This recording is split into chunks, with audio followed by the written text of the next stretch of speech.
Hi, everyone. Welcome to the Spring 2025 Green Ribbon Science Panel. I'm going to squat down a little bit. My name is Alex Troller. I'm a senior environmental scientist with the Department of Toxic Substances Control. On behalf of the department, thank you all for taking the time to be here today. I will be facilitating the public comment portion of the meeting, and I encourage you all to provide us with feedback. Today's Green Ribbon Science Panel meeting is subject to the Bagley-Keene Open Meeting Act, which preserves the public transparency of the panel's discussions and decisions. So as a reminder to comply with this act, we ask that panel members refrain from discussing the topics outside of this meeting. Before we get started, there's a few housekeeping announcements. Firstly, please take a look to locate two exits nearest you in the event that we need to evacuate. If we do, please take your valuables with you. Our staff will help guide you out of the room. Please don't use the elevators. Please use the stairs. And please, if we have to leave the building entirely, walk across the street to our relocation site, which is Cesar Chavez Park. Bathrooms are located outside of this room. The women's restroom is located directly outside of this room to the right. The men's restroom is located down the hall to the left. I would also like to just give a little lesson on how to use the mic. So everyone should have a mic on their table, and there's a red light indicating you're muted. The button that you press will unmute you, and you'll know you're unmuted when it's green, but please keep it muted when you're not speaking. I'm hearing a little bit of feedback.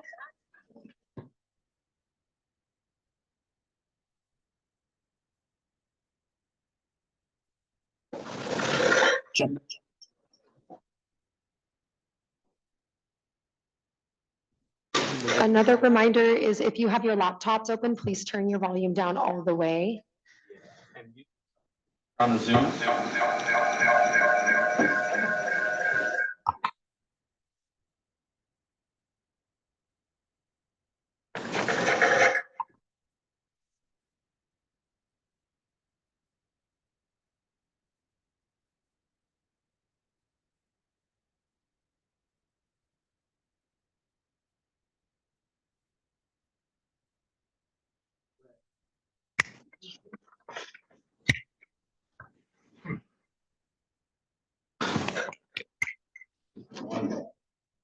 I think that's it for housekeeping announcements.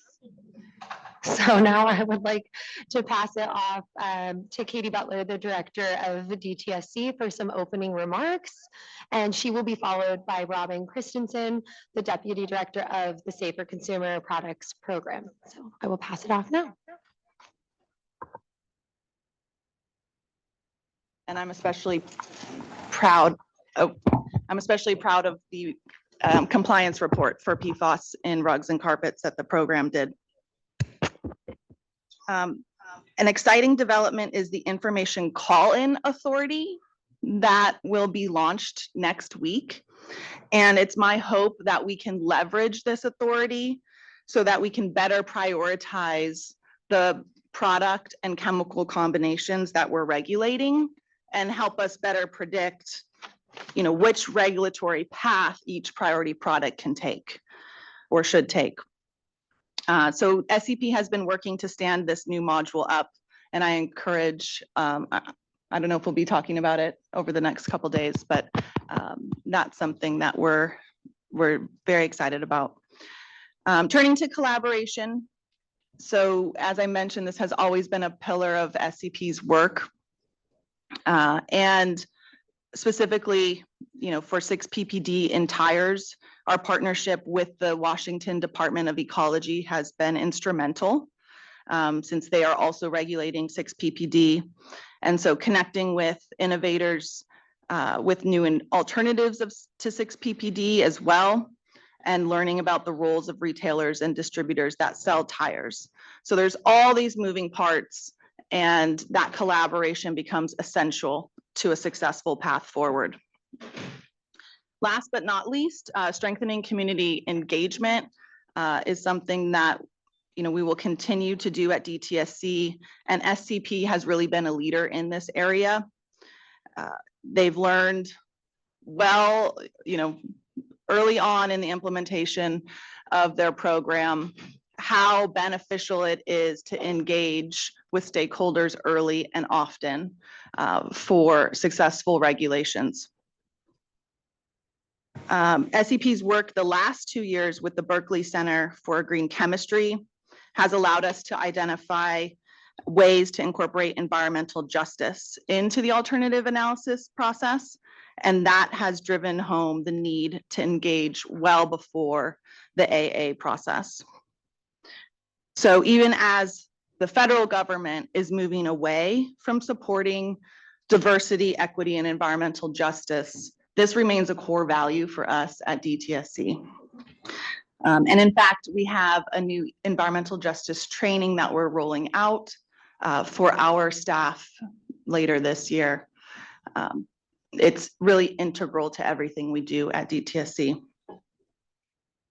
So stay tuned to hear about new approaches to SCP's work planning and ultimately product regulation. And that will lean even more into more engagement with all of our diverse stakeholders at all levels. So with that, I will turn it over to you, Robin. Thank you for your leadership of this program. I'm going to take the mic that appears to be working with me up to the front of the room. I want to thank everybody who's with us here today for bearing with us through some of these technical difficulties, including those of you who are online and maybe having some trouble hearing what it is that we're presenting here today. I think we've fixed that and we have the right folks in the room today to help us sort out any remaining problems, but please give me a signal if there's anything I need to do. Thank you so much, Director Butler, for joining us here in person today. Your time is incredibly valuable. I'm thrilled that you're able to be here with us for whatever time you're able to give us in this room today. I'm really thrilled also that our GRSP panel members, thank you, all of you, for being here in person. I know some of you have traveled literally for hours upon hours to be here, and other folks have traveled from a shorter distance, but it's no less of a contribution, and we value your time here today and tomorrow. And I know that it's a lot to give up 2 days out of your very busy lives to spend time improving the Safer Consumer Products program. So just really want to express my appreciation for everybody and my team who has come out in massive numbers and is taking up literally bursting at the seams here today. So I want to acknowledge all of you for your hard work in putting today's meeting together, as well as for joining us here and being here today. All right, so let's dive in here. So as part of these updates, I do like to start off with what is old hat to everybody here in the room.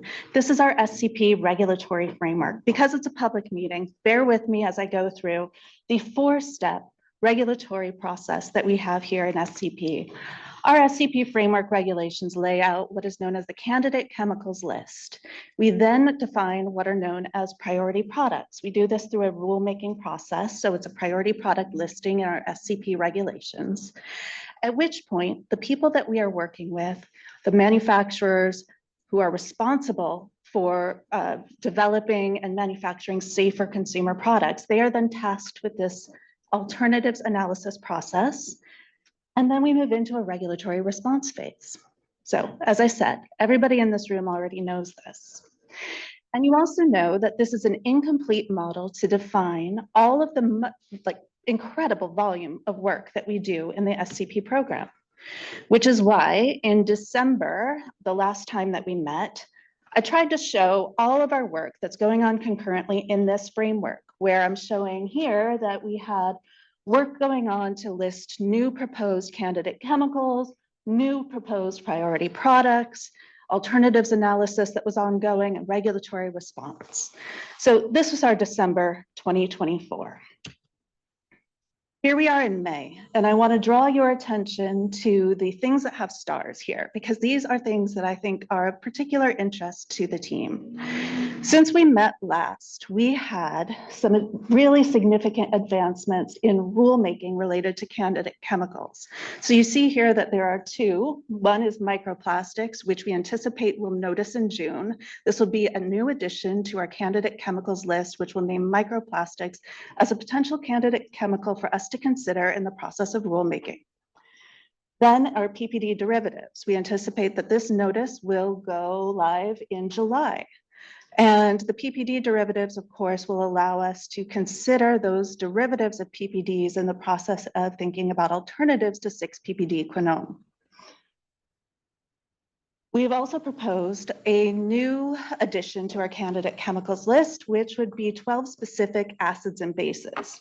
Now, these specific acids and bases in and of themselves do not necessarily represent a problem in any specific product. There are certainly situations in which a specific acid or base may be used to help to balance the pH of the product or the formulation to actually make it safer, more usable. But there are other situations in which these specific acids and bases actually create increased risk for exposure for populations that may come into contact with these more frequently. I'm thinking specifically of some occupational groups, for example. Moving into the priority products universe, when I presented this in December, I think I said we were moving along quite rapidly in this, and we are still moving along just about as rapidly as the rulemaking process allows us to. If you've been involved in rulemaking, you know that that is not quite at the speed of a hare. It might be at the speed of a tortoise, but we will get there eventually. And I am happy to say that our nail products with methyl methacrylate is now going to be anticipated adoption sometime in November or December. We also have updated timelines for our nail products with triphenyl phosphate. We anticipate that we will be noticing this rulemaking package sometime later on this summer, aiming for August. And we're moving forward with the utmost haste on shampoo and manual dishwashing detergent with 1,4-dioxane. I also want to draw your attention to 3 changes that you may notice from our December update, and that is that we are very specifically calling attention to the level, the concentration at which somebody needs to qualify their product as a priority product under the priority product listing. This is a really innovative solution that I'm excited to talk with you about in a little bit more in another couple slides. But what it does is it prevents us from needing to use what was known as the alternatives analysis threshold notification process, streamlining our work and making a great deal of efficiencies both for ourselves and also for the manufacturers. All right. So, one of the things I said was that our 4-stage framework does not adequately capture the full breadth of the work that we do. And so you see here that I've added in this 5th category, research, because research really does make up the bulk of what SCP does. And I'm looking around the room and I'm thinking back to just a few days ago when Andre was giving a presentation. Thank you, Andre, for your presentation, because it fed into this slide and the next one as well. We have a team here, the chemical and product evaluation team, and we have 75 SCPers in total. And I want to say over half, close to 2/3 of our team is involved in one project or another. There are over 40 concurrent research projects that are going on every single day within SCP. And our team are working on a wide variety of projects. I'm not going to read through all of these for you, but I do want to highlight that there's a great deal of effort that's going into the screening research for a number of chemicals in personal care, hygiene, and health-related products. So hair straightening products, intimate care products, fragrances, etc. Hidden here slightly amongst all the screening projects is adhesives as well. And adhesives is a really interesting screening project because that cuts across a number, pardon me, a number of our product categories and has a number of different potential applications under future priority product listings. Moving on to our background document. When we met in December, I think we were just about ready to release the background document on quacks. in cleaning and personal care products. That has been released and the team is well underway in terms of thinking about quaternary ammonium compounds that would be in products that we would then potentially list as priority product listings. And then the team is currently working on a background document, which is under development, on products that contain or generate microplastics. Under profile document development right now, as you can see, there's those two profiles that I mentioned containing quacks. That's the BACs and BZT right at the top two bullets. There's also a number of other products that we have going on at various stages of profile development. All right. After something goes through this research process, we then continue to process the information, sharing it externally through our external scientific peer review process. We currently have 2 profiles that are undergoing that last stage of review before they become finalized and then move into a potential priority product listing. So that's our shampoo and manual dishwashing detergent with concentrations of 1,4-dioxane greater than 1 ppm and cleaning products containing hydrofluoric acid. As I mentioned earlier, our next anticipated rulemaking is going to be nail products with triphenyl phosphate at concentrations greater than 250 ppm. So we are very busy. We are very busy. And this is a timeline of many of the public facing workshops that we have coming up and also those which have occurred since the last time we met. So you can see that since we met about half a year ago, we've held 4 public workshops on a variety of topics, including retailer engagement to try to get at some of the enforcement strategies that Katie hearkened to in her talking points, as well as thinking about our proposal to add the 12 acids and bases to our candidate chemicals list, which we just wrapped up this month, a couple of weeks ago. Looking ahead, we've got a number of workshops that will be coming up, and I invite any of you and members of the public to participate and to tune into these workshops. It's a great opportunity to learn more in depth about what the SCP team is doing. So I want to shift gears a little bit and talk about our strategic process improvements that we've been doing as a program. So when I came on board, the team had already been thinking a lot about this, how they can do strategic design thinking, how they can apply thoughtfulness to the work that we do. We are a complex program. We are also a young program. And so we are now at the stage of development where we have enough products under our belt where we're able to reflect back with some substance and see what's worked, what hasn't worked, and how can we do better moving forward. And this came out of that.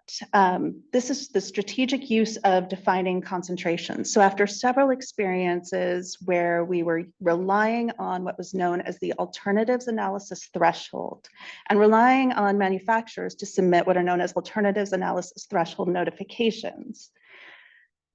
Well, I have to say, one day, Jen came to me and said, I think there's a better way of doing this.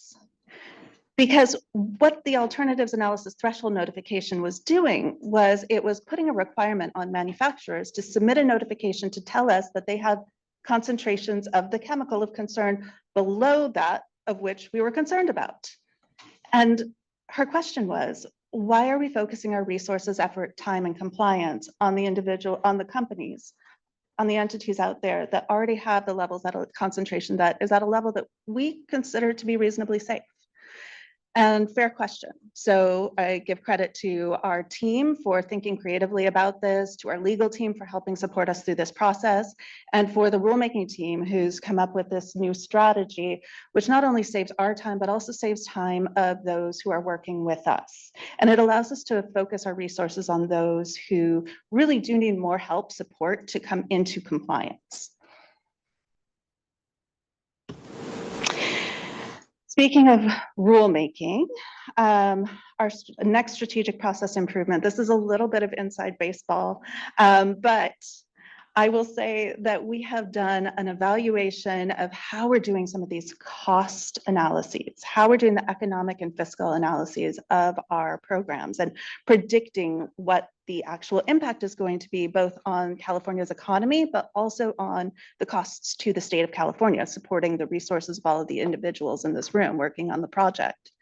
Now, when we first started, we didn't have realistic data. So we were operating from this lens of, well, we have to assume that it's going to be the most costly option. And that was what we costed out. That was a lot of work, was a high fiscal estimate, and frankly, it was just inaccurate. Now we have 11 years of real information, and we're able to look at that and say what we actually think are more accurate costs, more predictable costs. And because of that, it gives us opportunities to cluster more priority products together into a single rulemaking package. It also makes our work more easy to understand to the public. It doesn't have a high price tag, the high theoretical price tag that's never going to occur. We are able to accurately reflect upon and have counter arguments to the fact that there are certain folks that want to claim that our program will increase costs. And frankly, our economic analysis says that that's just not true. Our costs tend towards the moderate.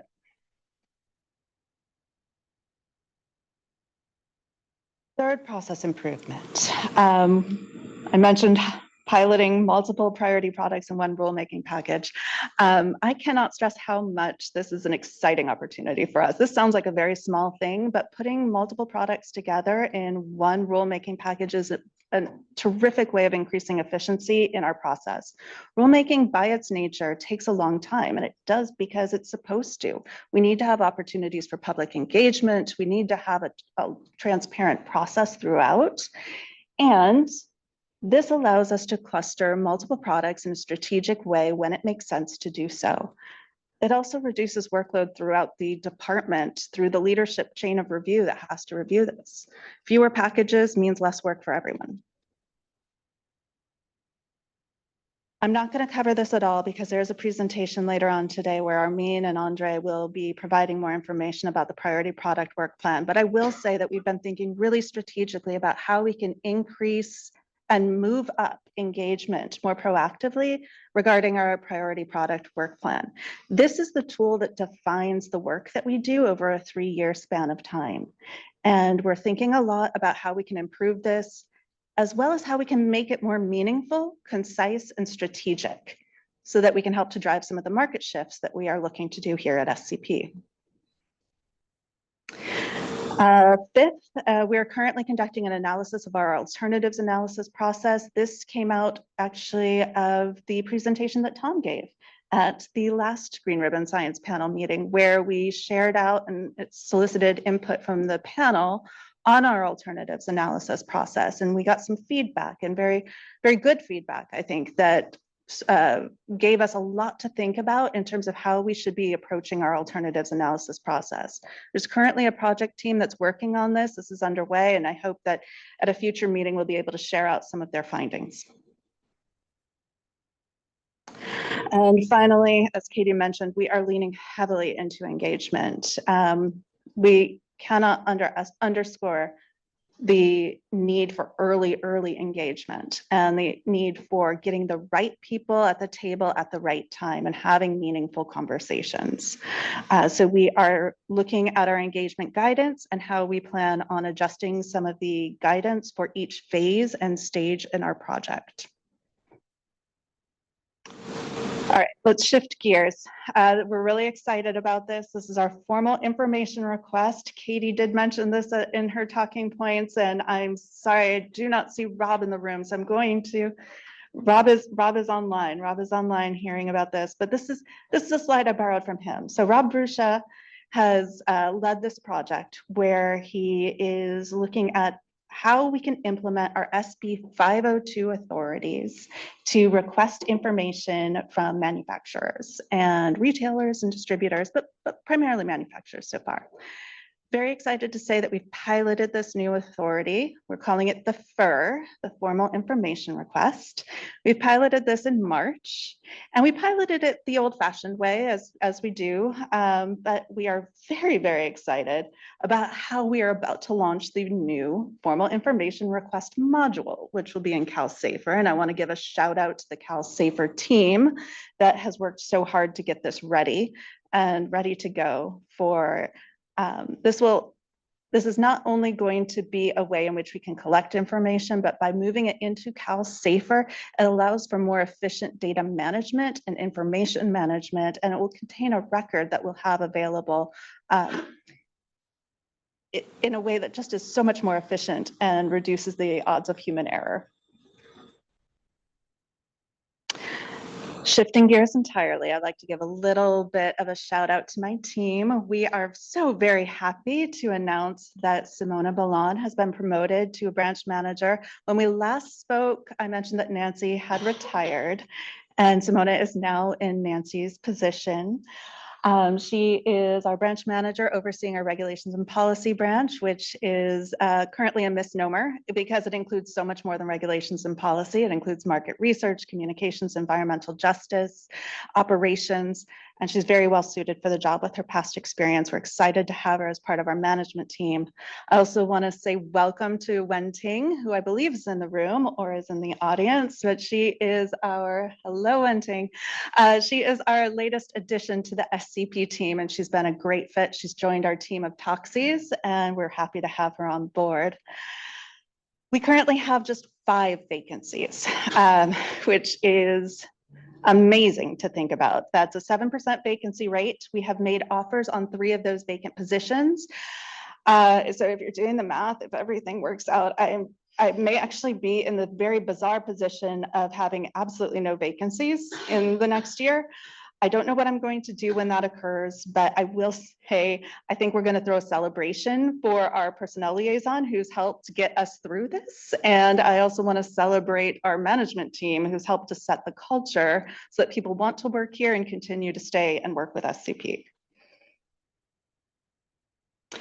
And I think this is my second to last slide. Just want to highlight some of the great work that our team has been doing in moving the scientific body of knowledge forward. So we've had 2 publications since we last spoke. And I want to shout out to Simona, Elena, Logan, Topher, and David, who are all authors on these publications. Finally, thank you. I want to end with this, my favorite piece of Microsoft clip art. I do love to trail run. I also really love how this photo is a picture of a team that's out on the trail running together. And so when I look at this, I think about SCP. We have a vision. We are driving together. We are running towards that. And sometimes the run is hard. Sometimes we get blisters. Sometimes it's hot. But we are running together towards that future where the light is bright. We have that vision together. And I just want to say, I hope you are all as impressed with my team as I am. Thank you.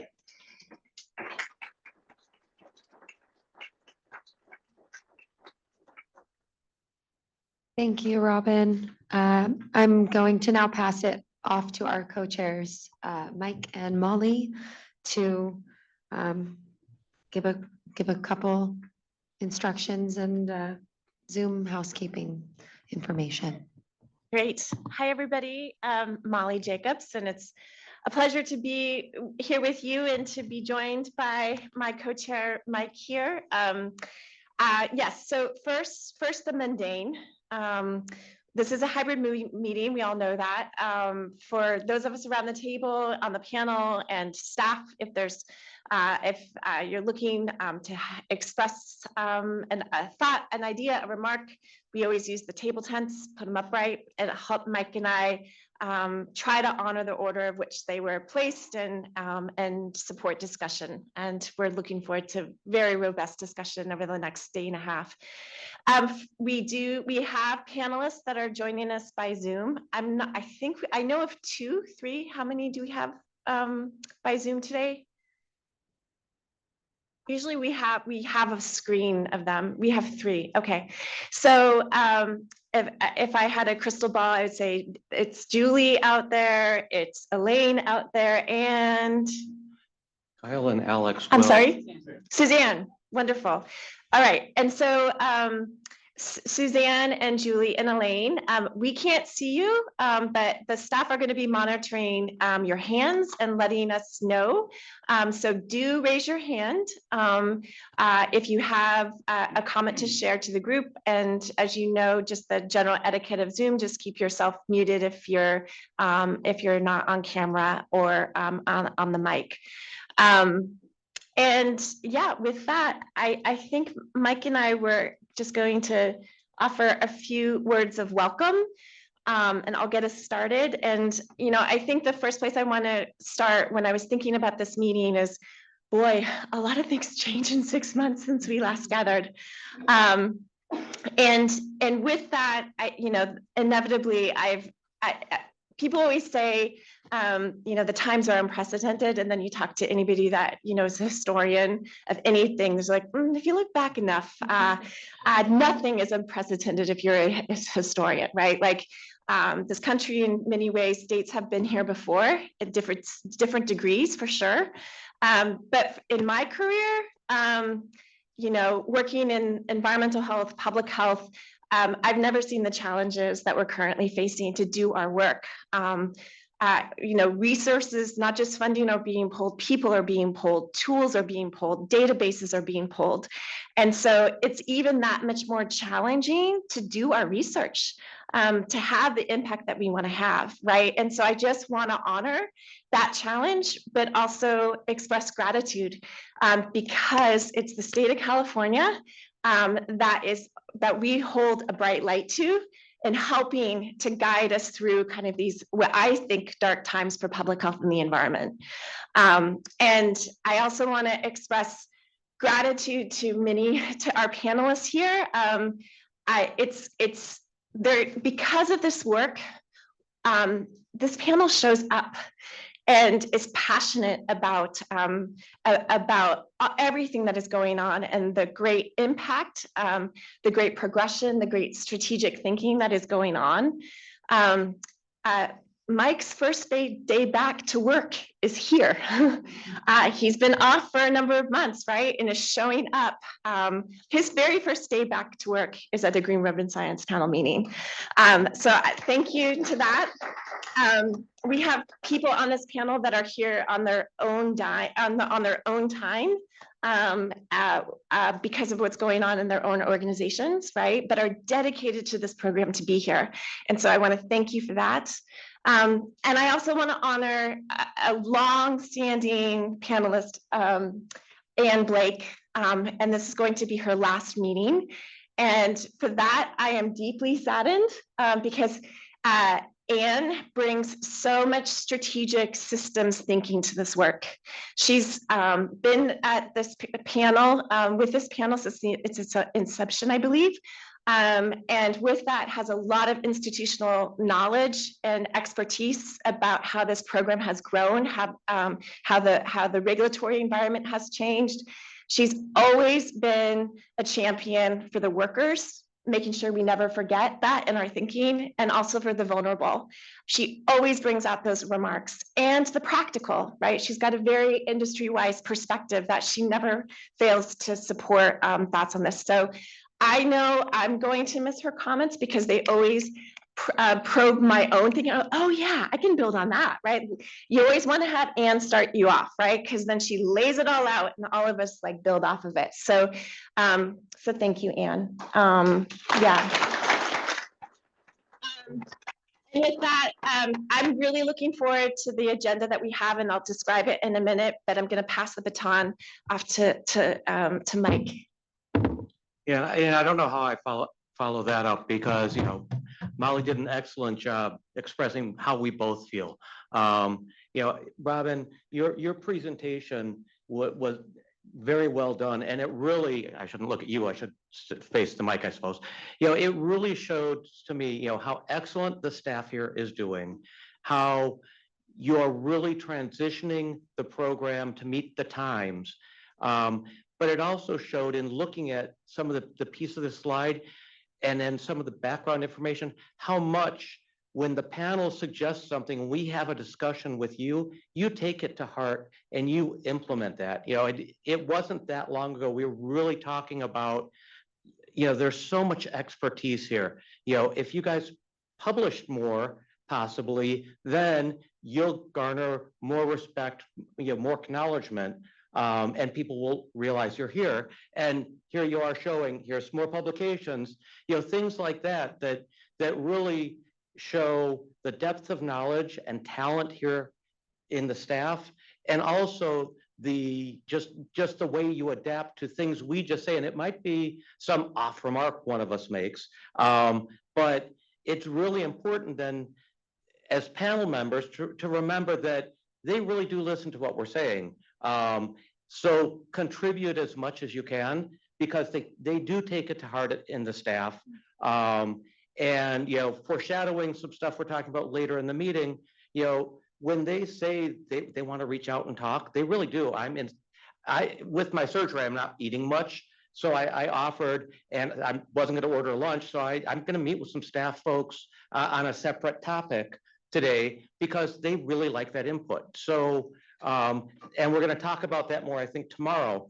But really, the more we work together, but I'm seeing just so much, you know, there was so much great work here historically, and it's like, how do you continue that with new leadership and things going? And I'm really seeing that happen, and it's very exciting. And as the panel here continues to evolve, we add new members, we sadly lose some members. We're continuing to add things, and I want to encourage everyone to keep talking, because I don't know how long my voice is going to last, but I'll make sure to keep, you know, if I have to message Alex and she'll talk for me, because I've got a text going with her. And Speed dial. and Alex and Kyle do have permission when they're seeing panelists online trying to get our attention. They have permission, you know, granted immediately now executively, to open their mic up and say, someone wants to say something. So again, I just appreciate all of the work the staff is doing, all of the people that are showing up to these meetings, and then all of the panelists, as Molly said. You know, we are, you know, it's so exciting and fascinating to be here. And I'm glad for all the people who could be in here in person, and then the people who take this time still to zoom into these meetings. That's a very difficult thing to do. I know Molly had to experience it last time, and we appreciate that as well. So with that, I'm going to give it back to Molly. Thank you. Wonderful. And we did try to coordinate here, it's checks and stripes. So, you know, we are your team leads. And yeah, Robin and I consulted ahead of time as well. Well, we want to go around, and we need to do the perfunctory roll call. And so please just, you know, state your name as being present at this meeting, and we'll get this meeting more formally started in that way. Mateo, why don't you start and we'll go around. Mateo Kausch. Emma Lavoy. Julie Moran. Art Fuller. Okay, Mike Carangelo. Molly Jacobs. Heather McKenney. Good morning, Tim Malloy. Ann Blake. Helen Holder. And online, if you all don't mind unmuting yourself and maybe taking turns, allowing us to take roll call for those joining us online. Julie, why don't you start? Hi, Julie Shannon. Suzanne Brander. Elaine Cohen-Hubble. Wonderful. Thank you. Thank you, everybody, for being here. I'm going to just briefly give us an overview of where we're headed for the next day and a half. And so both publicly and our panelists have all received the agenda in advance. This morning, we've started a little later to allow for people to arrive here who wanted to travel the day of. And also because these rooms have to get set up the day of, which takes a little bit more time. We can't do it the night before. So with that late start, we're having first a conversation about metrics. So, about 5 years or so ago, I think this panel gave some thoughts to the staff, to the leadership about potential metrics that could help be used to track both progress and impact. And now with the new Board of Environmental Safety, there's much more oversight that will be ongoing. And so wanting to get input about really, what should performance indicators look like and what should the program be held accountable to? And so looking for guidance from us on that topic. So Robin will start us off. The flow is going to be a little bit disrupted just by the nature of the timing of when we had to start this meeting. And so we will need to break after her discussion, after her presentation for lunch, and then come back for a panel discussion on this issue of metrics.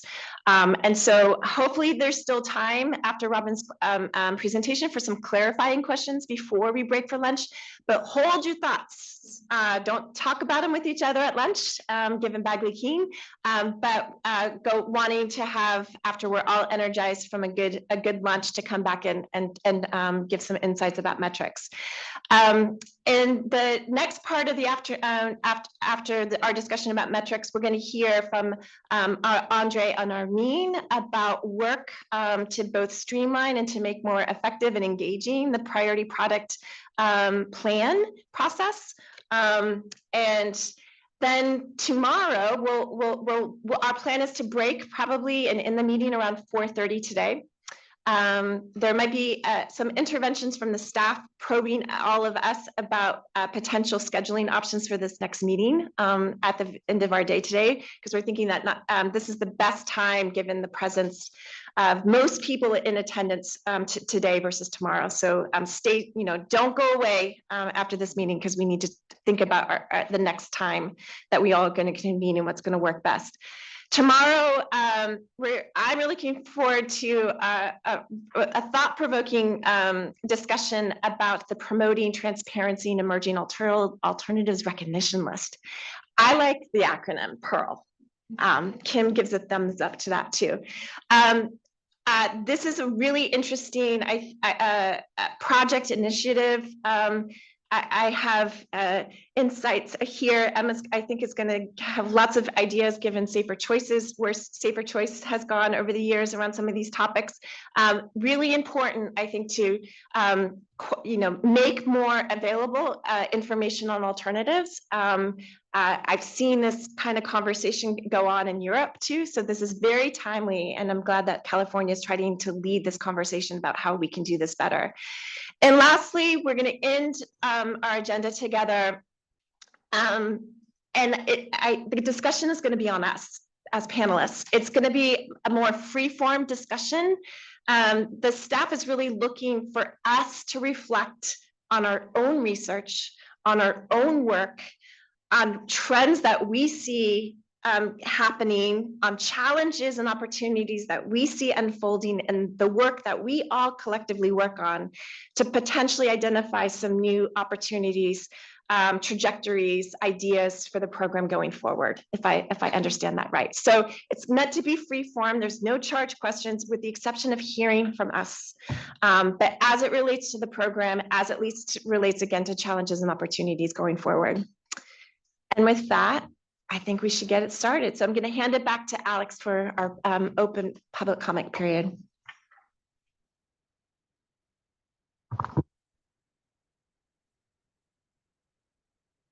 Thank you.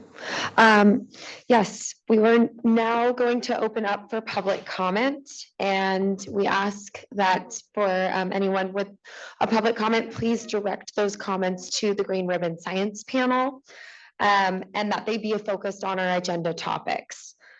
This is a working meeting, so the panel will be accepting comments, but may not necessarily be responding to the comments. And as a reminder, there are 2 ways to make comments. You can send us an email to saferconsumerproducts@dtsc.ca.gov. And then for those attending in person, there are comment cards available at the front of the room. And if you'd like to submit a comment at any point during the meeting, please fill out one of those comment cards and our staff will be collecting them. So for now, I'm just gonna give it a couple minutes for anyone to think about making a comment. We'll also be monitoring the email and we'll bring it back in a few minutes.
I am not seeing any comments.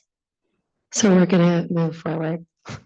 So I'm going to be passing it off now to our first presentation, which Robin Christensen will be joining us again for. Here we go.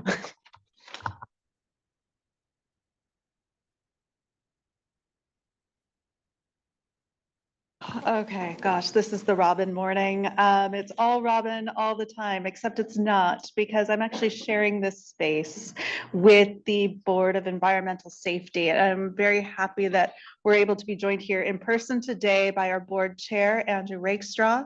And I believe we will be joined virtually by board member Bhatia. So really thrilled that you're able to be here. Thank you.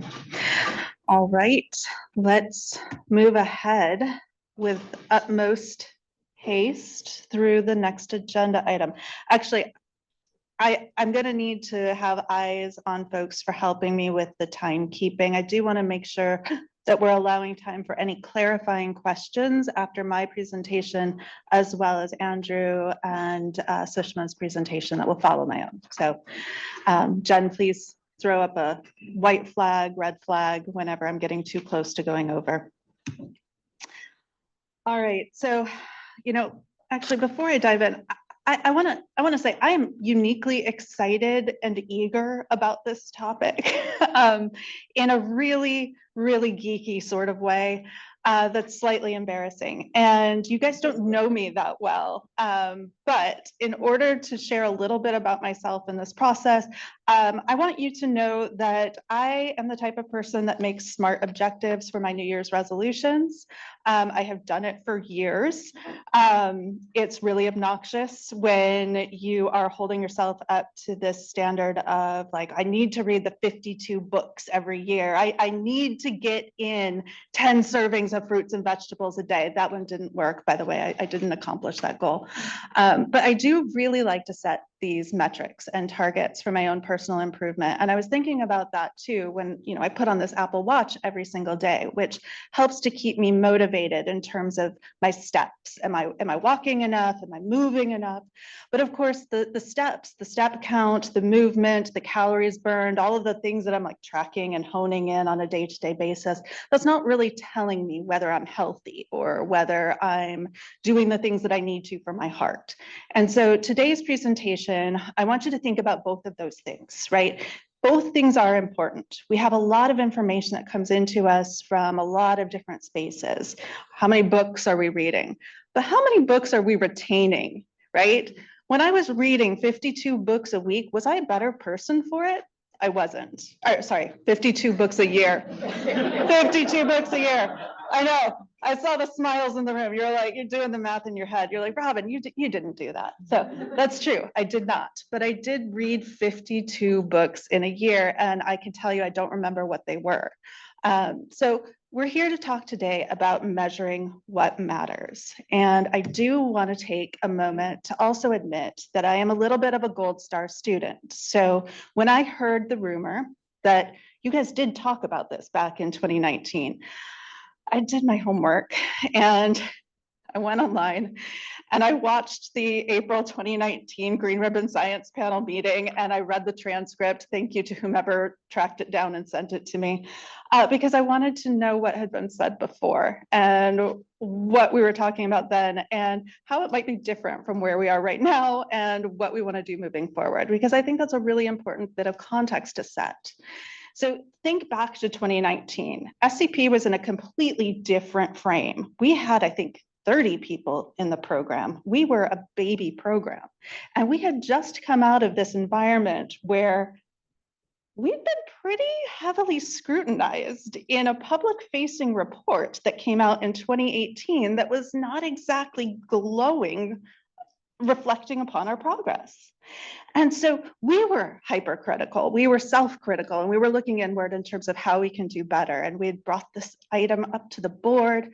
And also think about poor Meredith, right? This was an environment in which our director at the time was also undergoing quite a lot of criticism from a number of different areas, criticism of the department and suggestions on how we can do better, which ultimately led to DTSC reform and SB 158, which is why we have the Board of Environmental Safety, which is here today to help us to think about how we can continue to do better as a department in each of our programs.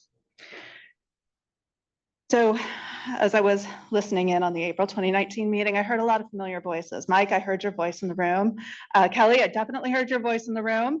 I heard Carl's voice in the room too. And he was talking a lot about the desire for metrics to show our program success and to really outline the areas that we needed to focus on for process improvement, but also to justify funding, because again, we were a tiny program, just a little baby program at the time. Even so, we knew that we needed to focus on the big picture. There was a lot of conversation at that time about how we needed to document our impact that we were having on health and the environment.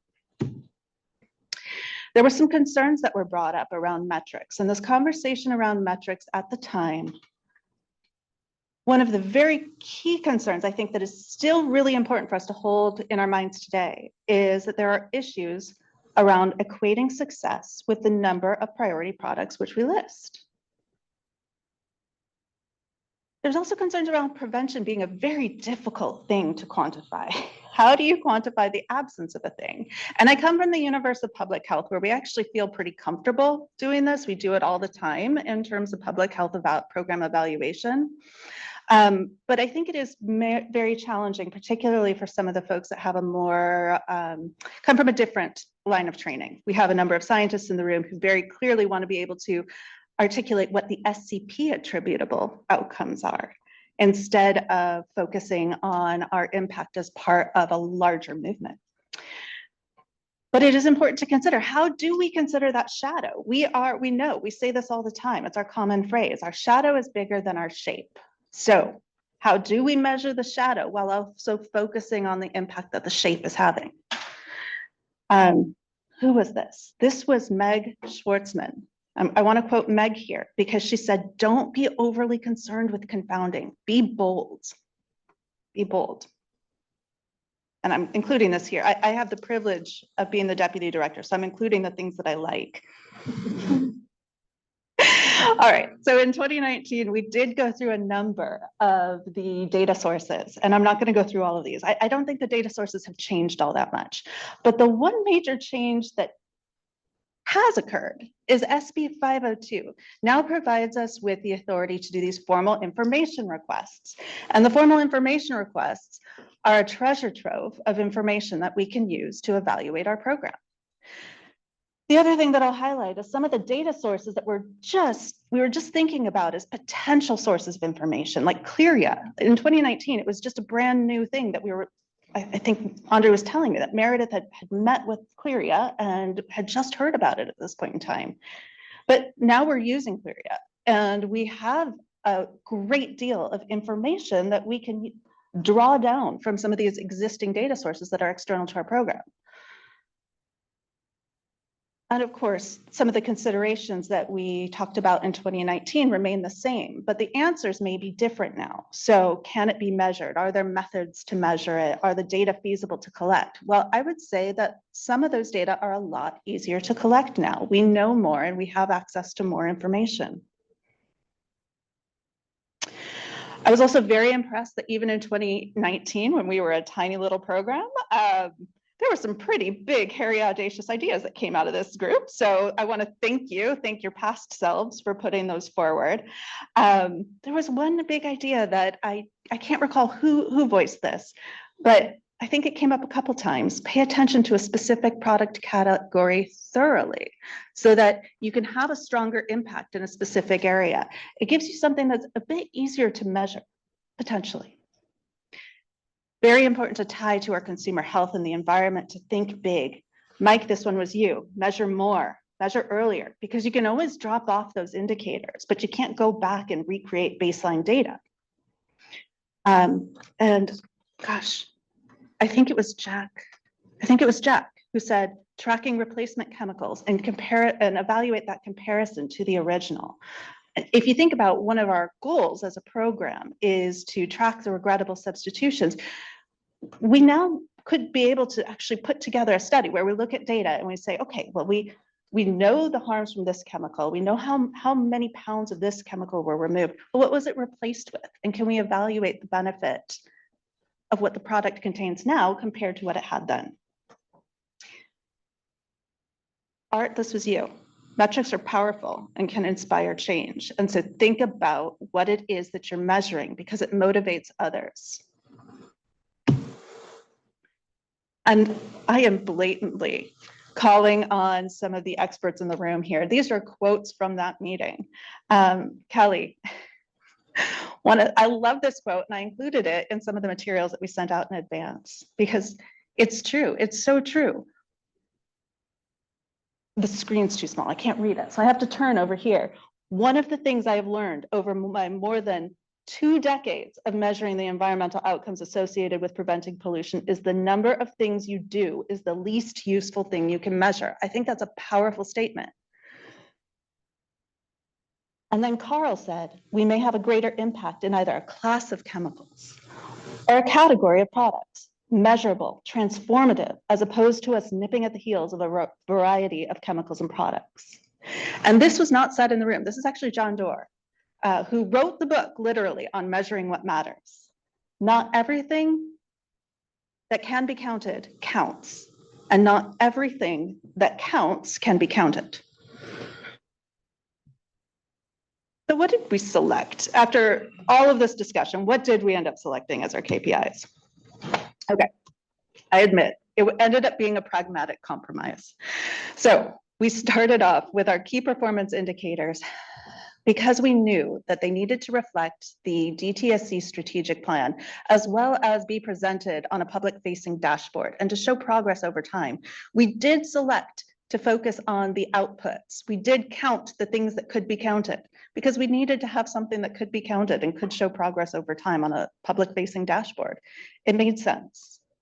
So our KPIs ended up being the number of priority products that we notice or adopt, and also the number of research or decision documents that we publish.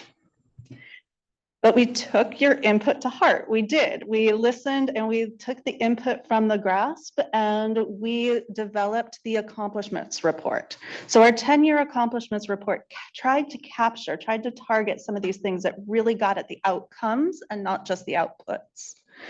And so we're able to quantify the metric tons of hazardous chemicals that we were able to remove from the California homes, environments, and workplaces each and every year.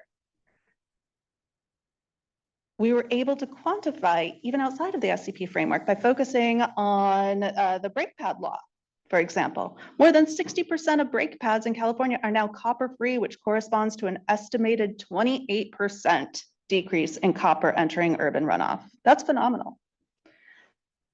We also had the opportunity in the accomplishments report to expand a little bit more narratively on that shadow, how our shadow is bigger than our shape, giving some explanations around how we informed other programs, how we informed national actions, how we contributed to other states, how we advanced science. But here we are in 2025, we are 6 years later. We have new opportunities, we have new experience, we have new technology, new data. As I mentioned, SB 158 in 2021 created the Board of Environmental Safety. They are tasked with a number of things. I am not going to cover this, my colleagues will. But essentially, they are here to help us out to think about how we can keep on track, how we can keep up all of those efforts gained as part of the reform process, and how we can be accountable to the public, to Californians. We also had SB 502. So in 2022, it granted us new authorities, a formal information request. We have a new director in our department. We have a new deputy director. We have a massive new management team that is amazing, and a terrific new set of staff and team members, many of whom are in this room today. We also have new panel members. So looking forward to insights from everybody here today. I want to recap. Most of you know our SCP mission and goals. When we're thinking about metrics, we need to think about how well we are accomplishing our mission and goals. Our mission is to advance the design, development, and the use of products that are chemically safer for people and the environment. And I've seen this written out as either 2 or 3 goals. I'm going to call them 3 goals. Reducing hazardous chemicals in consumer products, increasing the adoption of green chemistry principles and safer alternatives, and reducing regrettable substitutions. We also have 3 objectives, and these 3 objectives, the objectives tend to change a bit more over time, but at this point in time, our objectives are protecting Californians and our environment by regulating consumer products, promoting meaningful engagement and information sharing, and strengthening and streamlining the SCP processes. Under number 1, you see these 3 bullet points. There really are sort of policy priorities that help to drive our work. And Andre and Armin will go into these a little bit more, I believe. But the 3 points are protecting our natural resources with a focus on water quality, worker health and safety, and protecting our sensitive subpopulations and overburdened communities. All right, so let's go back to our SCP process that has the artificially inserted research step in here as well. I want to just remind folks that we are a market shifting program. We are not a priority product listing program. That is something that we do. But our purpose, our intention of being here is to advance green chemistry. So there are potential for market shifts all along the SCP process. There are manufacturers we know of that reach out to us and they say, oh, well, we saw our product named in the priority product work plan, so we're going to just remove this chemical. We don't need it, and we don't want to be involved. So that's great. That's a proactive market shift towards a safer product. We should be able to identify some of these proactive shifts throughout the process. I also want to just flag that it's really important to think about the breadth of our work throughout the process. So we have 40 current research projects, 40, it's huge. But we have 8 adopted priority product listings. We have 2 products that have made it to alternatives analysis, and just 1 that's made it to regulatory response. So I want you to hold this information in your minds as you're thinking about our metrics, because some things will be easier for us to measure. We'll have more information. Some of it will reflect the work that we are doing. Some things will never make it to the end of our process. So again, I think folks know in the room, I come from public health. We use something called a logic model oftentimes to define how we're going to evaluate our program. And so if you're not familiar with a logic model, I just want to give a very quick overview. It tries to describe like how everything that you put into a project, how it gets translated into your activities. And those activities then lead to specific outputs. Outputs are generally what we can count. They're the things that are easy to put on the dashboard. They are things that are really convenient. And it's very easy to draw that connection between the work that you do and the output itself. The near-term outcomes are the things that are generally reasonable to measure within a couple years' time. Yes, it takes years to measure. It can require some estimation. It can require some projection. It can require some trust that your activity actually did lead to or contribute to that outcome. The longer term outcomes, this is our major goal. We are here to protect health and the environment. Well, that can take decades to measure and to quantify. And so defining our input as SCP, we have an example here. I promise I will not read through everything on the slide, and I don't expect you to read it either. SCP team, if you do not see your activities on here, it's not because I've forgotten about you, it's because I ran out of space. We do a lot of work, from research to market research, to technical assistance, to enforcement. There's a lot of activities that cover our day-to-day. That generates these outputs. We're well aware of our priority product listings as being the primary output that people pay attention to when they think safer consumer products, and our technical documents as being the other that is available on our dashboard, our other KPI. But there are other things that are fairly easy to count that quantify the work that we do. When I think about Kelly Grant's work with 6PPD, and I think we could probably count the 6PPD team and the number of technical assistance sessions that they had with manufacturers to help them to understand the alternatives analysis process. That is a terrific demonstration of the amount of support that we provide to manufacturers to help bring them into compliance with our regulations. We can also count things like our reports, our fact sheets, and thinking about how frequently people are using that. So we have the ability to track whether people are downloading our materials, whether they are using our website materials, whether they are reading our newsletter that goes out, and whether they are clicking on through to follow through to read more about our program. But what we're here to talk about today in terms of metrics, I don't want to get too caught up in the outputs because we need to continue to focus on the outcomes. What are the near-term and longer-term outcomes that we can measure, that we can quantify, and that we can use to help to define the impact and success of the Safer Consumer Products Program? These are just some ideas. I'm trying to plant the seed for some thoughts for discussion. I'm not trying to predetermine the conversation at all. But going to longer term outcomes, let's think about how we can measure that advancement in green chemistry, how we can measure the impact to the environment and to human health. And how do we know that we have impact? Going back to those goals, goal 1, reducing hazardous chemicals in consumer products.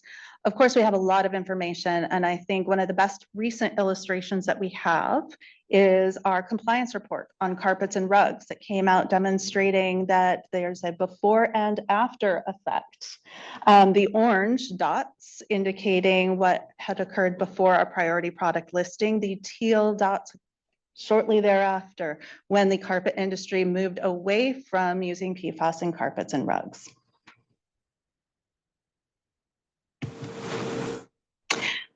In terms of goal 2, increasing adoption of green chemistry principles and safer alternatives. Well, this has been a little bit more challenging to quantify. We have been relying on things like manufacturer self-report. We've been looking at market research data. I'm really excited about some of the opportunities that we have to do that, perhaps a before and after study of market research information that could tell us what chemicals are being used in certain products. We also have our formal information request, and you will hear a lot more. Is it this afternoon, Jen, or tomorrow about the Pearl? Tomorrow. So the Pearl will be another opportunity for us to be able to lift up and highlight some of the opportunities for green chemistry and advancement of the market itself. Goal 3, reduction of regrettable substitution. Again, market research data, formal information request, information from alternatives analyses. I think the Pearl probably also plays a role here. But this is inherently a bit more challenging for us because we don't know what we don't know. Until we do that formal information request to ask somebody what they've replaced a chemical with, or unless they disclose it to us in the process of going through the alternatives analysis process, we may never know what the replacement chemical is. And then I have goal X, which I feel like we've left this off, but this is a major goal of our program, and I see it in the work that we do every day. So it's informing science and policy. I have this picture here of food packaging, plant-based food packaging, because I think to the team that put together the work that was about to list plant-based food packaging as a priority product listing, and then other people heard about it, thought it was a great idea. Turned out it became a piece of legislation that was signed into law, and AB 1200 now prevents PFAS from being in plant-based food packaging in California. We are informing state legislation. We're also partnering with other states, with non-governmental organizations. We're a part of a number of different interstate groups that help to inform the state of green chemistry. And okay, yes. So going back to the concept of indicators versus metrics, my Apple Watch versus my actual health. Not everything that can be counted counts. Not everything that counts can be counted. It's not going to do us any good if we have a dashboard of 1,000,001 things. Yes, we may want some of those things internally. Units may want them, supervisors may want them. I get it. We love data. We're data hungry. We always want more. We want to collect as much as we can. So I'm using this language, just it's sort of a term of art here. Indicators to talk about the many, many, many things, many indicators of success. And metrics being the more meaningful, relevant, they will be limited in number. They will be the things in which we're able to show the public the impact of our work. So yes, we can track many indicators. Just a couple examples. I like to track our retention by looking at our vacancy rate. We're doing great. I also think it's really important for us to be tracking things on a project specific level. So for example, we could be looking at a reduction in certain chemicals or NPEs, just an example here. I don't know that the team's doing this. This is a theoretical example. We could look at a reduction in NPEs as measured by water samples. But the board and the department, and as a leadership team, as a management team, we're aiming for a limited number of more meaningful metrics. These will be the public-facing metrics. They're going to demonstrate our impact. They will show our market shifts, the impact of our regulatory framework, and the value of preventing regrettable substitutions. I'm almost done. I want to also leave us with this thought: what we measure is what we prioritize, and that becomes what we prioritize is what we measure. It's a circular thing. Once we start paying attention to something, it's going to be what we're valuing. Once we start counting it, we will value it, we will prioritize it, and we will chase it. So be thoughtful in terms of our metrics that we have available to us and what we're chasing. Does it get us closer to our end goal? And when we're thinking about the end goal, I want us to think big. Don't be scared. I'm not scared. And I don't think you guys are either. Because if you do, if we're shooting for the stars, if you're setting that crazy, ambitious goal, if we miss it, we're still going to land somewhere with a terrific amount of impact for Californians, for the environment, for the entire green chemistry scientific community. And with that, do you want me to pause for clarifying questions, or would you like me to transition into the next presentation?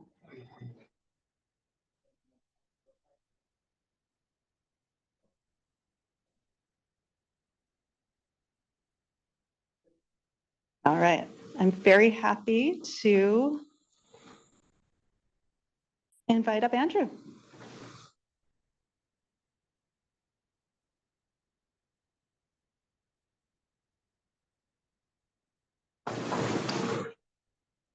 Thank you so much, Robin. Thank you for the invitation to speak here and join you all for this Green Ribbon Science Panel meeting.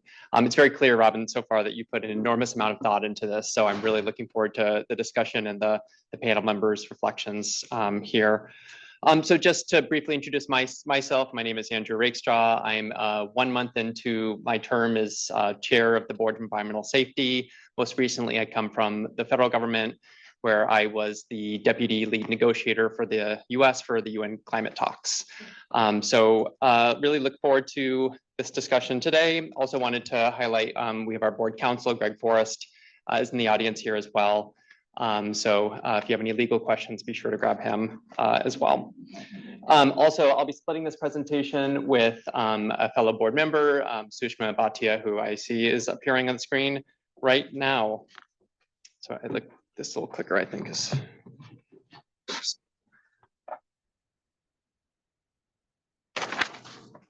Okay, so for the agenda today, I'll take the first half of the presentation. I'll give a little bit of background on Senate Bill 158, talk a little bit about the Board of Environmental Safety and why we're here today, and then hand it off to Sushma, who will take us through some of the details in the background on the performance metrics issue. So Senate Bill 158 was enacted and signed into law on July 13th, 2021 by Gavin Newsom. It enacted several policy reforms to the programs overseen by DTSC. It also established the Board of Environmental Safety, and then it also established several fiscal reforms to ensure the long-term fiscal stability of DTSC.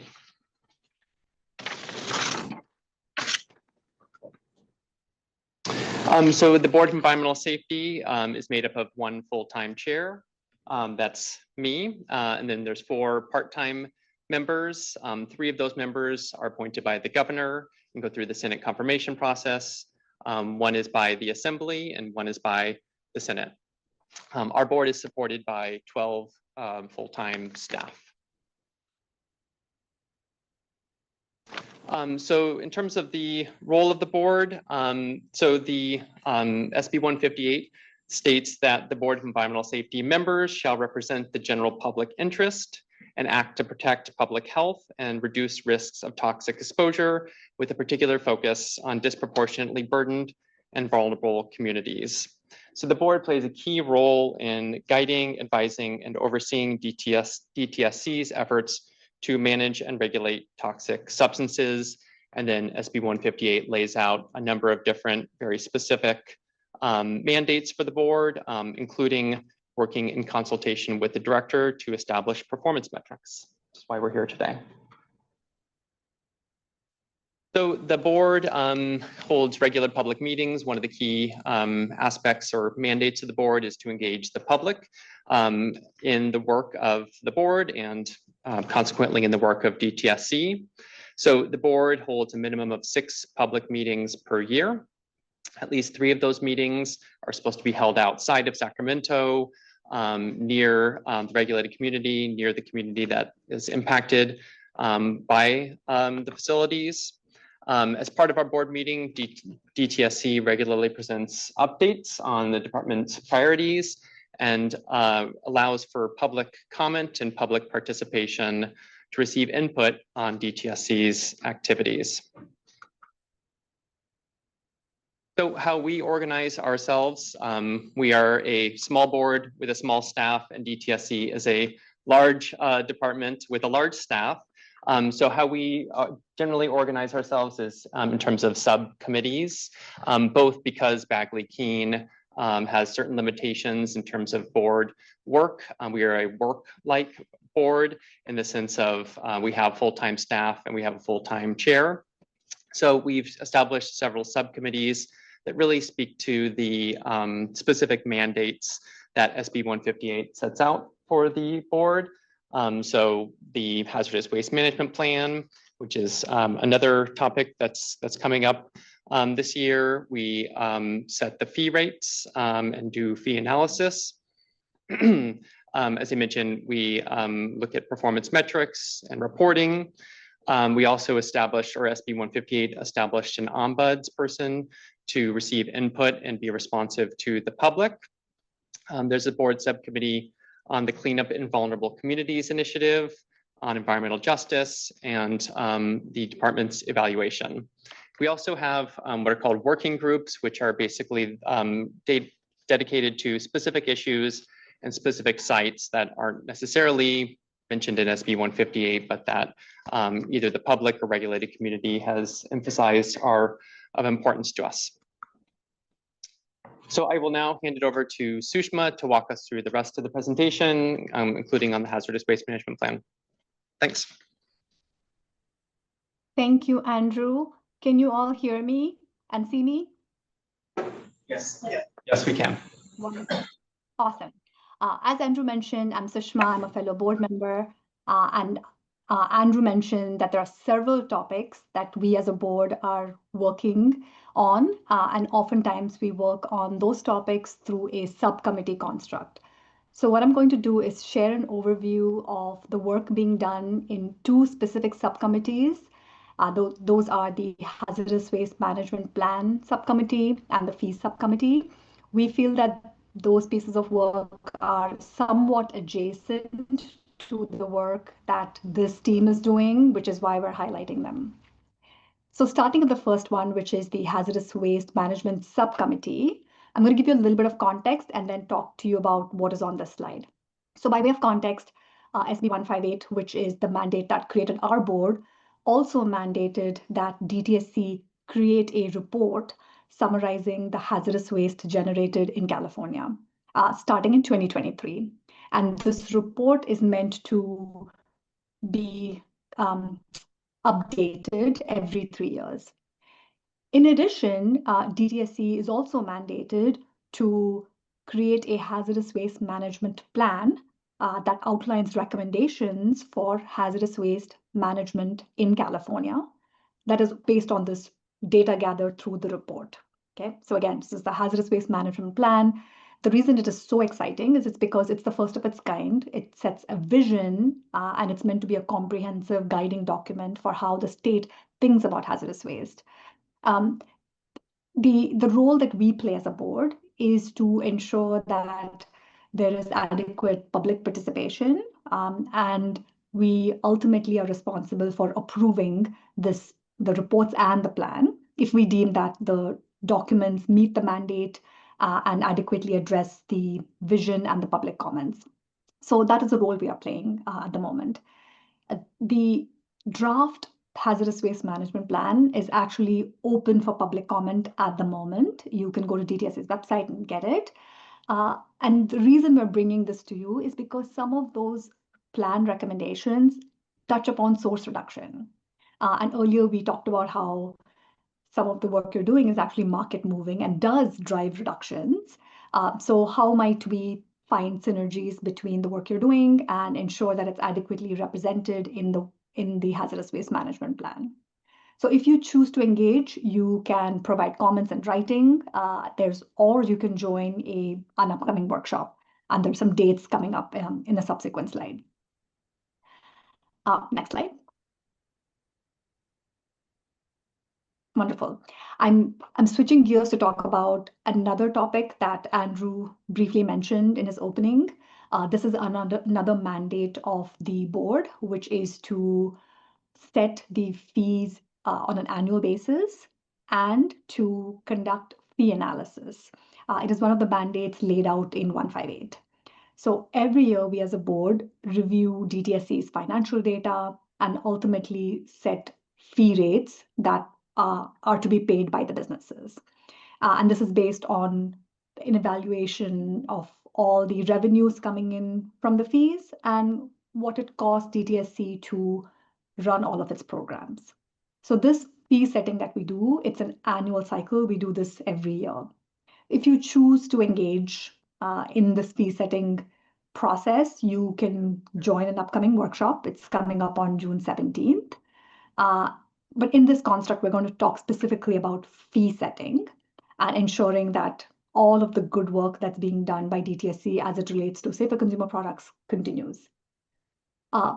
But additionally, we're also mandated to conduct fee analysis to ensure long-term fiscal sustainability and ensure that the underlying rationale and the formulas that are in place that govern fees are updated as needed. So this is the work that we are just beginning to kick off. We're combing through models that exist outside of the state of California.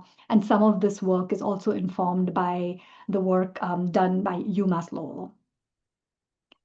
Next slide. Okay, so with that construct and plug to engage with the board on a broader set of topics, I'm going to switch gears and talk about performance metrics specifically. Repeating a little bit about the content that Andrew covered, which is that we are anchoring on this mandate that was laid out in 158. Okay, and the mandate, the specific language as it relates to metrics is on this slide. It specifically says that the board adopts performance metrics for the department, and this is done after a set of public hearings and opportunities for us to solicit and consider public input. So once the metrics are set, the director of the department will begin to include them in their annual report to the board. Additionally, board chair Andrew and then DTSC's director Katie Butler would include these metrics in any legislative committee hearings. So all of this is to say that the metrics are a really critical set of data points that we want to drive awareness of and continue to share metrics in all of the forums that we collectively join as a way to not just drive awareness, but also celebrate the progress that's happening within the department and identify ways to course correct as needed. Next slide. Okay, now stepping beyond the mandate, we've talked a little bit about this in the earlier presentation as well. Performance metrics are a really critical tool. From the board's perspective, they are critical for us to drive accountability, and they're a critical tool for us to report collectively with DTSC on all the progress that is being done and share that progress with the stakeholder community and the legislature. So in setting the metrics, we work very closely with DTSC and Director Butler's team to solicit input, but we also retain our discretion to ensure that public inputs are considered, plus our own points of views are incorporated in the metrics. And then we use the metrics to complete our oversight function of the department. Next slide. All right, now that we've covered the mandate and why we're having this conversation, we will switch a little bit to how we are currently working through the subcommittee and fulfilling this mandate. So the subcommittee comprises of 2 board members. The way we work is we deep dive with DTSC on that specific program that we are crafting metrics for. Now, DTSC is incredibly large. There's many different programs and services. In order to simplify this work for us and for DTSC, we have been tackling performance metrics on a program by program basis. We started with the hazardous waste management program and did, over the course of a year, multiple deep dives to understand not just DTSC's programs and services, but also to understand the specific outputs that are already being measured to ultimately inform the path forward. So that is the process we expect to follow now also with SCP, which is to deep dive on the programs and services and be fully grounded in what DTSC is delivering to understand how the current measurement system works, and then consider any new metrics based on this sort of evaluation plus public comment. We kicked off our work with the hazardous waste management program metrics program, as I mentioned, these are continuing to be tweaked and reviewed based on more public comment that has come in since our last couple of board meetings. But as a subset of the team continues to close out the metrics related to hazardous waste management program, Andrew and I are kicking off this process to look at performance metrics for SCP specifically. So this slide is just giving you a high-level overview of how the process has worked for hazardous waste management program and how we think it might work also for SCP, which is to start by looking at what are the programs and services being delivered and have a deep understanding of what KPIs are already being measured. And I think it was mentioned by an earlier speaker, we fully agree with it, is not everything that can be measured needs to be measured. It has been a critical principle for us as we engage in performance metrics to simplify the signal to noise ratio and to really identify what are the metrics that matter the most. In doing that, we have to think about a balance of leading indicators and also lagging indicators so that we can figure out what are the points of influence for us to course correct or adjust as needed. And then I mentioned earlier that we want to be able to celebrate the metrics and progress that DTSC is already making, and then make this an iterative process. So with all of those principles, we set some preliminary metrics based on an analysis of what exists, and then based on those principles. And then we continue to refine those metrics through a public engagement process. Those of you that have tracked this for the hazardous waste management program, we've repeatedly shared our preliminary metrics and discussed them at board meeting constructs and invited public comments. We've also met with multiple community groups on a one-on-one basis, and we've received a lot of written public comments as well. We take all of that input into account to continue to refine the metrics before we vote on the metrics as a board. So again, for SCP, we expect to follow roughly the same model, but with perhaps even more public engagement upfront, because we found that engaging them upfront and helping them understand DTSC services actually gives us more engagement and inputs to shape the metrics upfront versus later in the game. Next slide. Okay, so this is our aspirational list of timelines and next steps. Is we would like to kick off and conduct the Safer Consumer Products evaluation in June, and then move to adopt the hazardous waste management program metrics in fall, and then kick off another program metrics in January. That would be the SMRP program. And that brings us to the end of our specific content.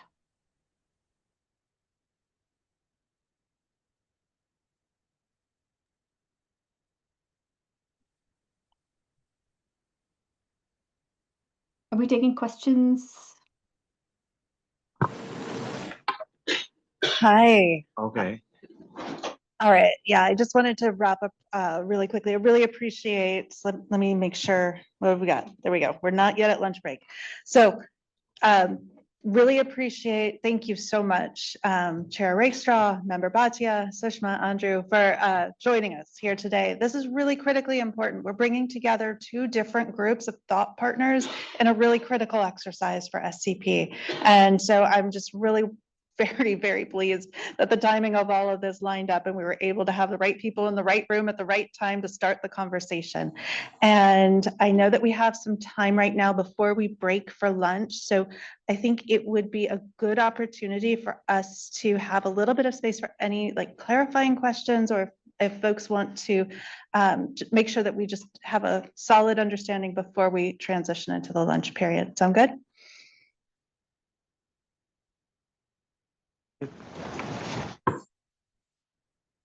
Thank you all. And we do actually have clarifying questions, which is, I'm very, very glad of, and I can understand why, though I will say you guys did a great job presenting. So thank you for that.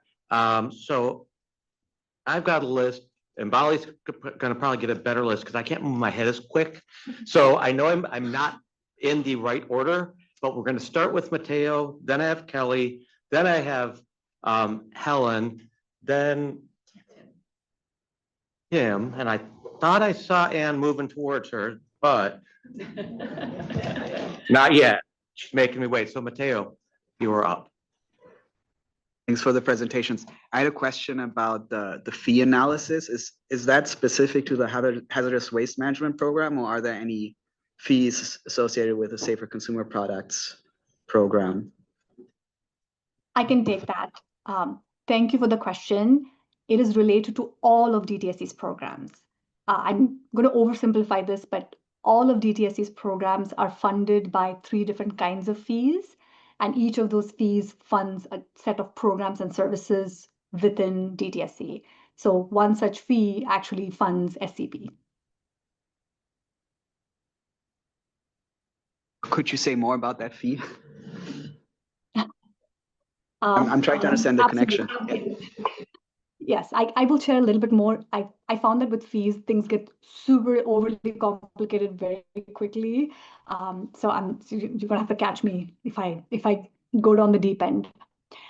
So there is a environment fee that funds the TSCA account, which then funds the SCP program. And the role that we are playing as a board is to make sure that all of the revenues that come in through fees are adequate enough to meet the costs that DTSC will incur to run its programs, if that makes sense. So there's a cost for running DTSC's programs. Do we have enough revenues as a department coming in through all of these fees to match the cost? And if there ends up being any sort of imbalance, our role is to adjust the fees as needed to adjust for those imbalances. Does that answer your question? Or this is a teaser basically for you, an invitation for you to come to the fees workshop to learn more. I think he's looking happy and probably thinking about attending the workshop. So that worked. Kelly, you're up. Let's see, is this mic working? Oh, yeah. Thank you. So I want to thank Robin, Sushma, and Andra for the presentations. And it's really, for me, it's a really interesting conversation because back in the early 2000s, I sat in this room and chaired a pollution prevention advisory committee where we asked the department to summarize all hazardous waste generation in a report that kind of saw the light of day and then kind of didn't. And we spent a lot of time talking with the department about how to reduce the largest waste streams, and that was oily waste. That led to some work on refineries, and all of a sudden it just shut down and disappeared. And I think the politics of that eventually did come out in the press.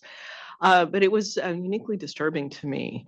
And I'm really glad to see the department in a totally different place now.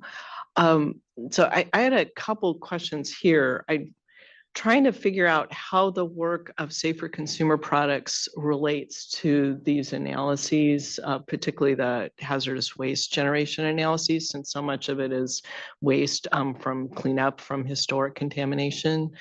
And I'm asking that question to say, you know, are you asking us to ask about that at all? And then the second thing is that I've been thinking a lot about the work of Safer Consumer Products as preventing future hazardous waste streams. So the brominated flame retardants are a really great example of that. I think PFAS is another one. And I was just wondering if you could comment a little on those things to help us think this through. Do you want me to take that, Andrew? Yeah, why don't you start and then I'll add if needed. So there was a lot in there. I don't know that I've captured all of the threads, but I'm going to begin to answer it. First of all, so excited to hear that you were involved in the early conversations around hazardous waste generation reporting and so on. And this is precisely the reason we're raising it, is because there have been many partners that have worked with me on these various adjacent issues, and there is a connective thread across reduction and waste that's ultimately generated and that ends up for land disposal, and then creates potentially cleanup issues. So there is a through line across all the work that DTSC does. And this is why, to the extent possible, as a board, we want to have more connection points and have more groups work across these issues versus just focused on one issue. And that's part of the reason why we have talked about hazardous waste management plan and fees today. So that's one. I think there was a question about SMRP and how to think about engagement. I'm not sure if I've captured that question correctly. SMRP is one of the core programs at DTSC, as you know. It is also funded by fees. And when we think about hazardous waste management, one of the largest sort of hazardous waste categories generated in California is contaminated soil, which comes from, again, site remediation and cleanup. So that is a through line. As through the hazardous waste management plan, we've had multiple conversations about do we focus on contaminated soil for reduction, or should we focus on used oil, which is the next largest category of hazardous waste generated? Or maybe we should focus on the emerging set of hazardous waste categories like lithium-ion batteries and so on. So there are these interesting conversations that are coming up. And to the extent you are willing and able to engage, we would love your expertise, because one of the things we've talked about as part of the plan is how can we be visionary and set a aspirational path forward, knowing that today we only make baby steps towards it. But again, we need to acknowledge what issues we want to work on collectively. So I think it's just a more broader call out, nothing specific, but we basically want more engagement. I don't know that I answered all your questions, but Andrew, do you want to jump in? I think you just about covered it. Yeah, let me just tack on. I want to echo the Sushma had mentioned the through line between our programs, and I think it's really important to be thinking about the connectivity. There's also a distinct difference, right? Like, we are a different program from the other programs within the Department of Toxic Substances Control, and we can hold both of those ideas at the same time. So thinking about that through line, that with the areas and opportunities for connectivity, as well as acknowledging that SCP is inherently different, and we were designed to be different. Like, folks in this room know that, like, you were part of that design process. So both things are absolutely true. We are looking ahead to the future. You, Kelly, anybody in this room, we invite your thoughts on the hazardous waste management component, but truly the purpose of this agenda item is to focus on the SCP metrics. So while we are scientifically curious about your thoughts in a broad way, today's agenda item is going to be about SCP. Okay, thank you. That helps a bunch. And an important distinction is in the prior world, when there was a pollution and prevention advisory committee, there was a huge struggle about whether the mandate of pollution prevention extended beyond hazardous waste reduction.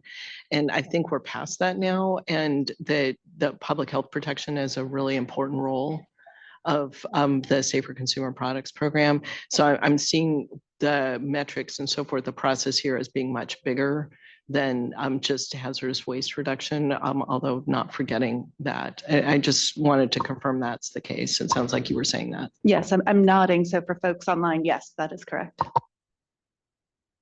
Great, thank you. Helen. Hi, I have a clarifying question about whether do you have legal, official, or unofficial limits or requirements on what type of metrics that you have to or cannot consider?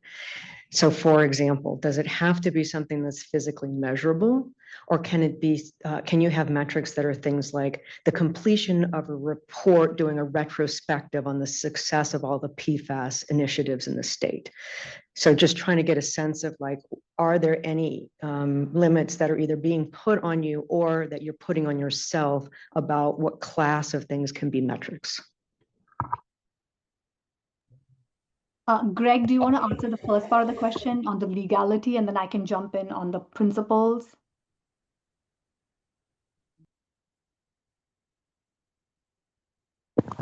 Sure. So in the presentation, you saw quotes from statute that define exactly what's required of metrics. I think one word that stands out there is clear. So we want the metrics to be clear. But other than that, we don't have limitations legally. So we want them to be effective and, meet the different goals that you saw there. Yes, I'll just add to that as we went through this process of metrics development with the hazardous waste management program, we found that the list of things that are measurable, there's so many things we can measure, and there's some intelligence to try and get to what are the key metrics that matter. And in the world of hazardous waste management program, we came up with some joint principles. We expect to do the same with SCP. Is let's align on what principles we will use to identify the metrics that matter for SCP. We want to be able to measure ongoing progress so that there's some longevity on the metrics versus maybe something like a pass-fail that just does not have longevity. It's only a project that ends within a year. We're looking to have some level of longevity to the extent possible. Did that answer, Helen, what you were? Yes, thank you. Okay. Tim, you're up. Thanks, Mike. And thanks for this presentation and all the work you're doing. I think it's terrific. We're moving in that direction. My question is sort of related to Helen's. And I'm sort of interested in your perspective on the kind of outcome, output versus outcome distinction in terms of metrics that we heard during Robin's really helpful presentation. And the reason I'm asking it is I took a look at the proposed metrics for the hazardous waste management program. And to me, I'm not a metrics person, so this could just be my own ignorance, but to me, they look like pretty kind of standard. How many permits did you issue? How many inspections did you do? Sort of like what I would call sort of standard output type metrics versus kind of a broader sort of outcome metric that Robin had talked about. So my question is that a reflection of something about that program, which as Robin points out, it's very different than this program? Or is that a reflection of a kind of a perspective on more broadly what type of metrics you think are most appropriate for this kind of exercise? Great question. Great question, because we've spent most of our time having this debate about what makes for a good metric. Where we landed with that specific program was our collective gold standard is to measure outcomes, where we can measure outcomes. In the world of hazardous waste management program, what we realized is the gold standard is harm reduction, or the gold standard is improvement in people's lived experience. But those are great outcomes, but they're also not measurable outcomes, which is why we realized we needed to identify those proxy outputs that get to these outcomes of improved lived experience and improved reduced harm to human health. That is not to say that maybe collectively we won't come up with some outcome metrics for SCP. We couldn't land those outcome metrics for hazardous waste management program.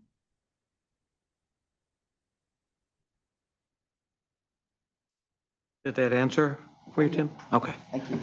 Anyone else? Including folks online?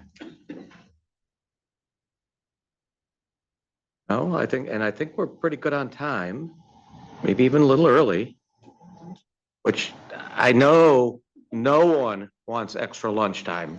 So I could ask questions, but seeing as Alex is already getting up out of her chair, I'm turning it over to her. We don't want to wait too long because then someone else might have another question. And then you don't get an extra 6 minutes. We can go ahead and break for lunch now. Just a friendly reminder to please not discuss agenda topics during lunch to comply with the Bagley-Keene Act. Because we do just have a little bit of extra time for the panelists, I know that Molly mentioned this in the beginning. I'm going to be handing out a piece of paper that just gives some potential dates moving forward for our next meeting. And I just want to hand those out to you so that you have some time to think about it, to fill out, hopefully by the end of the day, of just what the next 6 months looks like for you, so that we can pin down our next meeting. So I'm just going to hand those out, but let's all plan to meet back here at 1 p.m. to kick off our afternoon presentations. And yeah, we'll see you then.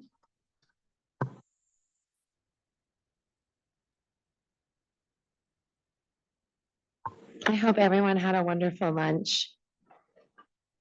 We have an exciting afternoon. And I'm basically here to make sure everyone's back and ready to go and fueled and feeling fantastic. So I'm going to hand it over to Mike. We have our.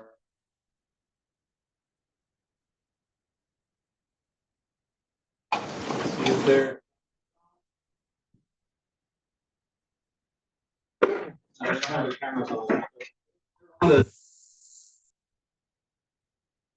Both of you are welcome. Okay, great. Again, as Alex said, I hope everyone had a nice lunch. I had a very enjoyable discussion at lunch, so I hope you did as well. So now we are going to go into open discussion regarding the metrics topic that was introduced earlier. Molly and I were just saying, we think this was really kind of well put on the agenda, because sometimes you get a little tired after eating lunch, and you guys don't get that luxury of sitting and forcing Robin back up or something and making her present while you all nap. So we're expecting some great questions and answers here. So you've all gotten the questions to the panel. They were provided in background document on page 2. So for those of you online, please use the raise hand feature when you're ready to ask questions, and Kyle or Alex will come off mute and let us know that you are in queue. Otherwise, for those of you in the room, remember, we're going to do the raise your name tag up, and we will try, and Molly will catch me when I get them wrong in order, but we will do our best to do that. I believe that the questions are being copy pasted into the chat box for panelists as well. But we've got a set of questions. If we could move up to those that we're going to look at. Now, I'm going to ask you a one of these questions first, because this was a discussion we had at the last meeting and the meeting before. Do you want to go over when you're answering, do you want me to queue them up one at a time and have you answer each one? Or do you like to be able to combine, as long as you tell us which question you're answering at any given point in your statement, and we open it up so that you can answer multiple at once to build it off of? So is there a preference one way or the other?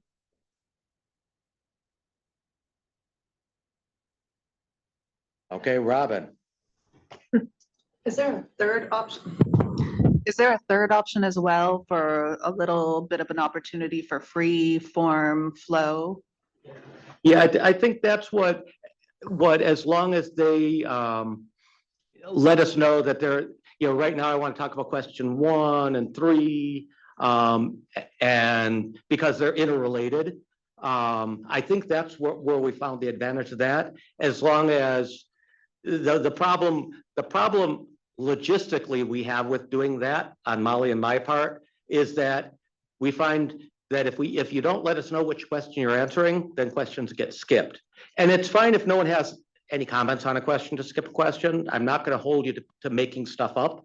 But I totally agree, Robin. It's nice to have free flow. And one of the things that I've admired for years about how the panel works is how everyone builds up on what other people say. So to me, it works discussion-wise better if all the questions are there and you can answer them in any order you see fit. It just means we got to keep track of what we're doing. So if everyone agrees, that's what we'll do. We'll give you all the questions at once.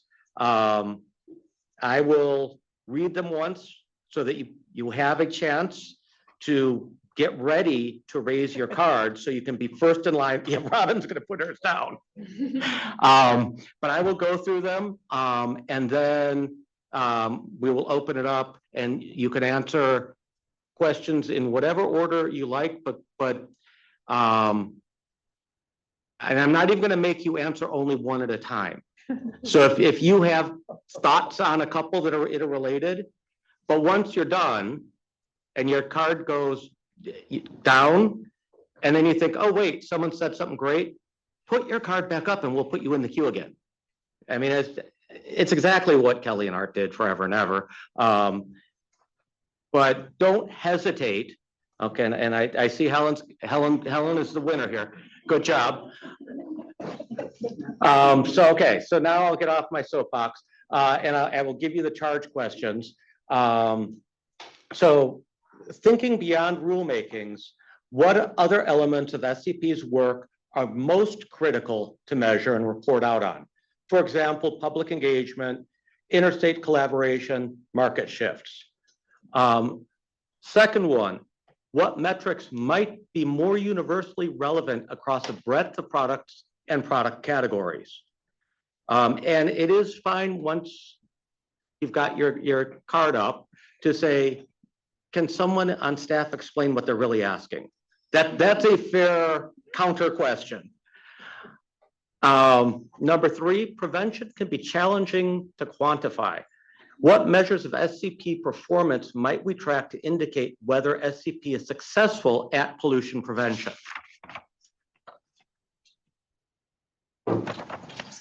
Number four is going to be, how can we best convey success to the public and legislators? Who is working in the approach today or what is working in the approach today and what is not? Number five, which metrics are currently available and obtainable, which might be promising and need further research?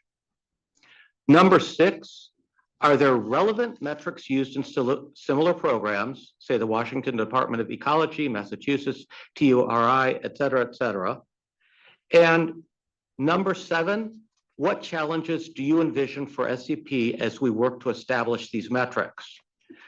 Now, I will say that staff, if you've got questions, if you're not in the room, I don't know if there are any that are not in the room that are online, you could also raise your virtual hands. And if you're called then, you'll be raised to a panelist, or if there's a reason for someone online to be answering a question, the same process. But we do think it's important, especially for our recent speakers, that you're part of the discussion. So please, if a panelist is asking something and you're not understanding, I know you don't have 10 cards, but wave vigorously at me or something, and we'll try and get you on. So I was long-winded. We had 90 minutes to do this discussion. Now we're down to 80. Sorry about that. And we've got Helen up first, and then I've got Art. All right, we're not really nappers amongst us. We tend to get right into it. So, okay, I'm not much of a napper, you know that. Okay, so I'm looking at question number 3, and about, if you want to go back to question number 3, prevention can be challenging to quantify.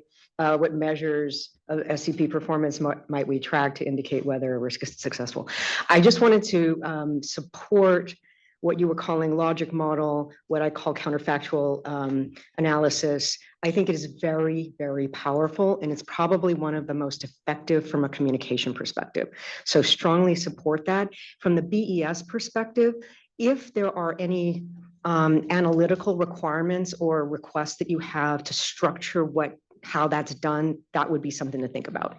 Is just say, okay, here are the kind of assumptions that we're looking for to make sure that it's a robust calculation, and just so to make sure that you don't get into getting ahead of your skis on something, right? So, but just generally speaking, my own experience, having done a lot of risk reduction over time, we would look at things that like failures avoided in the field, those kinds of things. And if you've got a baseline, you can generally do that math. So again, just very supportive of that. And then sort of slightly different, but just another metric. And the reason I was asking before about whether you had any requirements that it be like a numerical is that I'd like to encourage you to consider having a report, like completing an analysis or completing a report or a retrospective be considered a metric. So in particular, the one I was thinking of was for PFAS, because I went and reviewed all of the activities, all of the actions, the whole timeline. And obviously we're experts in this. And it really was hard for even me to kind of understand what that true statewide multi-agency impact is and what the contribution, approximate contribution, attributable contribution that you were talking about. So that might be something to consider as a metric of, and you do that on a cadence. So every 3 years you go back and you look at the holistic view of the PFAS actions and where does that stand? Because that gets to the outcomes thing, but gives you a metric, but it's an outcome. So that would just be 2 things for you to think about. Thank you, Helen. Art.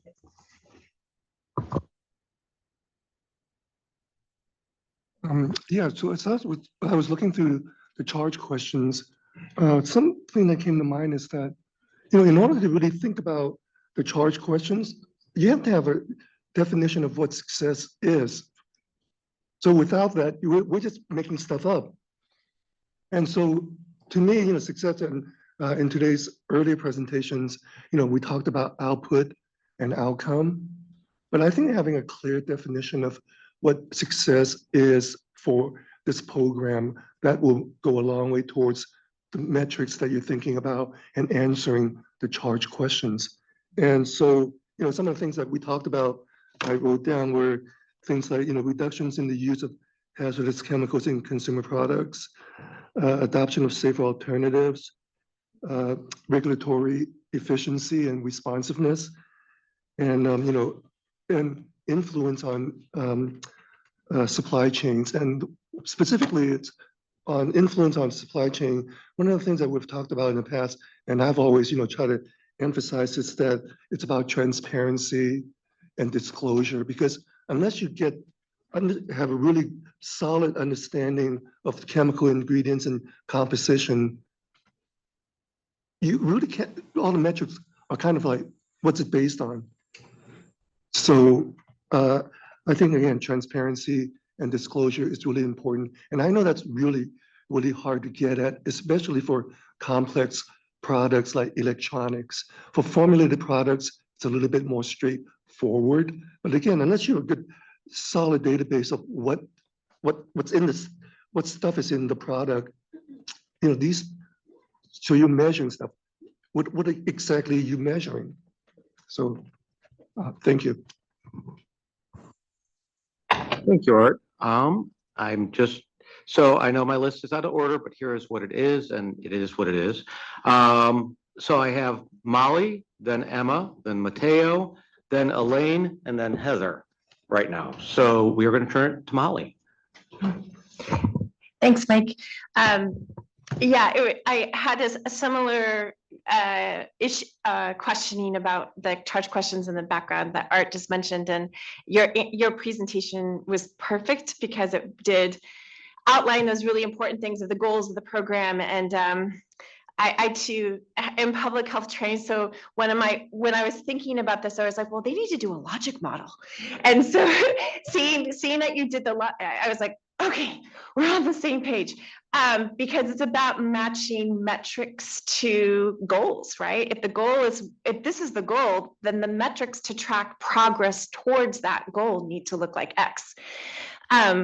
What I want to mention also in the notion of using that logic model, when I was kind of trained in program evaluation, there's also a need to invoke like your theory of change, right? Because especially on those near-term outcomes, one thing leads to another thing, leads to another thing, leads to another thing. There's a cascade of effects that we probably all presume exists based on a theory of change. If we want to transition industry to safer alternatives, we need to do X, Y, and Z, and sometimes they're in a logical order otherwise. And so with that, I do want to lift up one of your near-term outcomes of awareness and knowledge building. I feel like I've heard this in several past meetings within on the panel where, and maybe I'm remembering the alternatives analysis discussion of 6VPD, where there's such a learning curve of the REs, right? There's a learning curve around what a hazard assessment is, a learning curve of how to even find alternatives. And so I feel like some of these foundational elements, when they're in place, other things will start to follow. And so first and foremost, I do think one of those metrics around awareness building is absolutely essential. So I think this is all like kind of in reference to question number one, but I don't know, trying to build out the suite of metrics. I think having them align with the theory of change might be constructive. Knowing that some have to come before another, I was reflecting on question number 6 in reference to what the Toxicity Reduction Act does and how they've tracked issues of pollution prevention over time. Another, I think, important feature of a metric is to do that tracking over time. Because for the TURA program, they started tracking metrics when it was initiated and were able to, report out 25 years later, what the successes looked like, how much gains were made. And so I think being able to at least have some of these metrics demonstrate trends over time is really important. And for that, I don't think there's much to learn from TURA in terms of the metrics that they tracked, but it looks very reminiscent to the one of the impacts that you all did around the metric tons of pollution of this particular hazardous chemicals removed from the market, right? They do it in the sense of how much toxic use reduction have we seen in a year by year way, on a yearly basis for X types of categories of chemicals. But they also have done one more thing that I want to invoke another idea, and it's about one of those goals that you mentioned early on of defending funding, right? Defending your existence. And I think some metric that can be, I don't know if financialized is the word, but turned into an economic, like this is the savings from, some economic metric. TURI has done a report on how the program has improved the economic competitiveness of industry. And so I think there's something about, we're not just telling people not to do something, we're actually supporting innovation. And we've created, trying to put dollars to the growth, the economic gain, right? In some ways, I think helps to not answer, but sets the program better up to defend its funding going forward. Those were long-winded, I'm sorry. Long-winded is absolutely fine. Emma, you're up. Thank you. Nice point, Molly, about the flipping the metric to not pollution prevention, but maybe towards the sustainability of what is the volume of green chemistry you're using, where my head went to, and that might be worth talking about more. I have responses to several of the questions, but I just want to start with one and then come back later, which is question 4. We're going to all questions, right? Yep. Yeah, okay. Question 4, how can we best convey success? What is working in the approach today and what is not? So related to this, I wrote down that I think you need to have multiple levels of metrics. And as you had a great presentation, Robin, and it really paralleled a bunch of reading I did yesterday. Makes a lot of sense that initially you're counting your productivity. And I think that's okay because it's showing the work that you're doing every year. And I don't see any reason to stop doing that. So that's the first point I wanted to make. But now I think what you're saying and what I'm thinking is it's time to introduce those medium and long-term metrics, because those impacts may take years and decades to be truly distinguished from maybe the noise out there. I had similarly to Art written down, so how do you define success at the beginning of the work? So I agree with you, Art. In addition to that, good scientists will use multiple methods to confirm an observation. So I recommend that you apply multiple ways of seeking an answer for a metric, of multiple methods to measure an impact. And then I think that you showed us some impact metrics when you talked about the 10-year accomplishments report. You had some specifics about methylene chloride, PFAS, and copper reductions. So maybe we want to talk about that, or you want to share a little bit more about that if you have information. What is that a metric that works for you? It's the sort of pounds of pollution prevented that Molly just mentioned. But you know, why it's a metric that a lot of programs have used. Yes, it's a little imprecise, but as I said, let's measure this lots of different ways.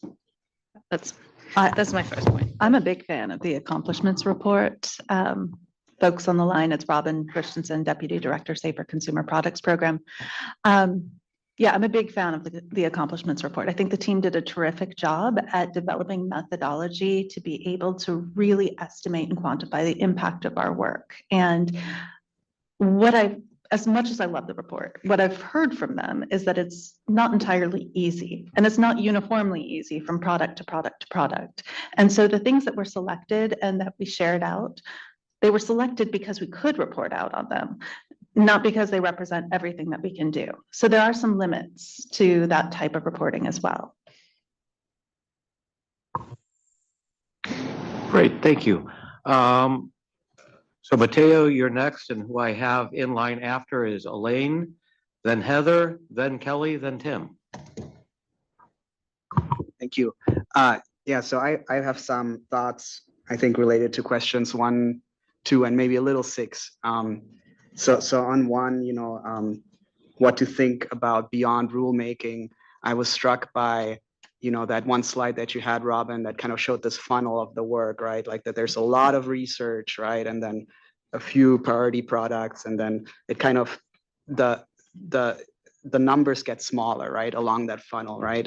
But I think there's probably an opportunity on that research, the big side of the funnel, to get better at measuring not just sort of the amount of research, right, the number of reports, but also the impact that has, right? In academia, there's impact factors, right? Like you mentioned how some of the work that DTSC was doing is being picked up in other states, right? Like I actually saw a paper on PFAS, right, that was cited in the EU proposal on restricting PFAS as a class, right? So that's very impactful, right? Like, and it's, it speaks a bit, I think, to that long shadow that you mentioned, right? Like if kind of research work that's done as part of this program influences a proposal to regulate PFAS as a class in the European Union, right? Like that's quite some impact. So that was on question 1. And then, question 2, I really struggle. I think it's going to be difficult to find metrics that are meaningful, like in a quantitative manner across products and chemicals. And I think the main reason is that, like, it ties back to what you're trying to accomplish and what you're worried about. And that's going to differ for the chemicals and products, right? Sometimes it might be some acute local effect, like with the nail polish, right? Exposure to workers. And so you'd want your metric to be very targeted to the impacted population, right? But with things like PFAS, right, it's probably a global problem, right? Where even restricting your scope to California might be the wrong way of looking at it, right? So. And I just want to jump in and say thank you, Mateo, for understanding my question too. When I shared them with Andre, he said, that Robin, that question is, I'm not sure everyone in the room will understand what you're trying to get at here. But you nailed it. This is something that I struggle with. And I think it's going to be a struggle that the board has when they are working with us in terms of trying to identify what might be a few select meaningful metrics that capture the entire breadth of the work that we do, because it's quite different from product to product.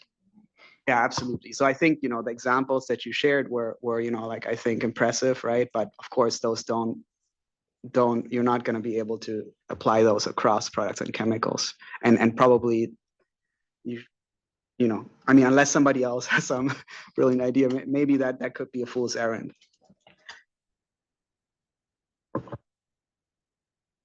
Thank you. Elaine, you were up next.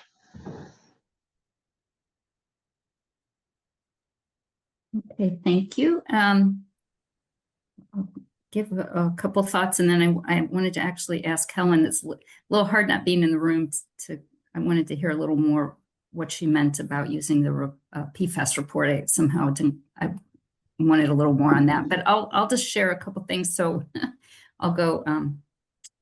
I'll take Robin's challenge to go bold and I'll go off grid actually.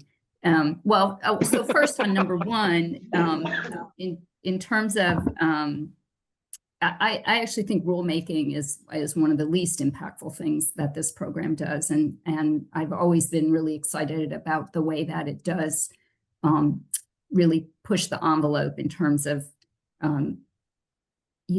encouraging market change, while certainly advancing the science in this area, but really encouraging market change. And then of course, the challenge has always been, well, how do you know it's moving in the direction you want, right? And so I'm super excited to hear, I think it's tomorrow, about more about the Pearl program. And I think that as you're building that program out, that may be a huge opportunity for metrics that reflect the regulated entities and the market in terms of the whole voluntary providing information, and then potentially even AAs is where you may end up being able to build out some really strong metrics. And I'll just throw out the Energy Star program as an example of where that's a voluntary program with very clear goals and metrics that now industry, that the manufacturers find exceedingly valuable. For them, it's a huge benefit. So that's on like number one. But on sort of this number two, number 6. Oh no, I'm sorry. Where's the research one? Number 5, maybe number 4. Okay. I'm just going to throw out. So that was the first thing, was like that encouraging market change, which I think is a really, really important one to measure. But this improved environmental quality that people have a concern about how we really evaluate that and how we see the outcomes and the trends, and how we would cover all the different products, and importantly, not just what chemicals go away, but what those replacements look like. And so something like using the biomonitoring program and even adding to it.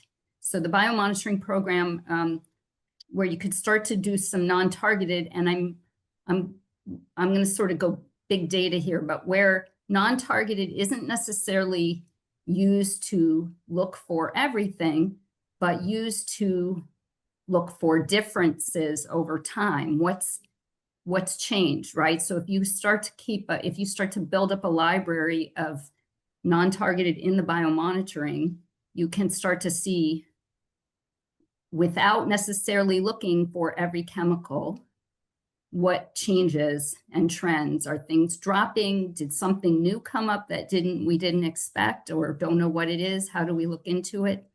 And if in that program, there was a way to add some residential measures, and I'm specifically focusing on residential things like host dust, maybe passive air, indoor air, and tap water or something, but real proximate things that are going to directly reflect product use rather than other emission, whether, effluents, emissions, waste, that kind of thing.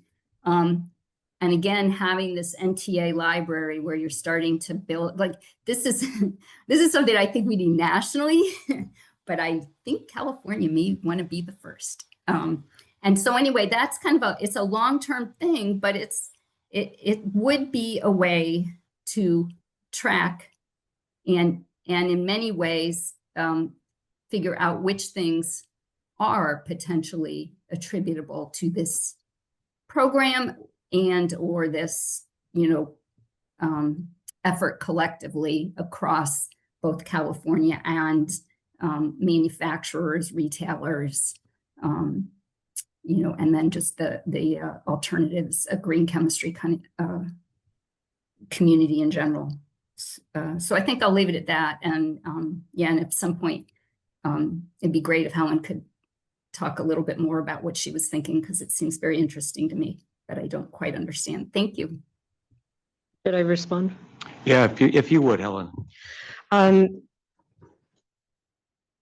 So the general point is that we may not necessarily just track like the incidence of a chemical's presence at a certain level as a metric, or even some of these counterfactual things or logic model kinds of things we were just talking about. What I was suggesting is that another type of thing that you can measure and is clear is whether an analysis has been completed.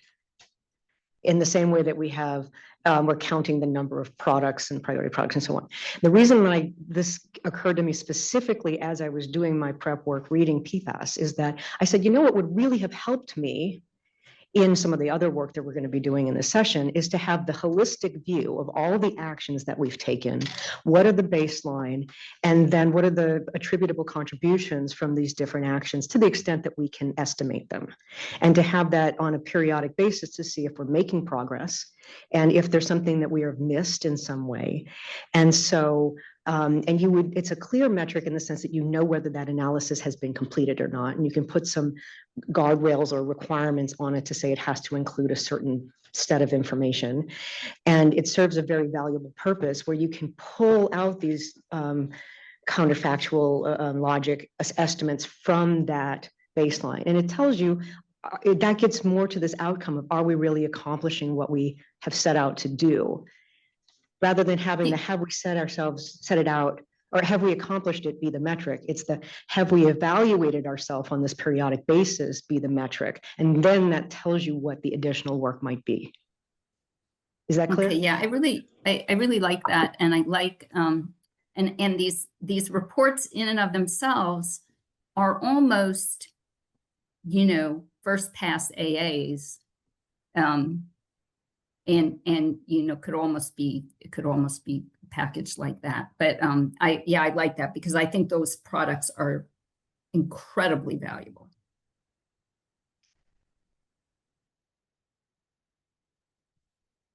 Great, thank you. So now in queue, I have Heather, then Kelly, then Tim, then Emma. All right. I have a lot of thoughts building off of what other folks have said, so I'm trying to keep them organized here. But the first thing that Art had said about defining what is success, I think we can consider one of the conversations we had in the last GRSP meeting about defining safer and whether or not that is something that the department determines to do, I think is very much in scope for this question. If we can define what safer is, then we can set metrics based off of what's considered safer, what's not considered safer, and for which chemicals we don't know anything about. So we should be treating those data gaps as a potential risk, not only to human and environmental health, but financially to the state, to the entire federal government and to businesses who are participating in the program as well. To that end, Elaine, I think Elaine was talking about using biomonitoring information in this thinking big. And if there were to be a definition for safer using that biomonitoring data to seed it through and determine which of those chemicals do or do not meet that definition, will be a very meaningful metric to then move forward in decision making.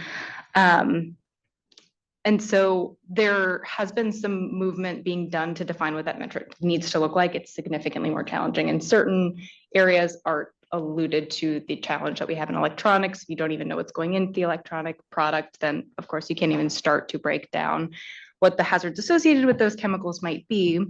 But starting with low-hanging fruit, beauty and personal care, other formulated goods like cleaning products, the Safer Choice program obviously has a list of chemicals that are considered safer. And then what do we do with those that are not? So there are systems in place that we can start to look at from a chemical hazard assessment perspective to see if we can start to close some of those gaps.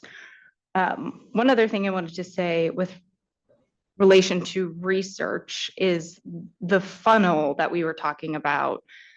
Those research questions are essentially knowledge gaps, and those are going to be endless. And I think maybe this is how, in part to what you were speaking to as well. But if we're documenting what those knowledge gaps are upfront and then ticking off what we did with them, like we actually don't feel like this is a knowledge gap anymore because we identified, I think you were saying, Robin, it's phthalates and plant-based packaging.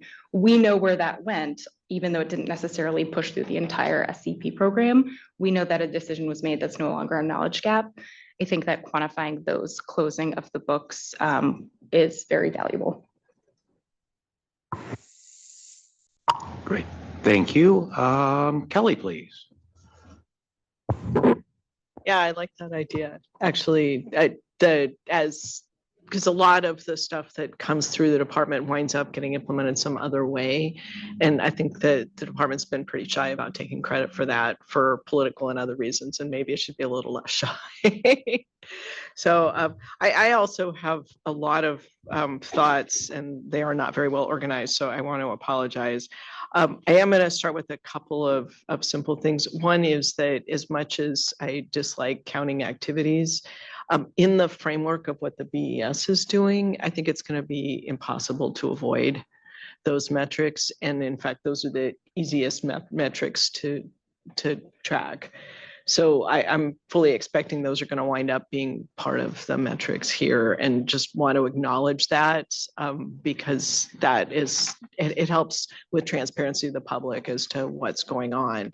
But which of those you actually include is something I think you ought to think about, because some of the earlier steps might merit including there. And then to go at question 4, this also goes against a lot of my other comments, but it's important. When it comes to communications with legislature and the public, stories are much more important than any numbers anybody can generate. And this has been proven over and over again. The great environmental communicators all communicated through story. So Rachel Carson, Sandra Steingraber, other folks, people remember that and were motivated to change their lives and our world because of stories, not because of any fact or figure or data. And that happens over and over again. So I think you should not underestimate the power and importance of stories. And keeping those stories, seeing if, especially companies are kind of reluctant to tell stories, but to the extent they do, I think that's important. Mike told a really fun story at the last meeting about the PFAS and floor wax. And I remember that every time. I've met with the people from New Hampshire about this. I'm seeing it at conferences. It's on our product inventory list, all the rest of the stuff. And I keep remembering Mike's story. So it tells you how important a story is. And it also illustrates non-quantifiable benefits of the program, because a lot of things you guys are doing, you wind up getting to a certain point and then somebody says something and so forth, and it's actually the change the department has triggered creates a story. And that's important. So those are kind of background things. In terms of general frameworks, I probably mentioned this in 2019, but the California Stormwater Quality Association has a little effectiveness assessment book that's very geeky and really written by a bunch of engineers and sounds just like that. But they're basically saying, hey, activities are like the bottom thing to count. And there are other things that you can also use to assess your effectiveness. So just, and we've talked about knowledge and awareness within the community. And that's hard to measure because often that's surveys and it's hard to construct the surveys and so forth. But even doing web searches is one of those more structural kinds of things, or press searches and so forth. And then target audience actions, again, to the extent they can be quantified. So for example, I've seen a lot of cases where the department's interested in something and then industries start adding stuff to their lists and change. The vehicle industry keeps updating its disclosure list. Other industries do that too, or develop there have been specific programs developed. And those count. Those are actually important outcomes. The department starts raising it, starts raising questions. Those are really important things out there. And I don't know how well you could quantify that, but again, that's important. And then there's the what's in products, what kind of exposures occur, and ultimately what is actually in the environment or the endpoint. And I want to linger on that last one for a minute. The idea, the linkage to biomonitoring California here feels very weak. And the same thing with the water board's monitoring right now, Swamp Spot on this, for those who don't know the jargon, the surface water ambient monitoring program, stream pollution trends program. I have been trying for 10 years to get them to coordinate more with you guys. And I think Ann Cooper's made a diligent effort on the same. We've got them to do some PFAS monitoring at last, and are looking at non-targeted as a way towards getting at some of these presence absence kind of questions, even though you really can't quantify stuff. And I also think that looking at poisoning reports and worker injury, some of these kinds of things, I've got to say as an aside, I'm super excited about the acid and bases because I've seen the worker injury numbers associated with acid and base cleaners, the caustic cleaners, and it's just appalling. So that's so some of these other endpointy things, which takes me to 2001, is that there's a need for long-term monitoring and long-term partnerships. And you actually have a report to the legislature on brake pads that mentions the gap in the water world where there's really no monitoring program to tell us the effectiveness of the copper and brake pads program. And the same thing's going to be true for PFAS and other kinds of things. That there really needs to be some sort of long-term thing going on for both human kinds of endpoints and environmental kinds of endpoints. Now, not all of your regs are going to actually be able to have a measurable impact. So brake pads are the exception. They're half of copper and urban runoff. So it's pretty unsurprising when you have the requirement that took effect in January 1st this year that brake pads have less than 0.5% copper after having up to 20% copper, that you might expect to see an environmental change that's measurable. So that isn't necessarily going to be true for PFAS and carpets.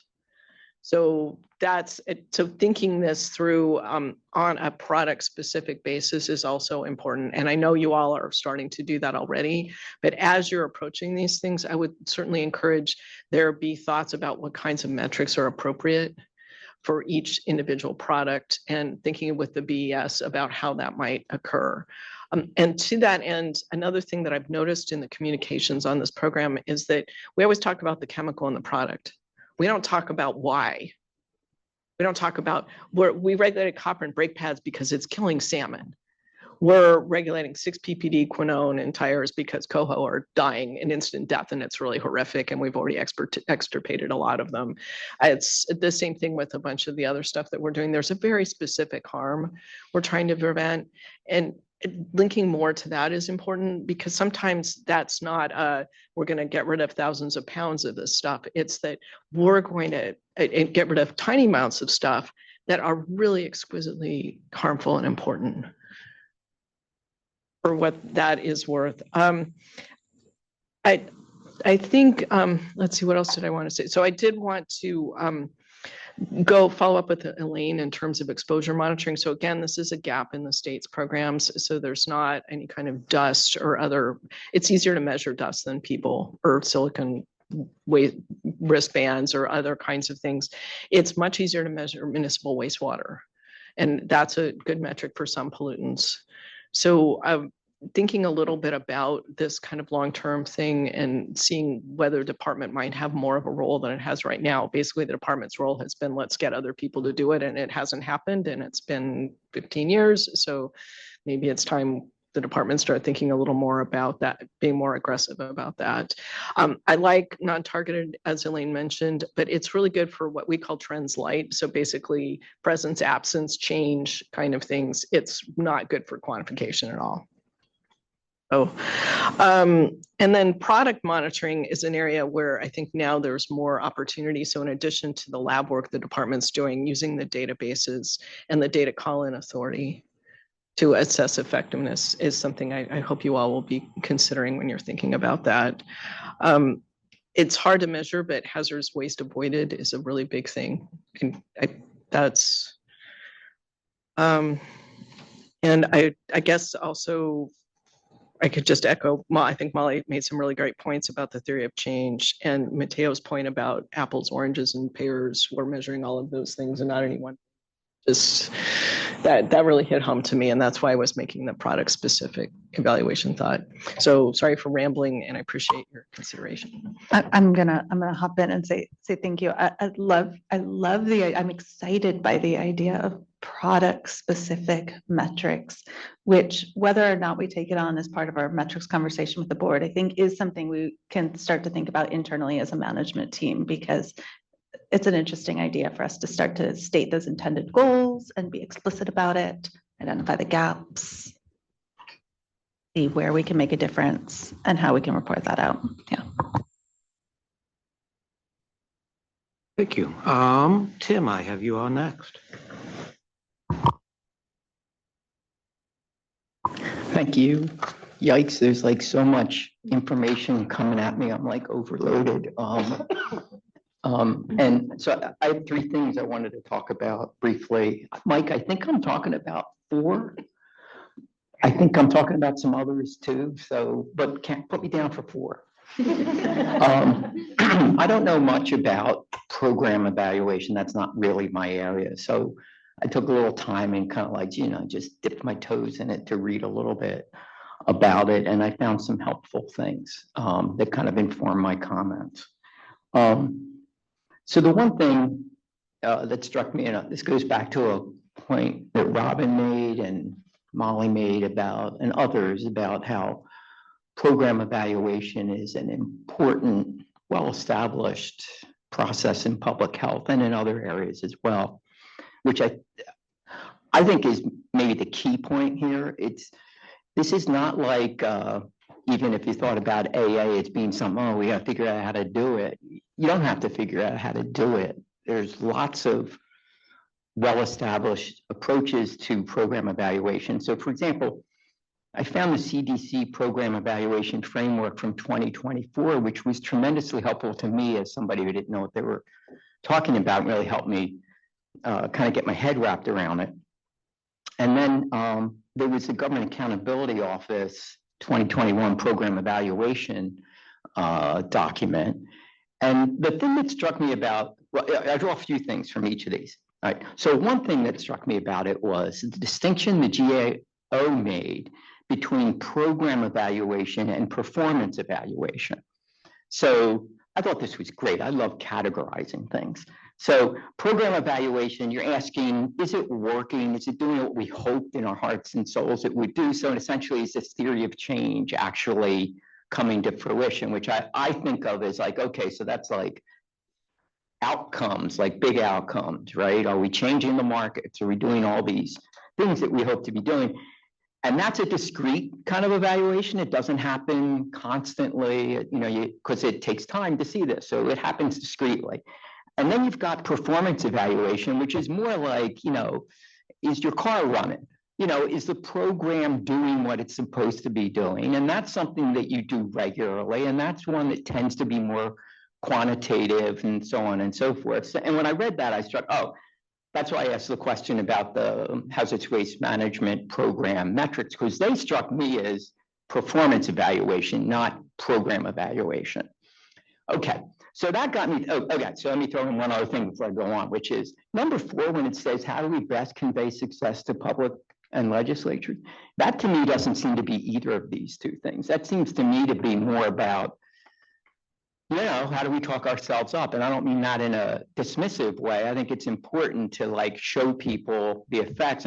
But a program evaluation is about identifying your successes and your deficiencies and addressing them. So I think conveying success is a different kind of activity. I think it's also important, but I wouldn't include it in, I wouldn't make it solely part of program evaluation. Certainly, especially like you should be proud of what you've done on this program. You have a lot of success, and you should be letting people know that for lots of important social and political and strategic reasons, but it's not program evaluation. Okay, so back to program evaluation, performance evaluation. Okay, so this is where I want to emphasize, and I think people have also kind of said this, I want to emphasize it, which I feel like for the work that you're doing at the board, that when you look at the statute,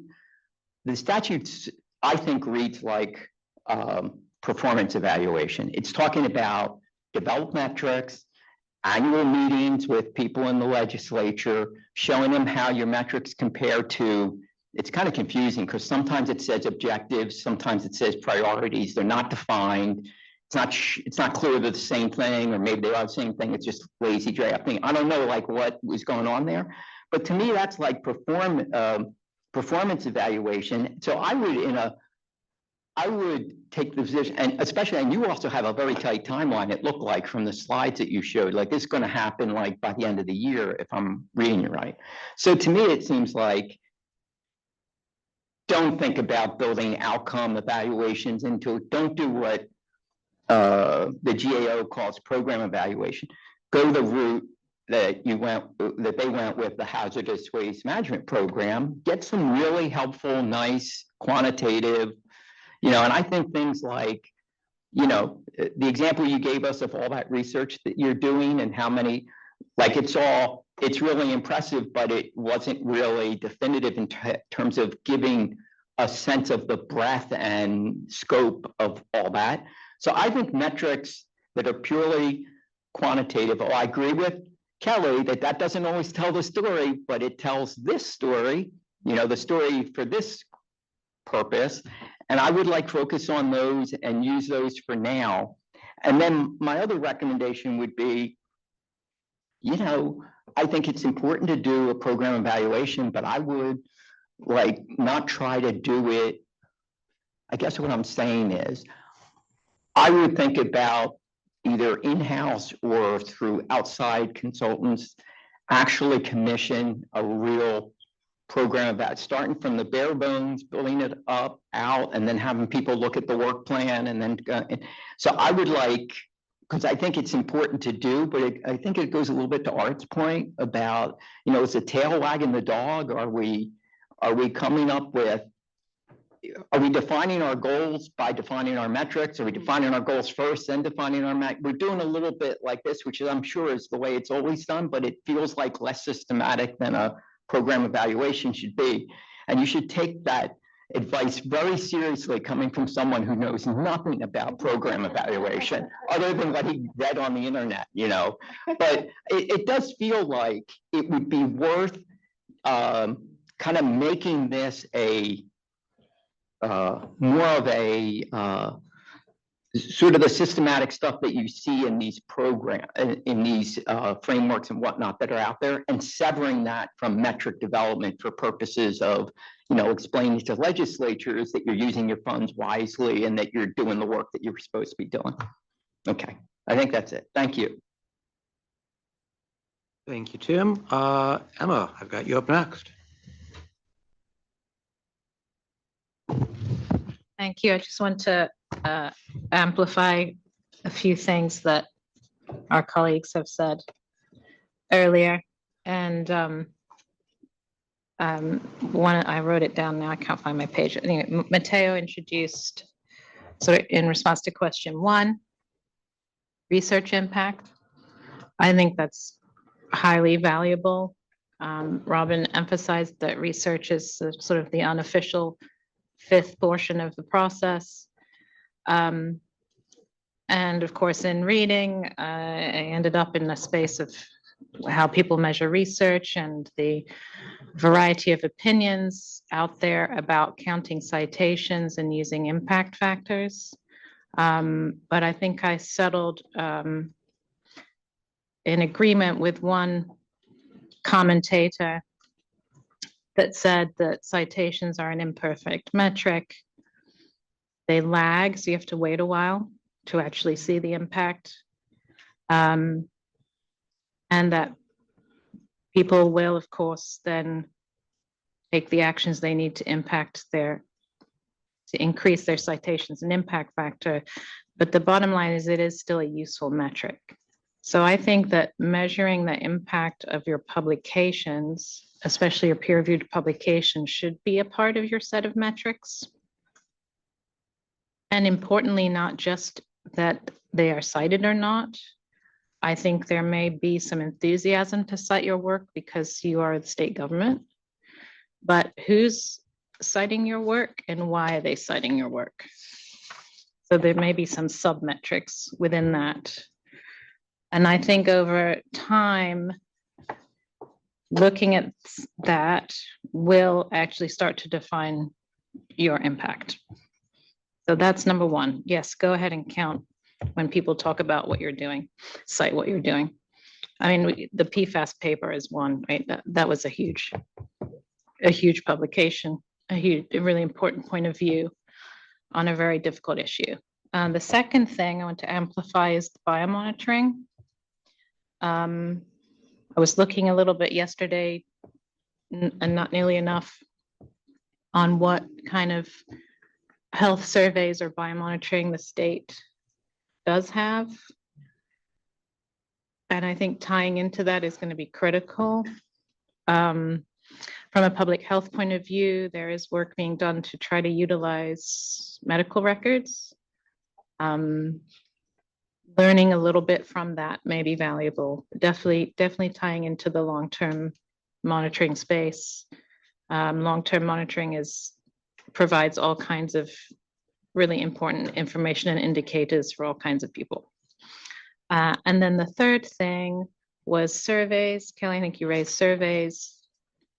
And I think well-designed surveys take a lot of time and resources, but I would be really curious to know what the manufacturers, retailers, regulated entities are thinking and responding to the various steps, the various milestones in the process. How is that changing their sort of business planning and behavior? If you maybe can get a good social scientist to help you. And there was one more. Did I write it down? Yeah, I'll come back. But those three. So citations and really understanding who's citing your work, biomonitoring, and surveys as tools.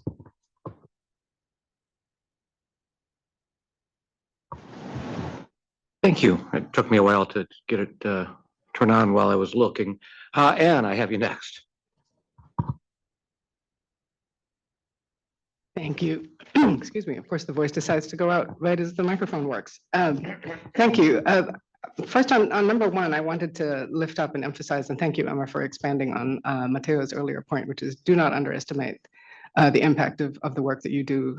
You've contained it to North America. I can tell you it is not contained. It definitely goes all the way to the European Union and beyond. So, and then measuring that, Emma, I think to your point, figuring out who's using your work and to what purpose, I think that's, none of these are easy measures to make, but definitely worthwhile pursuing.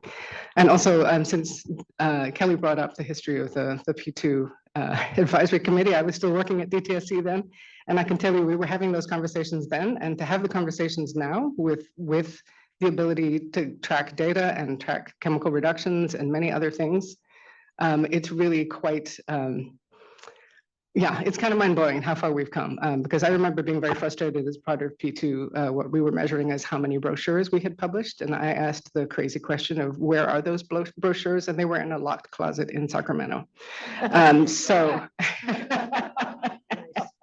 So we've come a long way, just to say. And then Molly, thank you for your very kind comments this morning. I think I'm going to do again what apparently I've had a reputation of doing, which is take us very large and systemic. I've been traveling in unusual places these days, still puzzled to find myself in philanthropy, but as an environmental health and justice longtime person, we're now talking to our climate colleagues. So I'm delighted, Andrew, to have you here. And thank you for your past work on this. And it's been really clarifying the questions about, how do we measure the impacts of the work that we do and have done as a movement. And also what's coming up is those intersections. I add complexity by adding multiple systems to these discussions. But for example, the LA fires is a huge example of the triple planetary crisis on the ground, right? So the hazards that DTSC staff are cleaning up in soil and air, and people are asking, what are the public health impacts? Can I go back? If my house is still standing, what do I even measure for? That's the work that we do here or have done here and continue to do here. And that's the hazards we're trying to prevent. Measuring that is a whole nother level of challenge.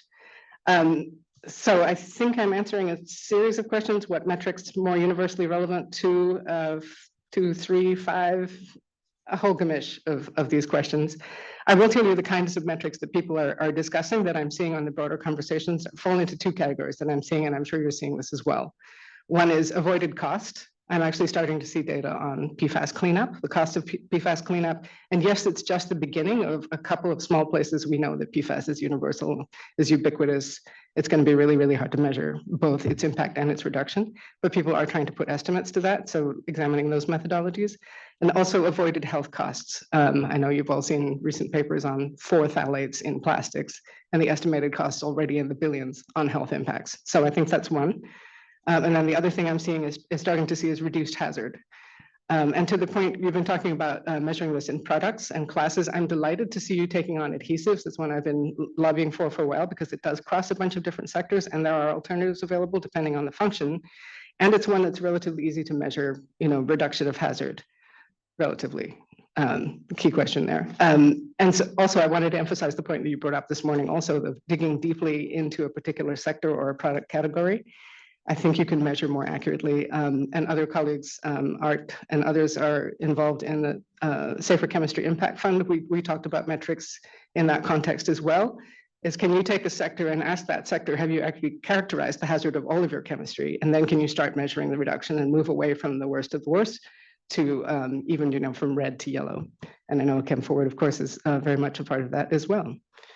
I think that's those are my main, yes. So those are my main points. Of if I have other ones in there, I'm sure I can lift this tent again.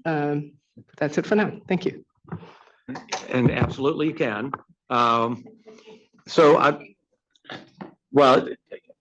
That's a good point. I understand that one.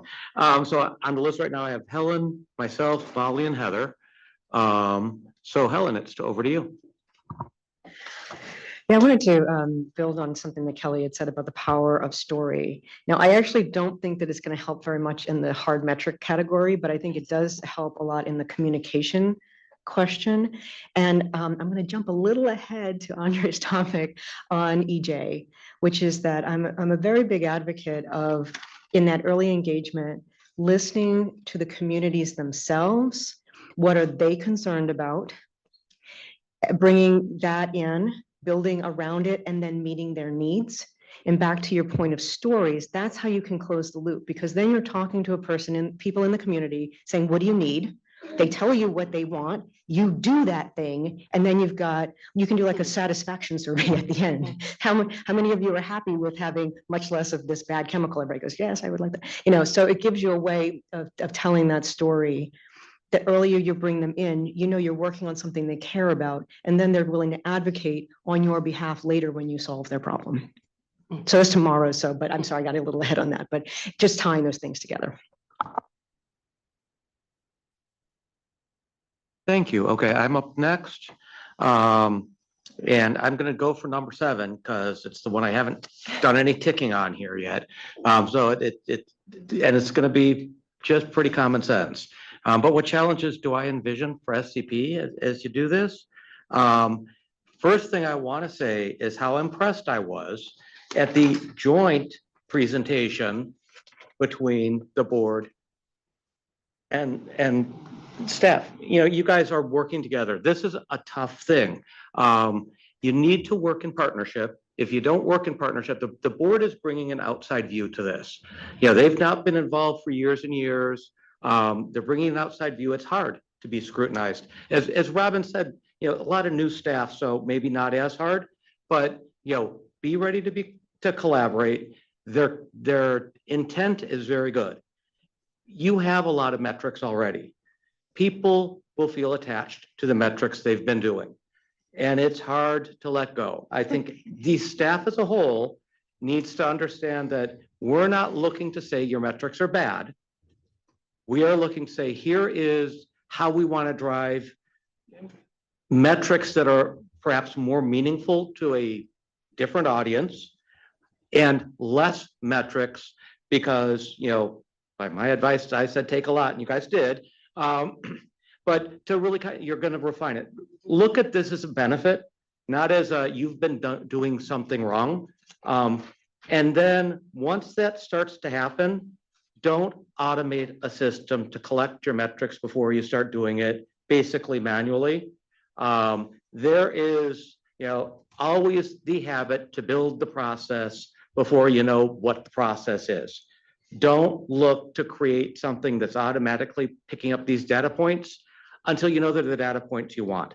It's very difficult sometimes to build those systems, and you might get to the point and say, oh, this isn't really what we want anyways of those.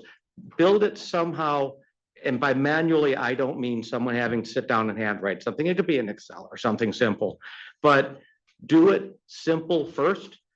You're lucky enough to be number 2 on the list instead of being number 1. So I'm sure there were a lot of learnings, but don't let building these metrics, on the other hand, take all of the staff's time, because then you're going to come up with a metric that's really important.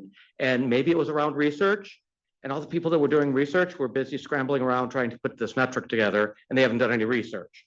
So remember, balance is another challenge. It's going to be hard because I think people are going to, knowing the target audience that these metrics are going to, can make people get very interested in these metrics. Knowing this metric is going all the way up to the top, and that Katie's going to be presenting it, and Katie wants to look nice when she's presenting it, might get people to get a little absorbed in how we're going to get this, how do we do this?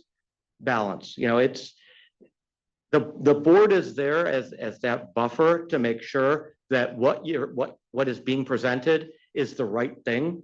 You know, the impression I was getting is that while the board has a tight timeline, the board isn't there to say, well, here's our timeline. We don't care if you look bad, you look bad. It's what is meaningful. So really focus on that and be prepared as you do that to say, here are the metrics we're taking and why we think they're meaningful. They might need to be tweaked or presented a different way, but you know, don't be defensive, but also don't just say, well, the board knows we're going to say nothing. You know, collaborate. But then once that's all done, don't get fixated on them still, because the first time they get presented, someone's going to say, well, yeah, but, and once it goes on up, someone's going to want you to tweak something.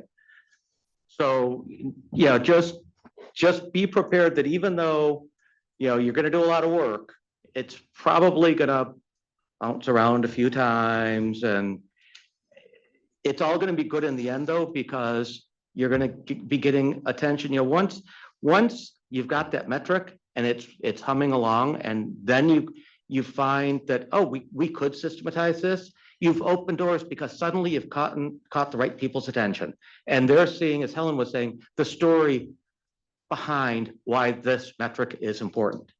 So I think I repeated some of the stuff Tim said as well, but you know, I just wanted to get that out there. Is what challenges should you expect, in my opinion?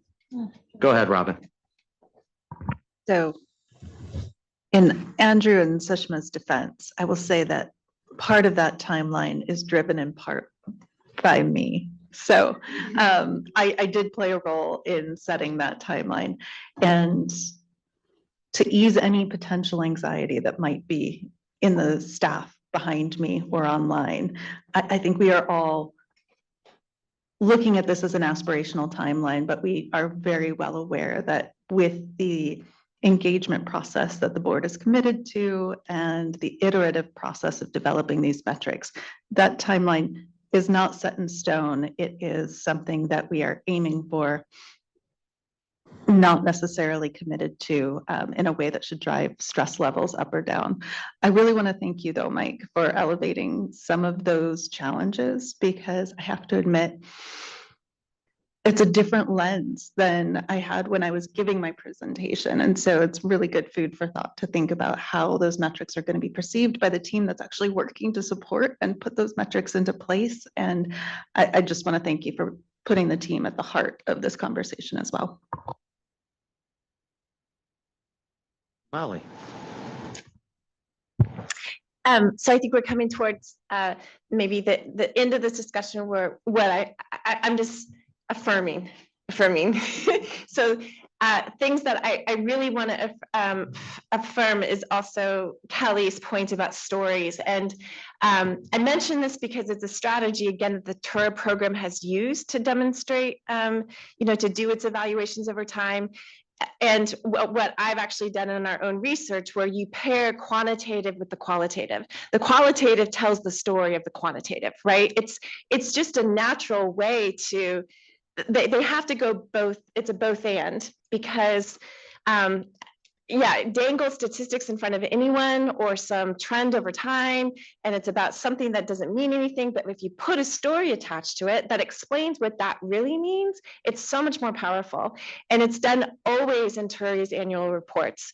And moreover, they have all these case studies over time that they've documented around what toxic use reduction looks like, how it's benefited, companies, right? And it puts the story behind the numbers of the program. So I just want to amplify that.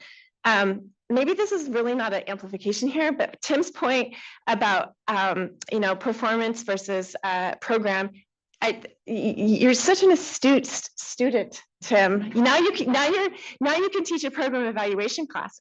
I'm sure you're ready for it. But it's, to me, that's so unsatisfying to just achieve what was written very poorly in a statute of what this should look like from the BES standpoint. And maybe minimal, like doing it in a minimally way is just better. But I think he's right that that's probably the focus that should be done for this case. But I just want to say, I so appreciate the openness to really think through this question. I always thought program evaluation was a really great tool because it forces you to really think about how to do the program, how to keep going back to it, how to improve it, how to make sure we're hitting the North Stars that we want to hit. So I just want to, it's just more satisfactory to me to know that you're still building this out, thinking about these metrics that could be of service to the program, regardless of whether or not it's going to be of service to the oversight needs of the board, right? Like, it's maybe a both and there, and one might be for one reason and one might be for another. The last thing I want to emphasize, and also maybe pivot back to Anne, is I was hoping Anne would comment on metrics because she's a guru around metrics, having developed many herself. But because of her philanthropic role, I'm just thinking, you read grant proposals all the time that people are forced to put in, how are you going to evaluate your progress, right? And I'm just wondering what's kind of bubbling up, knowing that you fund toxic programs, because it would be nice if there was metrics that the movement is using, and that this program is using, right? Is there some sort of overlap there that might be useful so that the movement is tracking its direction forward together? So I don't know if you have any insights on that based on what you've seen. But the one thing that I also wanted to lift up about what both Heather and Anne and others have said is just a metric around reduced hazard. This is one thing, and I think it also speaks to how do we make prevention quantifiable? Because you might not be able to say we've reduced cancer, but we've reduced carcinogens. It's real, it can't, you change the language, and we did this for the Turo program. I did an analysis of the toxic waste reduction data and assigned that hazard, looked at all the chemicals that were listed as potential or known carcinogens, and tracked over time, do we see a reduction in those use of those chemistries? So you don't have to talk about it in terms of copper, right? You talk about in terms of fish health or whatever. You just label it in a public health or an environmental meaningful way versus, and so, yeah, we talk about hazard, reduce hazard, but bring it back to the public health speak or the environmental speak. Label that hazard, and you'll be much more closer to talking about prevention.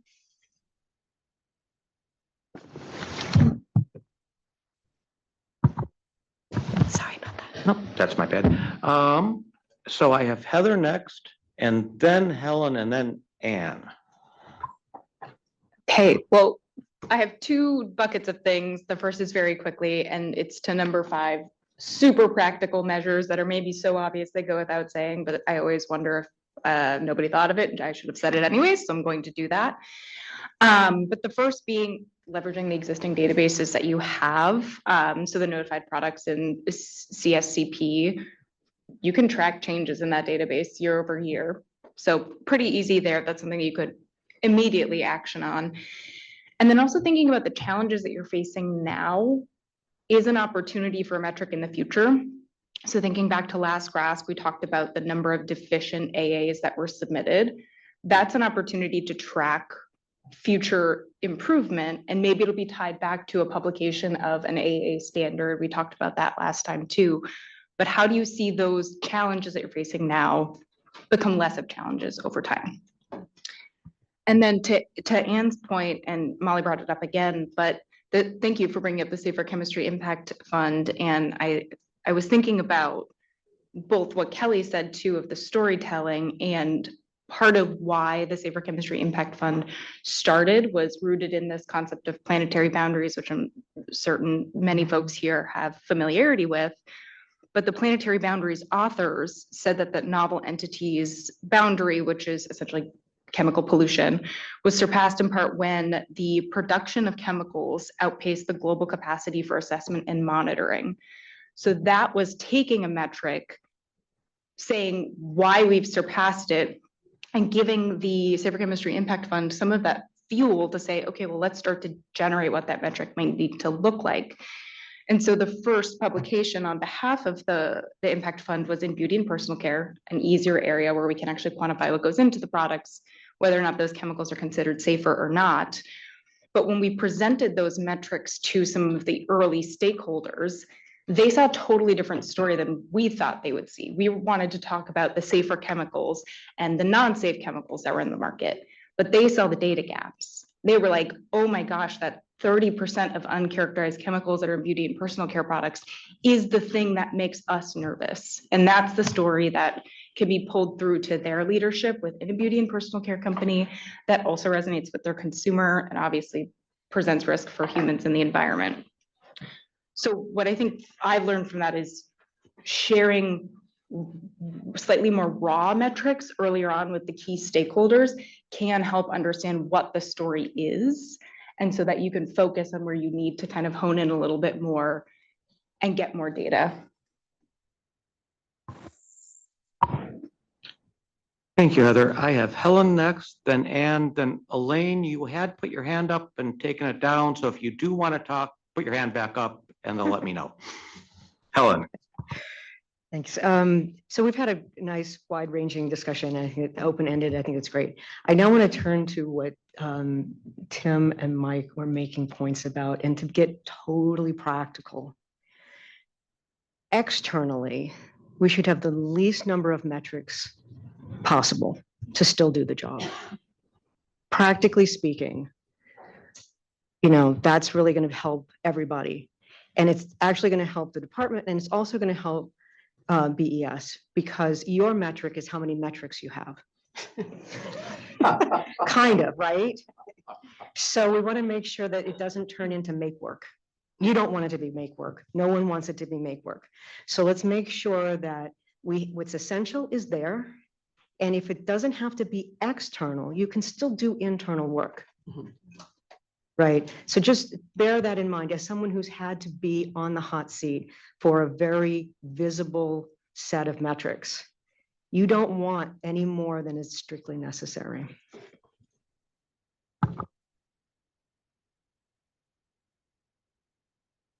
Anne. Yes, wide-ranging is one way to describe our conversations. Thank you, Molly, for reminding me what I wanted to say earlier, which is at this point, we can use categories, and you put it beautifully, like how do we translate this back to public health and environmental protection?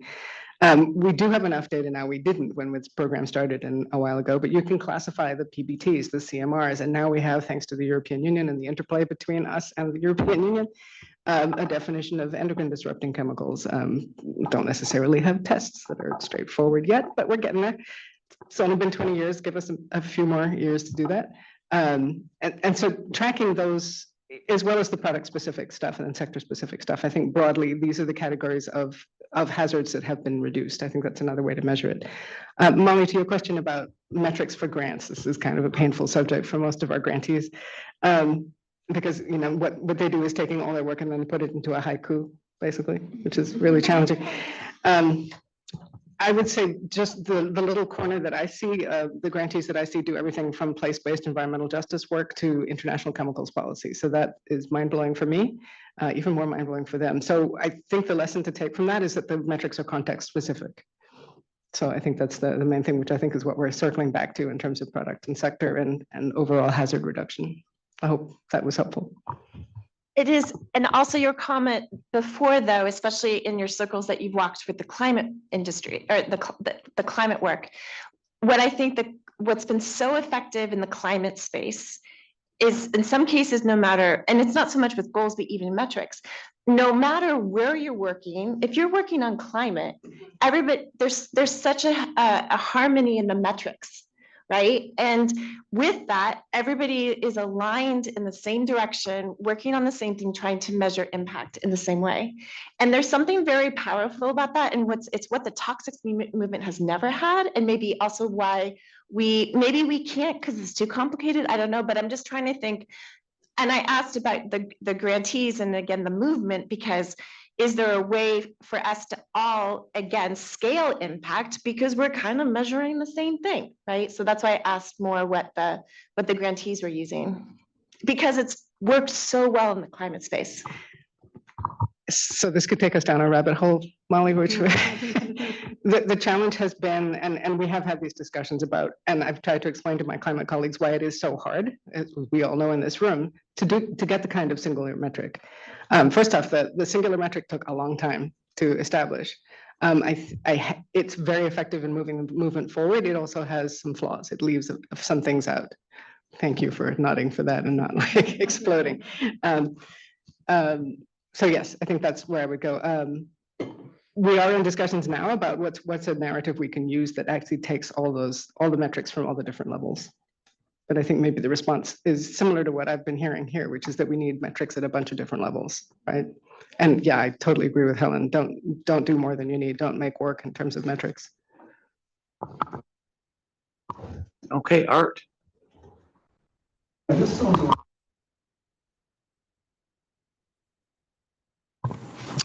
Yeah, this also touches on the point that Helen was making. So I tie that to one of the questions that asked what is not working.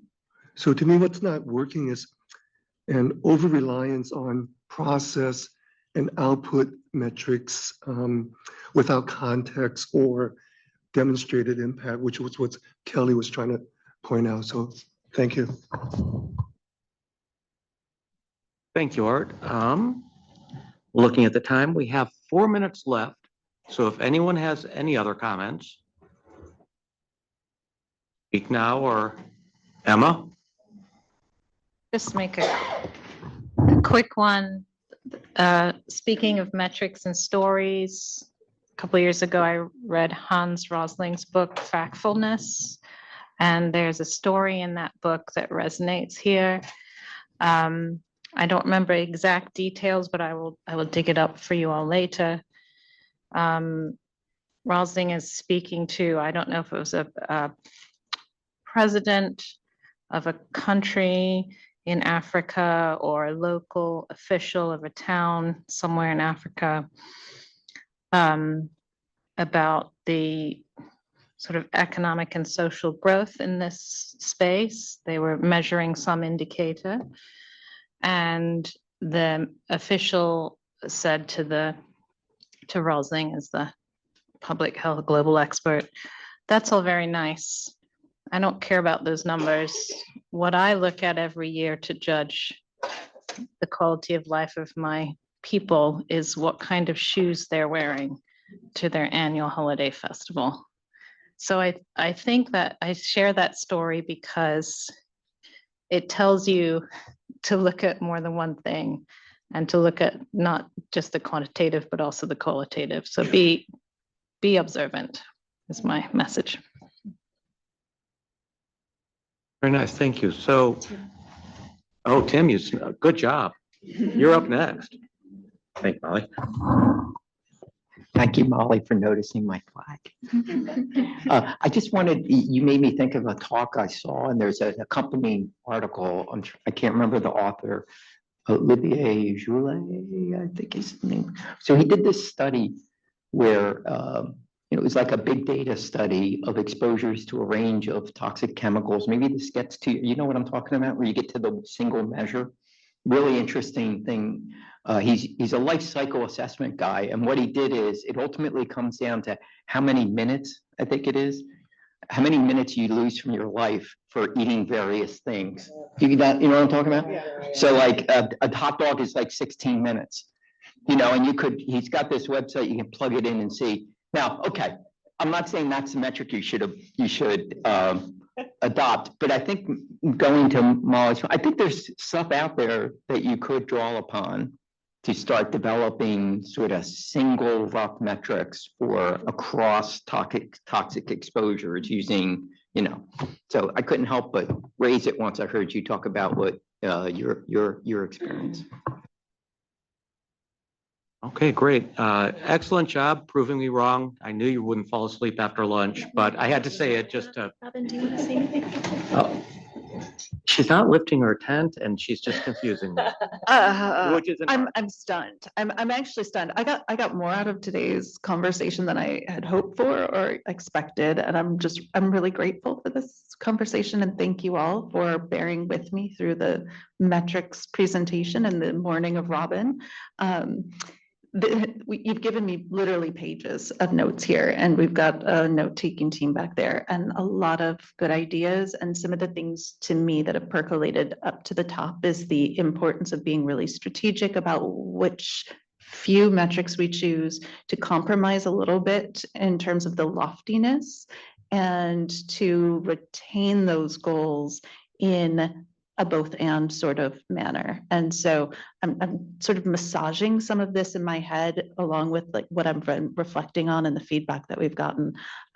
Really excited about what the next few months are going to look like while I'm working with the board and working towards our metrics. And thank you, Mike and Molly, for facilitating this discussion. You guys do it kind of quite elegantly. So thank you.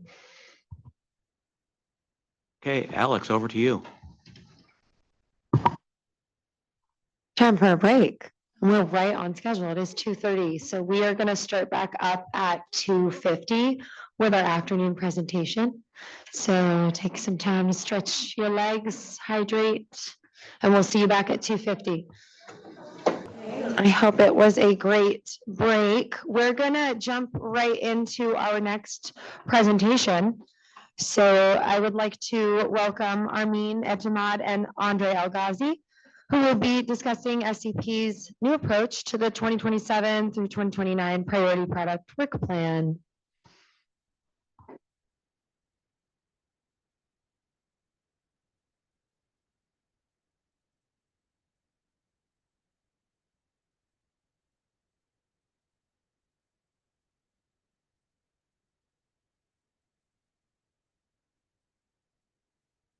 So don't face it towards you, face it. Okay.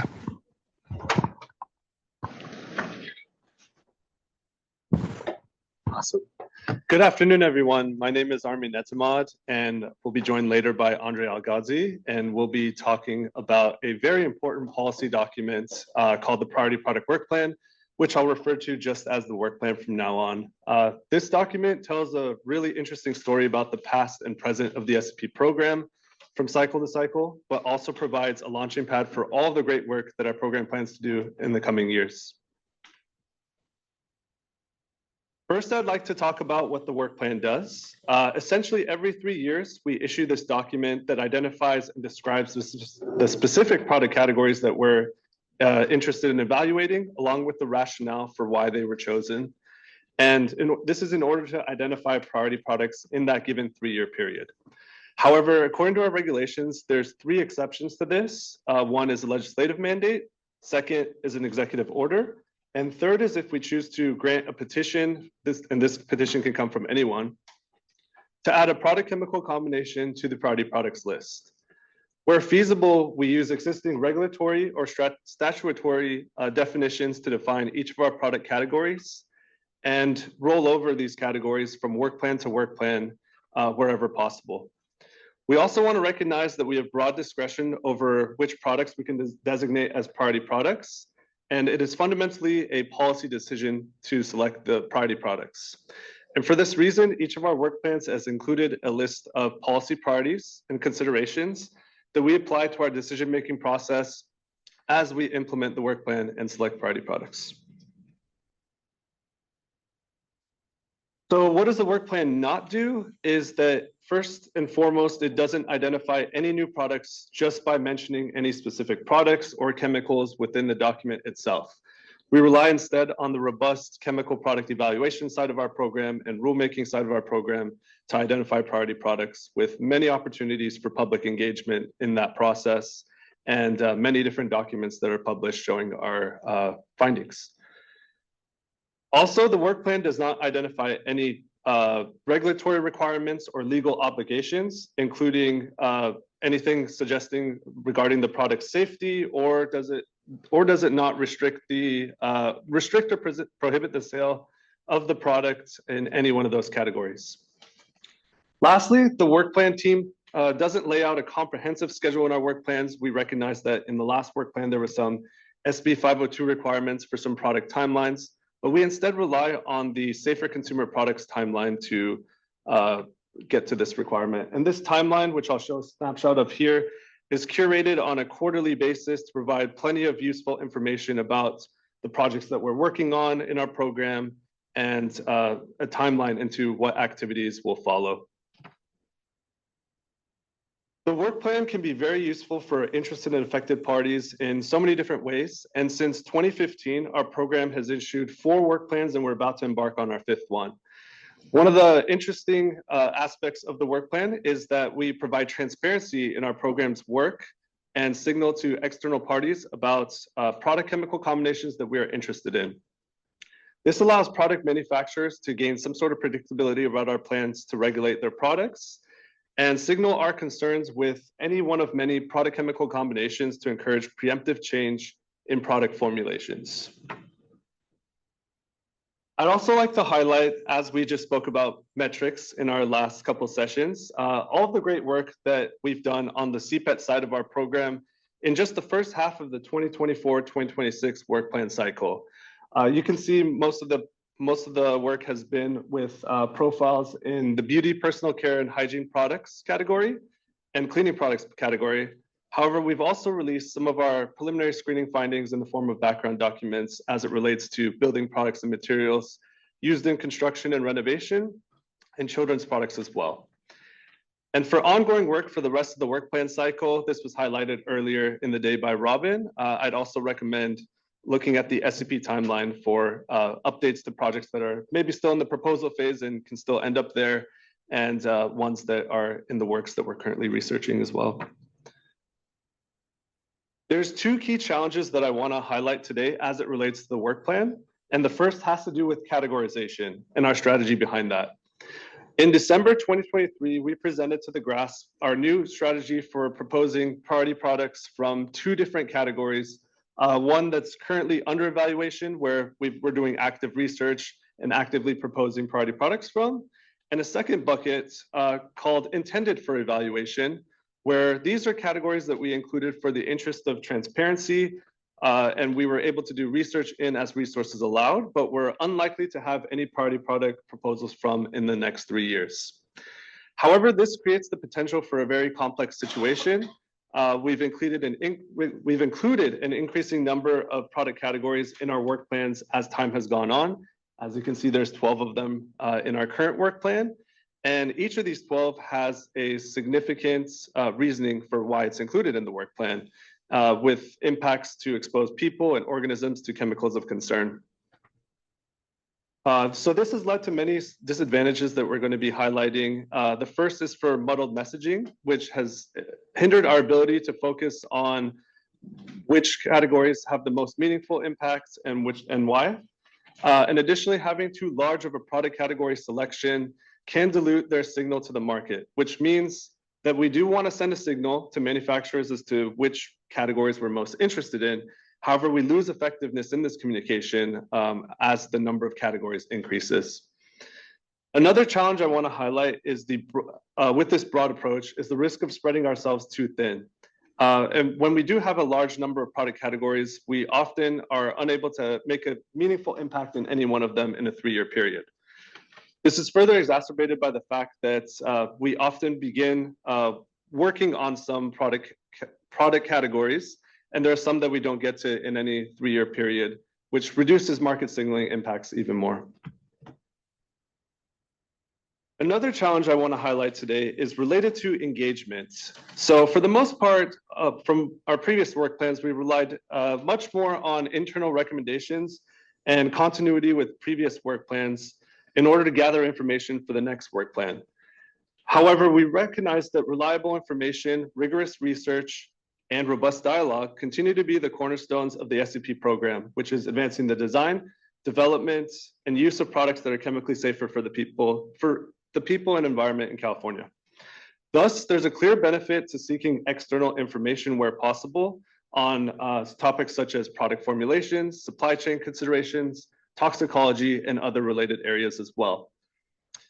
In previous work plan cycles, we relied on external engagement to seek input from other state agencies, our other BDOs, and as well the Green Ribbon Science Panel, where we have published our drafts and sought input on or presented concepts related to the work plan itself. We also hosted virtual public workshops and comment periods after drafting each of our work plans as well. We also want to acknowledge that developing the work plan itself is a major project, and we often start working on it before the current work plan cycle is over. And this has limited our ability in the past to engage with interested and affected parties as much as we'd like to. While our first 4 work plans have served our purposes relatively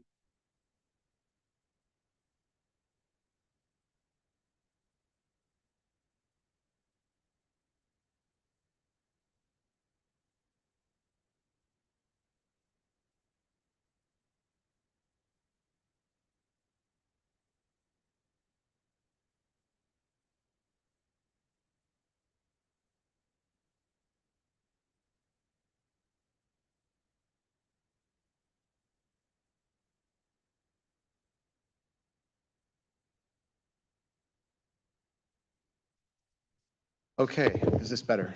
I'm going to see if I can point it at me so I don't have to bend down. All right, so yeah, Armin has given a nice overview of the work plan. It's hard to believe that we're starting on our 5th one now. And as we've been getting busy, sometimes we start relatively late, like in the final year of the work plan cycle.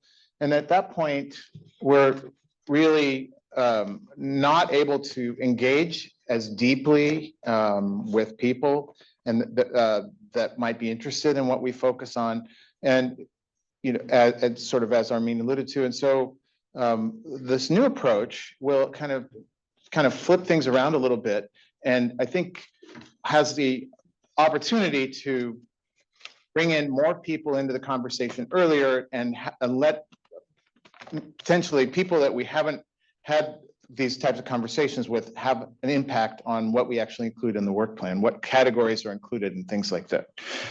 So this concept came out of some work that we've been doing on strategic design, sort of design thinking work that we've been doing, led by Robin, and we have a consultant named Janet Marl who's been working with us on this. And we identified this as an area where we could stand to improve. So the concept is to start public engagement much earlier than we've done in the past on the work plan. So we've already chartered and formed a team led by Armin, and they're actually getting ready to start reaching out to relevant parties in various sectors, NGO sector, industry, academics, other agencies, to start having conversations. And what's different is, in addition to starting early, we don't have a document yet on the street. The idea is we're going to put out maybe some general framing, some policy priorities, and then have conversations with people who have an interest and a stake in what we're doing, who might have some ideas. So they may suggest product categories they think we ought to include in the work plan. They may suggest specific product chemical combinations that they're particularly concerned about.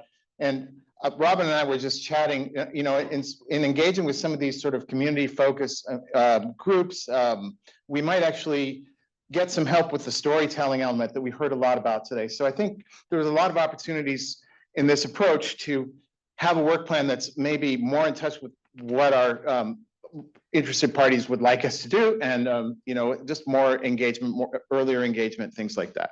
So the concept is on this slide, it shows kind of 2025 this year and 2026. The early engagement will be sort of framed by some priorities. I'm going to tell you what those are in a moment. And so these are kind of condensed, pithy policy priorities that are sort of guiding our work.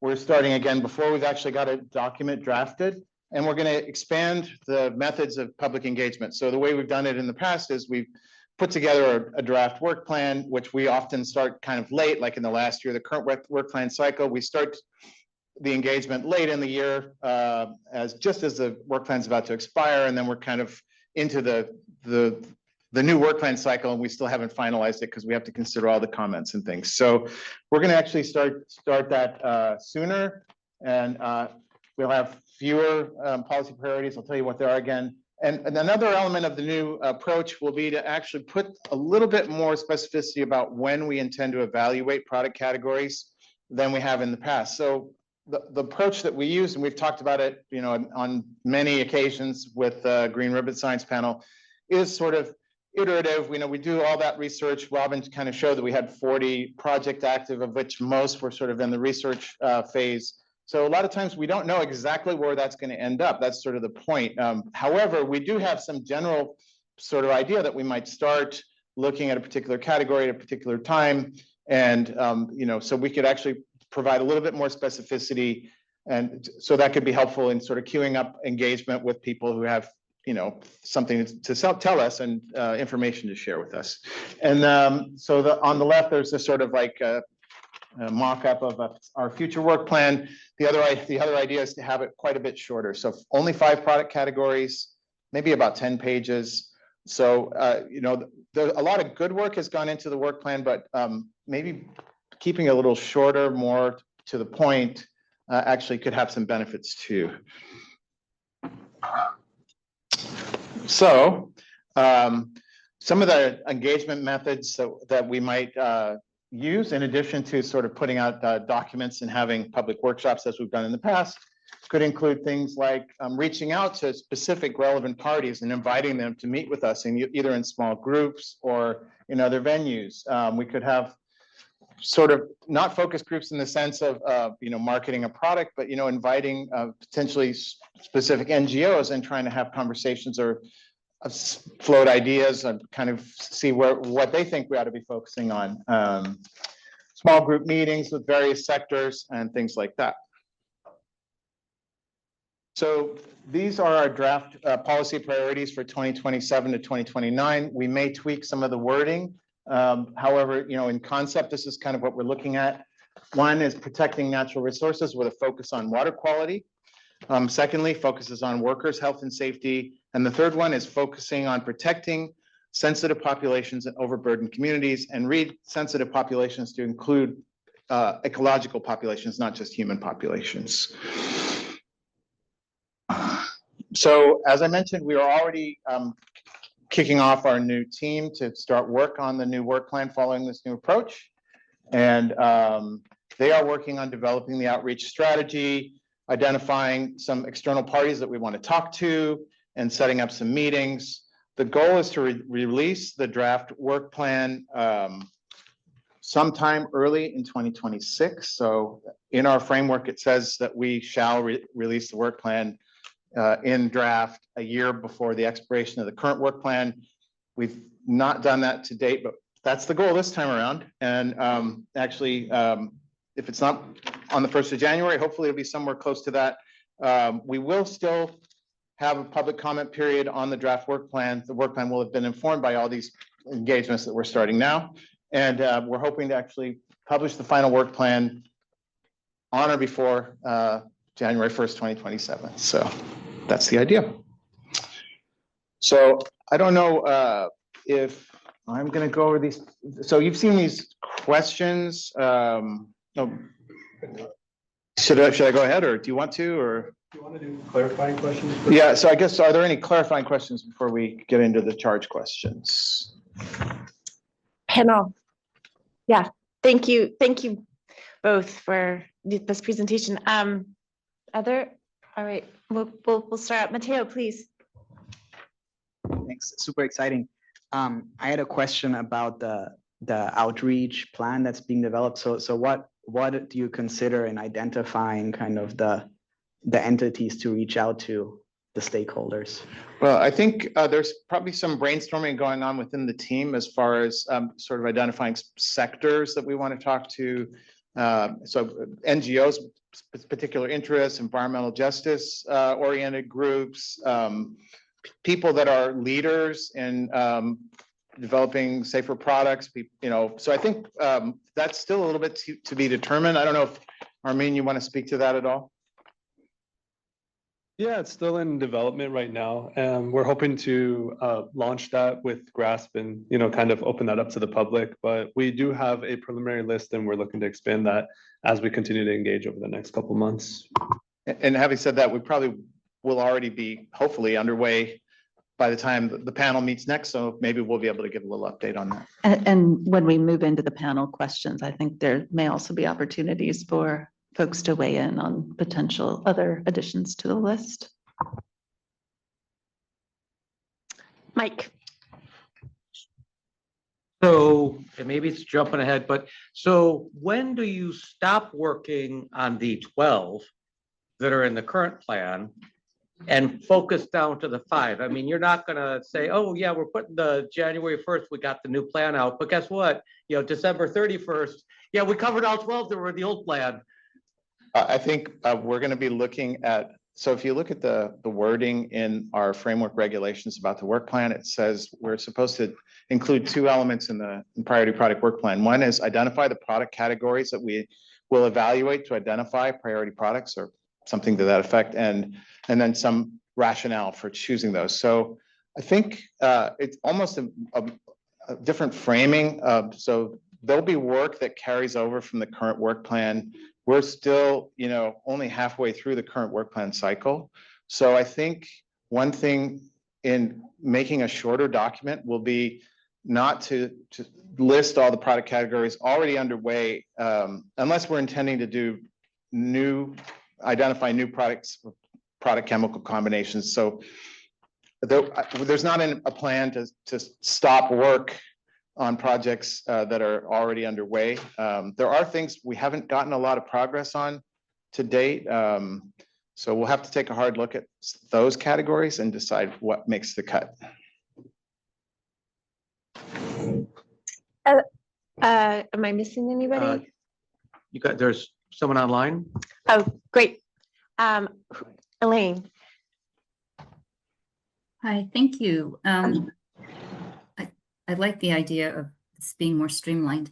So can you just say something about, do you have criteria or what constitutes a category? Because it's, been some of the categories have been very broad, some have been very focused. Is there thoughts on that, or is that open to? I'd say that's still open to discussion. There are, we've had some categories that have been in all 4 work plans, like cleaning products, beauty, personal care, and hygiene products, which are extremely broad. We've had others that were more narrowly focused.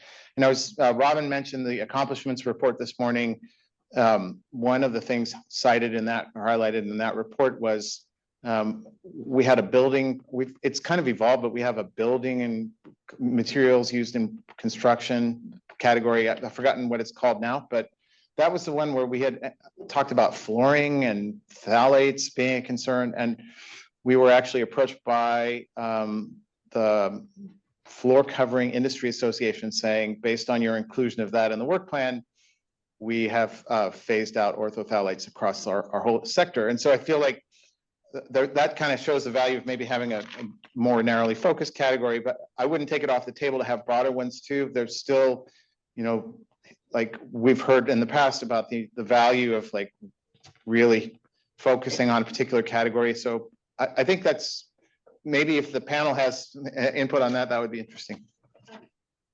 Thank you. I'll just add that there's no limits put on us externally for how we define the categories. So we've been defining the categories as a matter of policy. That's an internal discussion, and we are to harken back to Helen's question to the board earlier. There's no legal or regulatory limit on how we would define that category. I would say, common sense and logic was probably places some boundaries on what we might be able to do here. As Armin mentioned too, we do try to align definitions if we can with ones that other people use, but maybe narrower is better. It's kind of a trade-off between limiting our options versus diluting the market signal and things like that Armin talked about. Thank you. So I think unless there's other questions online, I don't think so. We're going to move into the discussion. And there were three charge questions. One that really focused on the, this question of the focus of the product categories, considering policy priorities. And I don't know if you want to walk us through those, Andre? Well, just if the panel has any thoughts on. So this could kind of relate to Elaine's question, but are there particular categories that might be promising for us or target rich or whatever, where we can make a meaningful impact, categories where there might be known safer alternatives? So you all have the detailed questions in your background documents. Yeah, the second question seems to focus more on this question of engagement, right? So, first is are there strategic considerations around the product categories? Second is are there considerations around engagement, right? How can the program do this better? Strategies that have worked. And the third question is focused on the format of the work plan itself, how to make it a little bit more specific and user-friendly to the folks that are reading it. If we're going to cut, what should we leave in? What should be in the shorter work plan? And there's more on the next slide. Actually, the next slide, we just have the top level questions and we'll keep that up. So I guess Yeah, so let's leave it there. There's please, I think you all have considered in advance the kind of sub questions that gave more context to what the program is looking for, but the questions to us are in these three broad areas. One of product categories that we think are strategic advisable to pursue in the future. Second is this engagement question to help better design the plan earlier on with insights from experts, the public, vulnerable populations, et cetera. And the third is the format of the work plan itself. So Kelly, why don't you get us started? All right. I love this topic. I thank you to the staff team for putting together a beautiful background summary in addition to the presentation here to tee up the conversation, because it makes it really easy to think about it and hopefully give you some feedback. I'm going to start with the second question. I love that you're actually going to talk to people early before you put something on paper, because that offers a tremendous ability and confidence of the public that you'll actually take their input and redirect what they're doing. Having been a member of the public in various things, a lot of city affairs kinds of things, it's always here, we've got our proposal. And by the time people have their proposal, they're kind of wedded to it. Even if they think they're open, it's really hard to separate yourself from things. So this seems like an excellent approach, and I'm really psyched you're doing it. And just a couple of groups you might not have thought about. The San Francisco Estuary Institute, we have a fellow named Jay Davis, who's really spent a lot of time developing relationships with folks who fish in San Francisco Bay. And there's some pretty unusual groups in that regard. Your stereotypical Asian fisherman is actually not the primary group that fishes in the Bay. Jay could probably help set up or facilitate a meeting. All Positives Possible is also another organization we've been working with. That's a group of mostly African-American fishers up in the North Bay. But they're quite vocal and quite concerned about what's in their fish. And we just published a study led by Miguel Mendez and Jay on PFAS and fish in the Bay, and it got tremendous press coverage and carried all over the place. And the reason for that, I think, is that people are really concerned about exposure to these chemicals, and they had no idea that they're in their fish. So they're in our beer too. That one also got a lot of press. So that's just a group of people you might not have thought about. And then you probably already have thought about talking with tribal representatives. And I just want to say that I was awed by some meetings that were set up for us with the Cali PA by the Cali PA tribal coordinator, and really impressed at the quality and type of input that I got from them. Was on a completely different topic, but just to say how awesome the state's resources are in this regard. So I'm really glad you're thinking about that. In terms of the shorter work plan, one thing that I would strongly encourage is to include some examples in addition to the category, because your point about the flooring is exactly why you include examples while not precluding other things in that category. It makes the point. And then I want to go back to the whole work plan. So the work plan is in some ways my fault. When the regulations, so those of us who've been here since the beginning will remember when we're discussing the initial regulations, there was a lot of push to come up with some sort of mathematical system to determine what products and chemicals were prioritized. And it was insanely frustrating because of course you want the state to be able to respond to multiple policy and health and environmental priorities at once, and they aren't like all rankable in a single system. And so, and industry said, but we need some kind of predictability. And that didn't make sense, although at some level, the lack of predictability can also be helpful because people might make changes in anticipation that they could be the next target. So Molly says no, so maybe that's true. Not to you. Oh, okay. So I am thinking, so I in some ways I lament the idea of creating a smaller, shorter work plan. Because if that could narrow the reach and impact of the program. And so I encourage you to really think about that. I do hear and appreciate what you're thinking about the last work plan, and also recognize that part of that is because you got input that made you want to add some other things that weren't in the initial work plan. So you're kind of solving that with a different strategy. So thank you. Thank you, Kelly. Helen.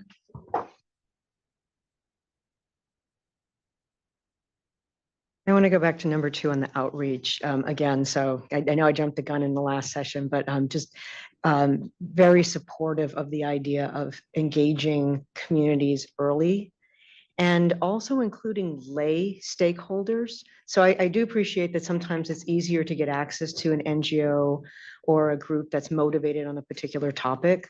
But I do think that there's still some value there to just listening to the concerns of an impacted community and just, be responsive to those concerns.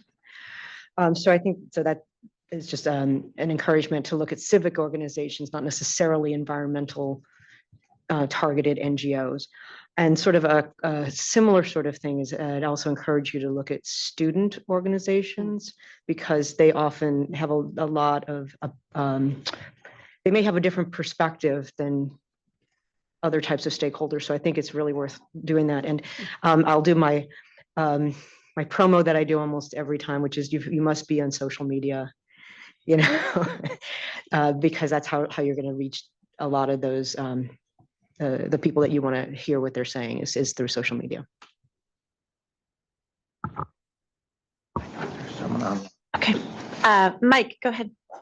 And I might have more later, but on the first question, and I'm not coming up with a product category in itself, but I would recommend that you do not include a product category that has filtered through multiple plans already and just repeated itself. I know you want this to be shorter, but unless you've got a category that you've been working on and it's finally at the point where, aha, now we've targeted something interesting. If you don't want to dilute the messaging of the plan, if someone has seen their category in there over and over and over again, it's exactly what you're saying. They're not taking it seriously anymore. Just don't even bother this time around. You can jump it back in the next plan, but do try and avoid repeating something unless you're close or there's some new information in there that's really piqued your interest. And on the second one, on the communication, so you talked a lot about going, back to certain communities, and it won't be fun, but don't forget to go out and talk to the people that you would be regulating under this. I remember I was in SoCal for some reason, and Carl was down there doing a workshop meeting, and I thought, I'm just going to show up. I'm free that afternoon on the lead sinkers. And oh my gosh, that was poor Carl. I really commiserated. But don't, there are, even if what you're doing is going to trade associations, I know for a fact that HCPA has a subcommittee that one of their topics is always what's going on here. If you were to reach out to them and say, hey, we would love to sit and talk with you for half an hour you could call in, but I am sure you would get on their agenda. PCPC, which is personal care products, similarly, I am sure if you wanted feedback from them, it might just be, you can't do this one, you can't do this one, but at least you've included them in the discussion. It's become a more holistic approach. If it's something I'm involved in, I would be happy to sit with you and help take some of the heat. But I just want to make sure that you're looking at, as you communicate out to get the feedback, that you include both ends of the spectrum. So I think one of our panelists online has a question. Elaine, please. Mute. Okay, so actually just on follow up on Mike's point about the categories that have been on for a long time, maybe just another lens to put on that too is, where has the market and the field in general sort of moved enough on some of these categories that maybe that's not where you'll have the most impact. Those are still, some of these data rich ones that people like to work on because we know how to work on them, might not be the ones where you would have the most impact, going forward. So that's just something to think about. And I know that some of the ones that are less well studied are harder to do, but that's again where you may have more impact and start to, especially if you can start acquiring some data and things.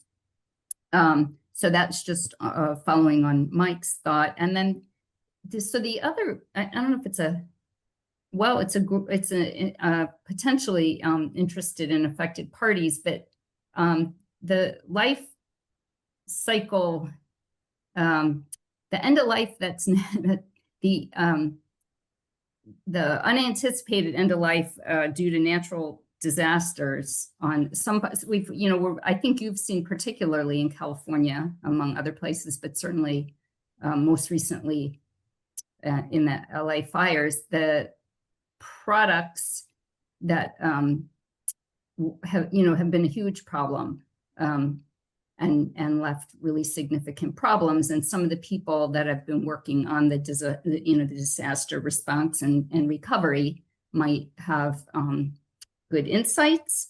And to that point, a category around energy storage or batteries or something could be a really important one moving forward. And I guess another product category where you might hit a bunch of different life cycle stages and impacting both, workers to consumers to sensitive populations would be on, I know you did one specific area in food contact, but just more broadly food processing products. And I will leave it at that. Great, thanks, Elaine. Well, I put my 10 card up when I didn't see anybody else wanting to speak, and now there's a flurry. But I wanted to say something also in response to Mike's comment about maybe don't keep honing in on the same product category. And I actually have a differing view, because I actually think it might be useful to hone in on the same product category. I mention this because I know the strategy, for example, around the first work plan was one about kind of testing out elements of the program, right? About testing the implementation side and the green chemistry innovation side, and testing what happens when we have alternatives. And I want to think, well, maybe also now at the program, it's not just, again, trying to find the most impactful one to work on, but also one that continues to test the program. And why I think maybe focusing in on the same product category is interesting, because I remember when it was the methylene chloride and paint strippers example, I was like, well, how are you going to deal with the NMP, right? Well, that kind of got dealt with because the federal government was kind of dealing with it, right? But I do think there's this question, if we have inherent concerns about regrettable substitutions that might have happened in an existing product category that we can't track, put it as a priority product chemical category, right? And that will help us know, whoa, did the industry just entirely go to this and we didn't set up the guardrails tight enough in order to make that not happen, right? Again, it's just a strategic question of the program, helping to evolve. How do we do this better? And how do we make sure we're not having regrettable substitutions in the same product category that we already examined, right? And another strategic opportunity there is also, again, foreshadowing to the conversation tomorrow about alternatives, right? If we're wanting to move into the space about creating a much larger platform for alternatives, what are the product categories that are going to help to expose that and test the viability out and help grow that program element? So maybe, I guess I'm just suggesting thinking back to how the first work plan was suggested, and thinking through some of these program implementation strategic questions, moving us to the goal or not. And maybe there's some product categories there and some priority chemicals that might be considered in that vein. Okay, great. The next is Tim. Thanks. I think I have a comment on 2 and 3. Can I talk about both now? Mike or Molly? Yeah, can I do 2? Or do I have to just do one? Let me think about it. Yes, you can do 2. Okay. I want to start with the third one, and maybe this, okay, so I have some thoughts about this, but I realized I should have asked a clarification question. So let me do that first, and then maybe that'll affect what I say. So on 3, why is shorter better here? What is the reason that you want it to be shorter? Armin kind of touched on the work plan has become more and more, I don't know if this is. Yeah.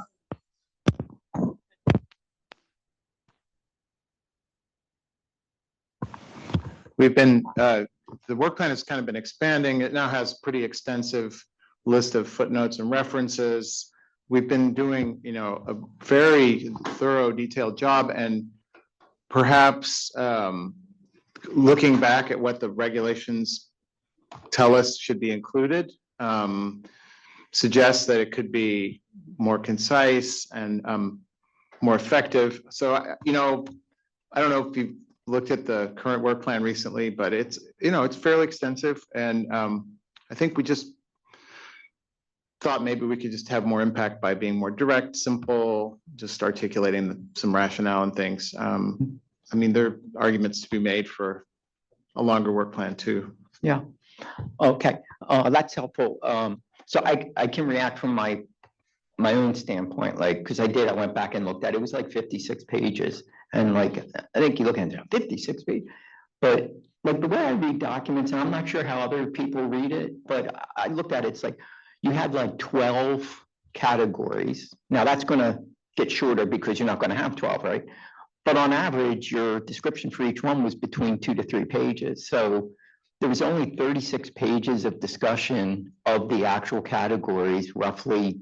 Some were 4, some were 2, but it didn't seem like a lot, like overwhelming. It was overwhelming maybe because there were so many categories which you're addressing. But the amount of time you spend on a particular category did not, to me, strike me. In fact, when I read it, I was like, oh, that's not much. But, I write too long generally. But so I think like substance wise, it doesn't seem like, and then the rest of the stuff, like there was a big long introduction, and you're right, it was like page after page of reference. So it seems like shorter, to me, shorter is great as long as it's not affecting the substance. So like you described all the background work that you guys do and the references you rely on, which I think is like tremendous. Like that's like, I think what we want regulators to be doing, to think hard, have lots of bases for what they're saying. And so if it's a question, so I don't hear you saying we should do less of that background thinking and research. It's just, we shouldn't like show our work necessarily in the document. So my take on it is, sure, there's ways like you could put references and a link, and somebody who wants to see the reference, you can link on the live link and go see it, or you can short your introduction. Every work plan describes what a work plan is. Maybe that could be shortened, right? But I would not necessarily shorten your discussions of the categories. In fact, now that you only have 5, if you took out some of the other extraneous stuff, maybe you could make them a little longer and give people a better sense of things. The last thing I'll say on this is also like the way people read documents. Like you get this with regulations all the time, right? People say, this is a terrible document because it's 100 pages. It's like, well, the dictionary is like 400 pages. Is that bad? Should we get rid of some words? Or you don't use it, you don't read a dictionary from front to back, right? You go look for what you're interested in. And I looked at your document. If I'm a industry member and I'm worried about something, I'm not necessarily going to read all the other, you have a great table of contents, you go find and you can read it, and you read 4 pages. So I guess what I'm trying to say is absolute number of pages to me doesn't strike me as really the question about whether something's too long. It's whether the discussion is too verbose or vague, and I thought these are pretty well written. So anyway, that's my thought on those. I think you're doing great on those. I only have one thought on strategizing communication. I'm not like an outreach person, so I'll keep this short. But one of the things is, Kelly, I don't think you were referring to me when you made that comment about the over mathematical, thing about prioritizing, and that because I don't believe I was suggesting that. I do remember suggesting that there ought to be a structured process for picking out product categories in the work plan, like something that is structured so somebody from the outside could look at what's going on and kind of feel like there was a system to it rather than kind of an intuitive or who happened to complain the most about something sort of thing. And I think this is great what you're doing about wanting to go out to talk to people in advance. before you do the draft. I love the idea, but I think it highlights, for me at least, the benefit of having a well-articulated description of how you come up with the things you are thinking about covering versus the things you're not. Because notice in the presentation, he said, well, maybe some people will come to us and say, hey, you ought to be doing this product category rather than that. But how will they know how to usefully engage with you on that if they don't have a sense of like what's important to you in picking categories, right? So if they get a document that says, here's our categories, and here's the things that we thought, I mean, there's a description in the regs, which is very vague, but that doesn't reflect what you actually, I mean, it informs it, but it doesn't reflect it. Robin said, well, we have a way of doing it, and this is what we do. And I think like, if you could sort of operationalize that, articulate generally like what went into your thinking about this versus some other things, why these are, that would provide a nice springboard for discussion in your early meetings with people about, oh, if people think this is what you really drove you here, you should really be thinking about this instead. Do you know what I mean? So plus I just think it's a good idea to articulate how you've gotten to somewhere generally, but thank you. Thanks, Tim. Matteo, please. Thank you. Yeah, just some of this actually building on Tim's point that, it seems like there's these, clear objectives, right, that are stated in picking the products that the goals are protecting natural resources with focus on water quality and worker health and safety and protecting sensitive populations, right? So I don't know if this is already happening, but maybe it's not documented, but so then I would expect kind of like that the process of picking the product chemical would start from that and say like, well, for water, right? Like, and I'm sure Kelly has sort of a list of among the priority chemicals, these are the ones that are my biggest concerns in water, right? And then you would look where do these come from, in what products are they used, right? And that's how you sort of arrive at the right. If you have these stated goals, right, then I would want to see, like, and in a way, like with the engagement process, right, like especially if you're picking whom you're engaging, right, that's sort of probably based also on, what product categories you might already be thinking of. So there's a few steps, right, that may have already occurred but aren't, transparent to the folks that you might be talking with. And the final point, I think, plus one to what Mike was saying, it's probably worthwhile, like once you have sort of identified some potential product categories, talking to those industry associations, because they'll be engaged sooner or later anyway, right? And so it's the tighter you can have those feedback loops, the just quicker you're going to be able to move. And if you sort of go through like a lot of stuff without talking to them, then it's just going to create more cycles. So I'm just in hearing Tim and Matteo, it seems to me that maybe you're talking about in this early engagement, if we're not putting out a draft work plan itself, we could put some kind of a document out that says, what would make something within the context of these priorities, what would make something a good category? Like, areas where there are potentially safer alternatives or are not, or we want to, like there could be some sort of just bullet points or a little bit of discussion of, without telling people what to suggest, because we want to hear from them, things that would make something especially, compelling or rich category for us to include.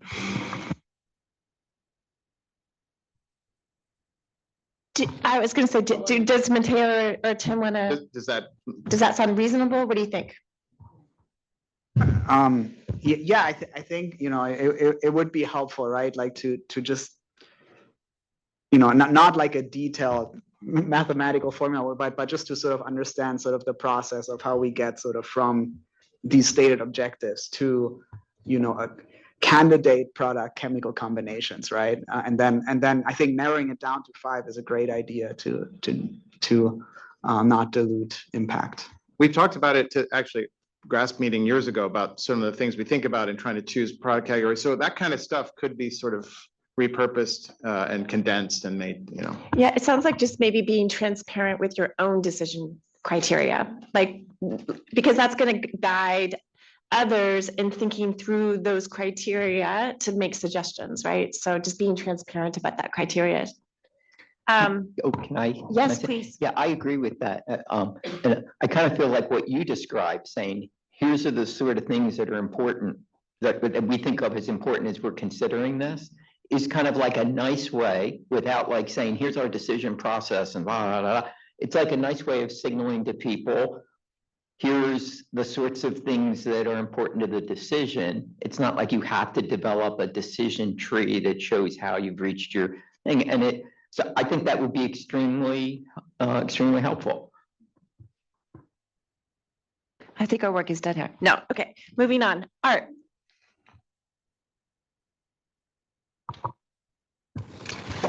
Just a couple of quick suggestions. So on charge question number 2 about public engagement strategy, I'm sure you guys have done this before, but what I find the use of external facilitators really helpful, especially in, in terms of what we're talking about, because, some stakeholders, they tend to be overly cautious when they're speaking to regulators, and that's what you guys are. You're not my buddy.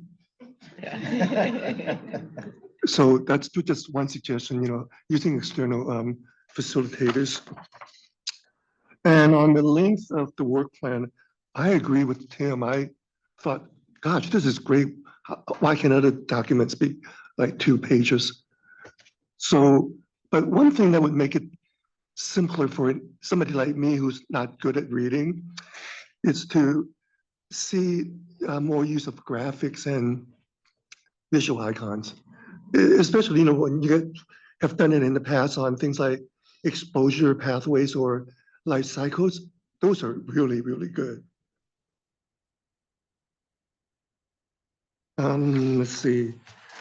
And just in terms of suggestion for product category to, touch on protecting workers' health and safety. So one of the potential product categories can be things like protective gear or, textile type, industrial textiles.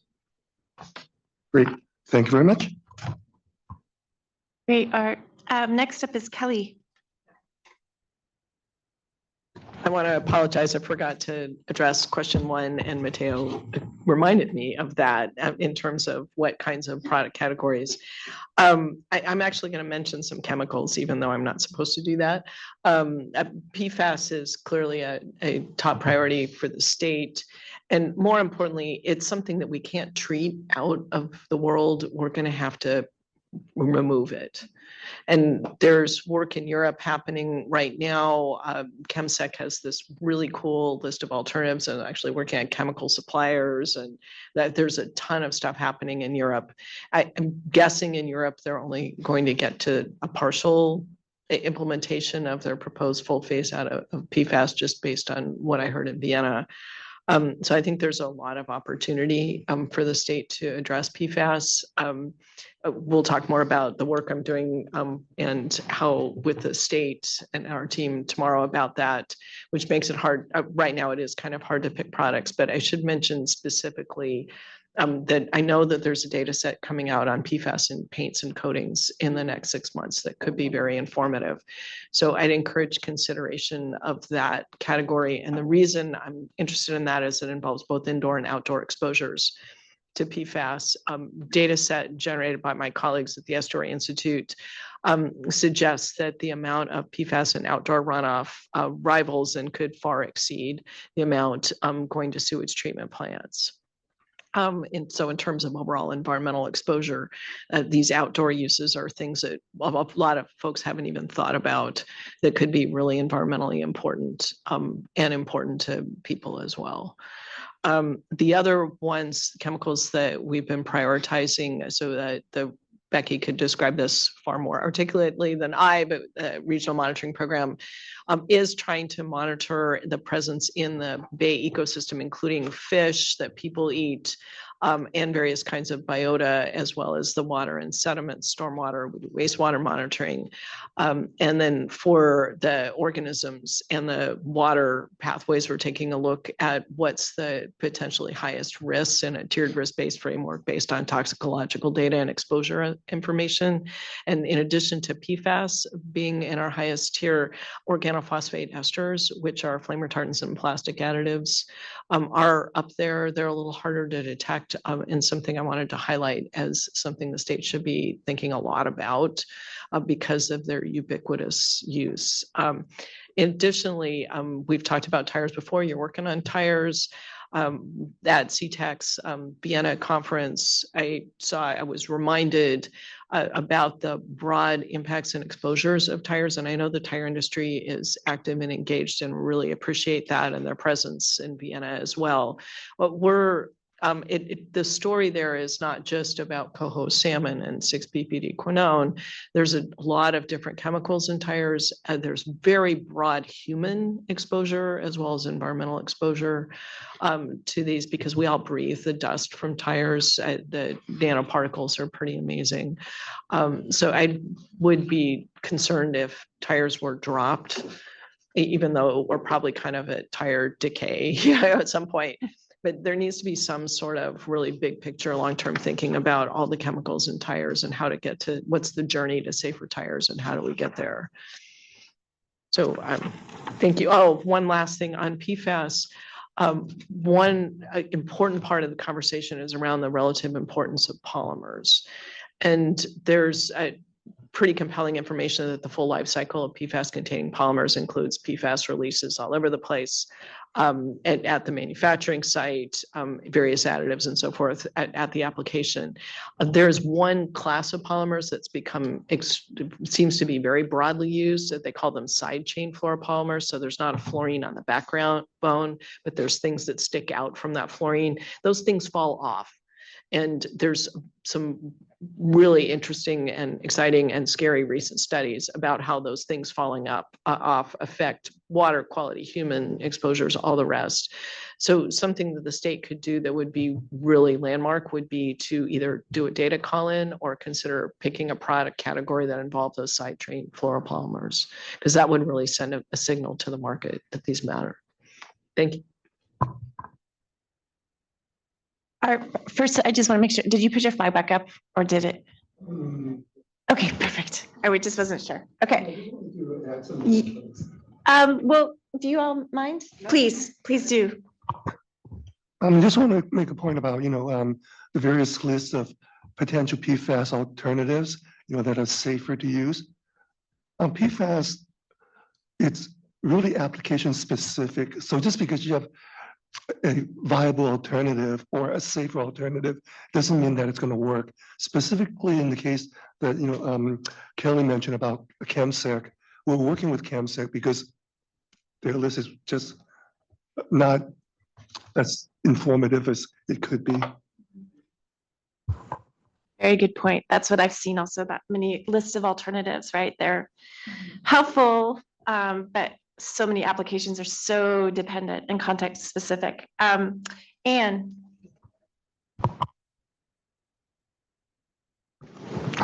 This is always challenging in these conversations because you're referring to comments that were made 3 or 4 people ago, but here we go. First off, I wanted to comment on Tim's, since we were talking about metrics, I gather page length is not an appropriate metric for things that we should be tracking. Only law review articles. Only for law review articles? Is that okay? So I think I'm emphasizing a couple of things and then suggesting one product category. Overall, the work plan length and substance, I tend to agree the substance is great, and I suspect that people will read them the way that Art and Tim have suggested you go to the section that's relevant to you. That said, I think you're always going to have a tension between wide scope and narrower scope, and you've experimented with the wide scope, so now you get to experiment with a slightly narrower scope and see what happens. To Molly's point that, the different work plans were testing out different pieces of the program. Now you've got an established process and you're sort of testing out this next refinement. So I'm looking forward to seeing how it works. But I really do appreciate that you being spread too thin is something that I would be concerned about as a former state employee. And also, I mean, there are obviously ways that you can provide links to additional resources if you want to keep your 10-page length 5-category thing. There's always ways you can link to that. And I don't know, these days, is anybody else getting just the offers of AI summaries of these documents? The worst part is looking at the paper that I'm a co-author on and having AI try to, would you like me to summarize this for you? But no, I wrote it. Anyway, thank you. Excuse me. In terms of engagement, heartily second all the comments about earlier engagement and with all the groups that we've talked about. Of course, I'm always going to put in a plug for workers and workers across the entire life cycle, production, drawing, key raw materials, all the way through folks like the nail salon workers that have to use the product, the final product, and potentially in ways that were not designed for that. Thank you, Elaine, for the wonderful, what did you describe it? The unanticipated end of life impacts and disaster recovery. I think that's a new area of folks that we need to consider as we look at impacts.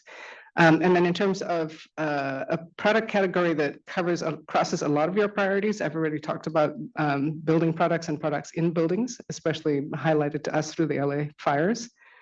I think, building products has been in all of work plans, but it's such a vast category. And I think I would lobby for it because we have allies and partners, for example, Healthy Building Network, now Habitable, that has worked in great detail on subcategories of materials and found safer alternatives. So you're working both on the prevention side. How do you find products that are, how do we prevent PFASs from going out further into the world and finding alternatives there? But you're also pushing for adoption of alternatives that are already on the market.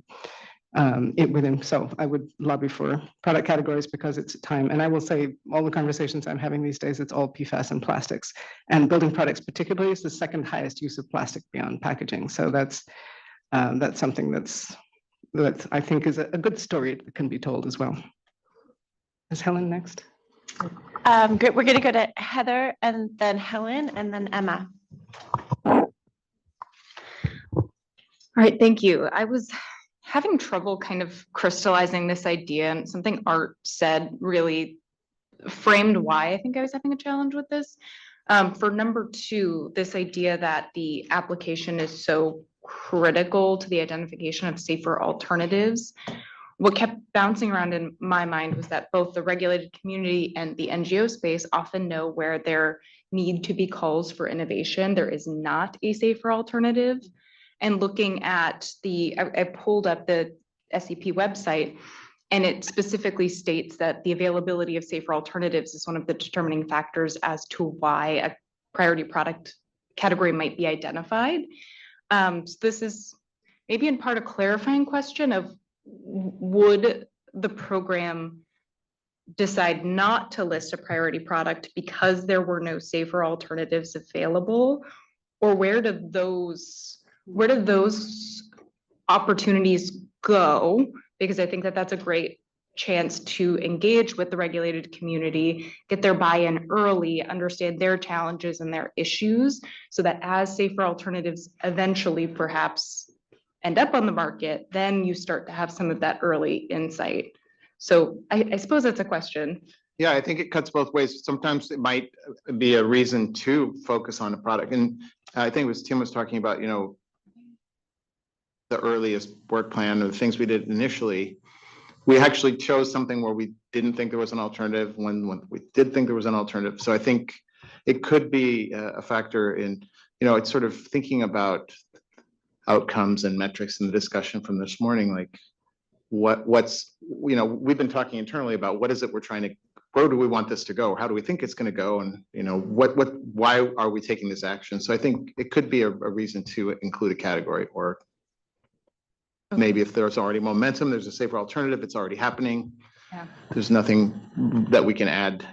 Or if there isn't a safer alternative, that perhaps makes the case to keep that priority product on the next work, what is this called? Plan, work project, work plan, because you could anticipate that there might be a safer alternative that, or safer or not safer alternative that emerges in the following year that you would want to evaluate. Thanks, Heather. So Helen.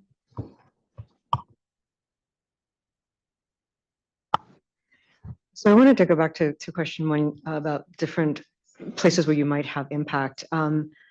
I was just kind of quickly reviewing the lithium ion car battery recycling advisory group report, and it made me think about it as a lot of the work that's being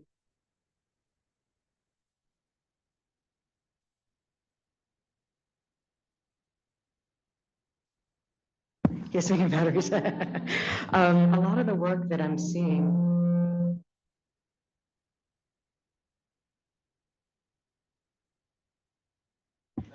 How about now? Can you hear me now? Okay. A lot of the work is being focused on the end of life and recycling, which I have a lot of thoughts on and we can talk about later. But for SCP in particular, it made me ask the question, is there something that we can do in a preventative stance in advance so that we don't have to do cleanup later? And because we all know and acknowledge the huge number of electric vehicles that are going to be in the state, they are going to come to end of life, and we will have to deal with that. And again, it's a very big topic. I know there are a lot of people working on it. DTSC is involved with that as well. But is there something from an SCP perspective to get ahead of it? Because there's some really great features of SCP that let you catch things farther upstream, and international importers. Hugely important that the recyclers can't do it. It's too late by the time you're citing a recycling plant.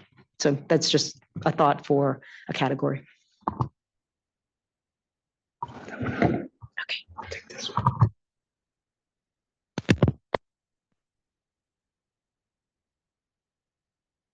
Thank you, Helen, for thinking about the full life cycle. I have a bit of an incomplete thought here, so I decided I'll just put it out there because probably other people will be able to run with it.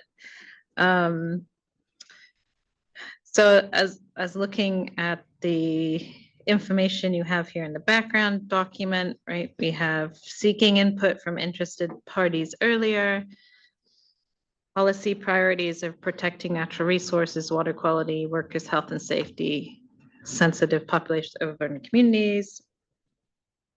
And then your question one, are there product categories where SCP could make a meaningful impact at different points in the life cycle? And I'm just sitting here thinking about green chemistry and the concepts of starting with safer feedstocks and having safer synthesis. And there's a lot of small toxic organics that are often used in chemical synthesis. I think there's an opportunity to, well, the question is there an opportunity to shift the market to move to different feedstocks and starting chemicals away from known toxics and to protect workers and communities at that front end? And I don't know quite how to frame that or say that, but this is my question. Can SCP work in that space rather than traditionally identifying product chemical category that's more in the consumer or use phase? Our definition of consumer product isn't limited to products for consumers. We could potentially define the product chemical combination as something upstream from a product that's sold or used by consumers. The key prioritization principles are there's exposure to the chemical in the product. So we need to define the product in such a way that we can, meet that or show that. So I think one of the things the green chemistry community talks about is trying to enable opportunities for new chemistry.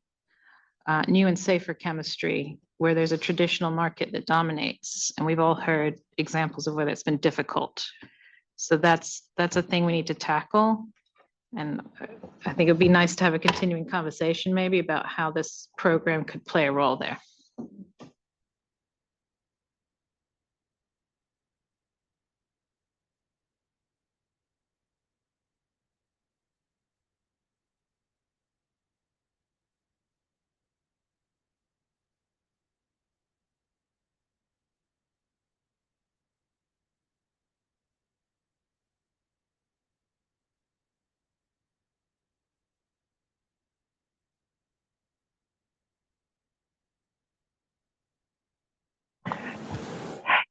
Elaine, you look great. You've been on for a while because my mic hasn't worked. You're live and we're ready for your comment or question. It's just like you're the only one up there on the screen, so I had to comment. Oh, oh no. Not a big, You're larger than life. big head. Oh, hate that. Okay. Well, definitely missing you all. Yes, so I just, first of all, I wanted to second Ann's building and material products, and I guess just be more explicit about the fact that I do think that things like personal care products and cleaning supplies, that there's a lot of market energy around those things. So it's just something to think about in terms of impact. And another thing to maybe think about strategically is where, and I'm not sure how this fits into the work plan, but where voluntary, some of the voluntary initiatives that you're starting to really develop, which I think is super exciting and I think is going to be have major impact, where that component of a signaling, wanting that those voluntary initiatives to be important versus the full or even stages of the regulatory process. And I'm not exactly sure how that would where that fits here, but in terms of impact and who the interested parties are, right? Because there was discussion. There's been a couple times this discussion about driving innovation and how that maybe that opens up a different set of interested parties that you would want to consider.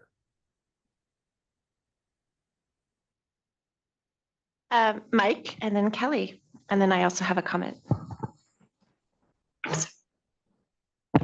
Okay, so you've convinced me. I'm taking back my blatant comment of don't re-include something, but I did have a caveat unless there was a really good reason. So you guys have given a lot. I've taken it back, strike it from the record. I still think, just repeating it for repeating's sake is a bad idea, but you've given a lot of good ideas to repeat things. So fine, I'll even just go with the personal care products because I think of a very good way to get some information for you. One of the things that I look at a lot are FDA establishment reports when they go inspect or when they do warning letters or their general guidance. And they are all over things like ethylene glycol, diethylene glycol contamination, and glycerin. So you've got glycerin in a product, and if you look at what they find people don't test for those contaminants and they are present. So it would, to me, if we're looking at, what's a safer alternative chemical, which just hasn't been implemented, well, it's using a better grade glycerin in that case. Similarly, FDA, and so this is drug products, which you don't touch, but you can touch personal care products, and people use the same materials in those. Similarly, methanol that gets into ethanol, how many people were hurt during the pandemic with hand sanitizers? It's still prevalent. FDA still finds it in drugs. No reason, a little research, maybe that's a good chemical to look into that product combination. So just a thought. Good thoughts. I like it. Next, who do I have next? Kelly. I want to apologize for coming back again. Question one still gets me. I wanted to add on just a couple other thoughts. The data around worker injuries around acid-based cleaning, so caustic cleaners I saw that in the context of the Sustainable Pest Management Program over at DPR. And I've highlighted it with them as well. And to me, that's an extremely high priority for the state to protect workers. And I'm mentioning DPR because some of them are registered pesticides and some of them would not be. So there's a little bit of complexity there to think about. But I certainly hope the state can tackle that kind of product. It's disturbing to me that we've allowed those cleaners to be out there for so long. And the PPE it says people using the label, they don't. And then I also wanted to mention the issue around trifluoroacetic acid. There's Hans-Peter Arp is doing a really nice job talking to everyone who will listen to him about that, but there's a lot of other folks who are also taking a look at that. Pretty much every PFAS is a TFA precursor, but so are the F gases, which in the EC inventory show to be the largest use of fluorinated chemicals. So wanted to bring that up. I don't know what your authority is in that, how this fits in with the definition that you all are using for PFAS and overlaps with the Air Resources Board authority, but I would certainly encourage some conversations there. This is a planetary boundary exceeded. This chemical is so toxic. When I used it in my research in the lab, we had a special Teflon beaker and little tiny quantities of it, and it was really dangerous, and I was really worried about it. Now it's accumulating everywhere in the environment rapidly, that off the charts. This is really scary stuff. So we got to get on top of it. Thanks. So I just had a quick question, and then Julie, we saw your hand raised. I'm not sure if you wanted to say something. We'll start there first. It would be nice to hear your voice too. Can you hear me? Yep. Okay. Well, first I want to say hi to everybody. I do miss being there, and I want to give my regards to Anne, especially, and all of her service to the committee and the panel. I just wanted to echo a few things since people are echoing, and that is comments about the building materials. I do think that that's an important area and has some momentum that has gained some traction. So I'd like to, and obviously the LA fires have, as noted, indicated that we are not doing a very good job in thinking about other aspects of the materials going into buildings. I also wanted to echo Helen's comment about the lithium-ion batteries and just energy, the energy transition, the clean energy transition in general, and the massive amount of materials that are needed to make the new energy grid compared to, I mean, it's something I've been trying to convey to my community of materials folks that, solar and wind and batteries are just very material intensive. And in order to scale them up, it really is all linear. You just need more of it, and fuel cells and hydrogen economy. And so if there's a way of getting ahead in that space, or even just a few select specific products in that space before it becomes pervasive. I know Helen and I have commented about perovskite solar and the need usually for lead in those materials. And if we can get ahead of that again, it just, instead of trying to fix a problem that's become pervasive, but trying to get into the space before it is ubiquitously used. So anyway, those were the few thoughts I wanted to echo and expand on. Thank you. Great. I know I just have one quick comment, and then I want to give it back to Armin and Andre to just reflect if there's any last reflections from you based on these comments. And then we're going to just move to closing comments. I also just had a quick comment just on number 2, which is around strategies for communication and engagement. And it's one of just, I think this is always a challenging area of how to do this well. And I don't think just hosting a workshop and opening it up for comments and having people engaged is always the best way. But it made me think, well, in some situations it might be. And I think, we all know if we're dealing with environmental justice populations that engagement needs to look very differently, right? So I think it's one of honoring the need for multiple strategies depending on the audience. And I also would highly encourage communication and almost like research tools like focus groups, right? Where you have a facilitator and it's more of a conversation, almost like we're doing here, not expecting just a one-way dialogue with one person only giving a comment, but truly a conversation.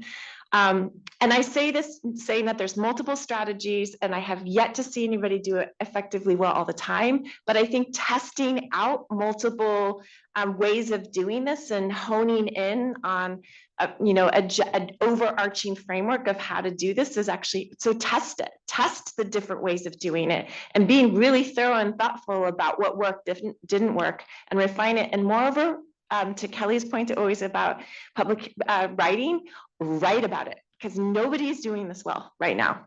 And talk about the lessons learned and talk about important strategies to do this going forward.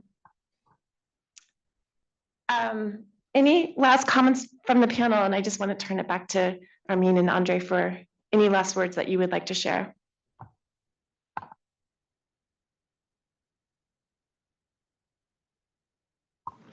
I probably speak for, they've definitely given us a lot of food for thought. And I'm trying to, I guess what I'm wrestling with all this really interesting feedback is how do we balance trying to pare down the number of categories with not, losing something. And it's half baked, but I'm wondering about thinking about the way we define products in a different way, maybe rather than building products, something around polymers or something around, I don't know. Definitely really helpful. And I definitely want to have some conversations with Robin about the length goal that we've set for ourselves. And I think what I'm hearing is sort of right size it, don't cut it just to cut it, but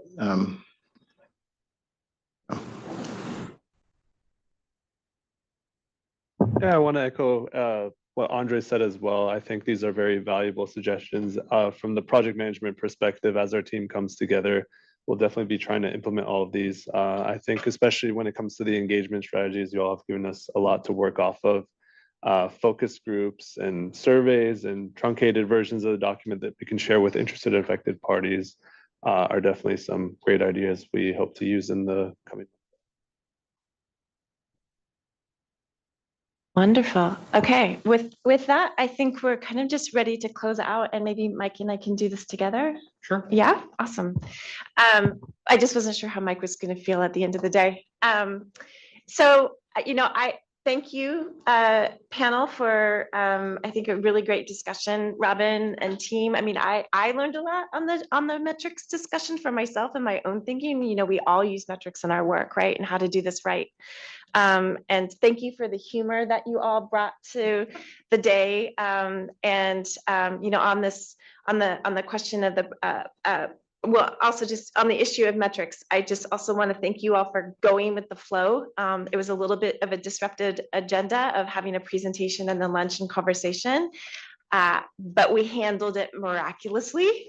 So thank you for that. And yeah, hopefully it sounds like the team was able to take from the comments around this priority product work plan. So interested to see what comes up next in terms of what gets prioritized. But Mike, any reflections? No, I concur totally. I think that the staff put together a really interesting agenda for today, and it reflected out in the amount of comments that we had and filled the time for each, and we're kind of pushing it right to the edge, which was excellent. That's what we want to do. You don't want to have to hear me say, guess what? They gave me extra questions to ask. what, I've done in the past, and they didn't have to this time. You guys did a great job. The staff did a great job. And hopefully the information that we provided was helpful to them. So for tomorrow, we're going to start at 9 a.m. And everybody has been talking about Pearl. So really interested to see that presentation and the conversation that results from it. And then again, we're going to close the morning before we depart ourselves at noon with just a free-form discussion amongst all of us and our own learnings, our own research, our own reflections on what's popping up that could be really of value to the program to consider going forward. So I'm interested because I think we're all going to learn more about each other and each other's work. So I think it'll be a fascinating discussion. And so before we let you all go, I know Anne wanted to give some remarks, and I also don't know if Robin wants to have any parting words for us.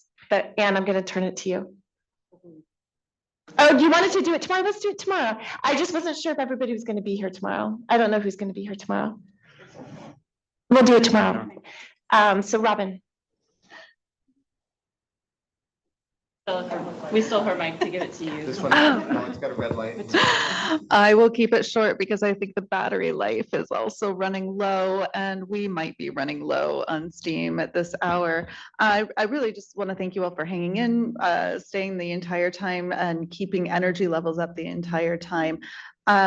I said this as we broke after the metrics conversation, but again, I still have managed to get just about 2 or 3 more pages of notes off of this conversation, and it wasn't even my item. So thank you all so much for the terrific input. I promise in 5 years from now, I will be back up there reminding you of what you said. And I hope to be able to show you how far we've come in that time. Thanks. Thank you, Elaine and Suzanne, who I don't think is with us, and Julie, to stay with us online. And we have your little surveys, right, about polling for dates. So please make sure you deliver those back to Alex and Kyle, or they're going to be chasing you for it. Anything else? No, I believe we are ready to adjourn. So I think 10 minutes early, but we're going to hand it back to you, Alex. Wait, does this one is working? Yes, no, I can't. It's perfect. Everything so great. Reminder, please refrain from speaking about agenda topics outside of the meeting. I will be coming around and collecting those survey cards that Molly mentioned. And then I'll also be sending out an email to everyone, just a slight change in location for lunch tomorrow afternoon for an open invite for all staff and panelists. But I will send that information. I just want to announce it now as well in case you don't check your email between now and then. Other than that, have a great evening. Thank you, everyone.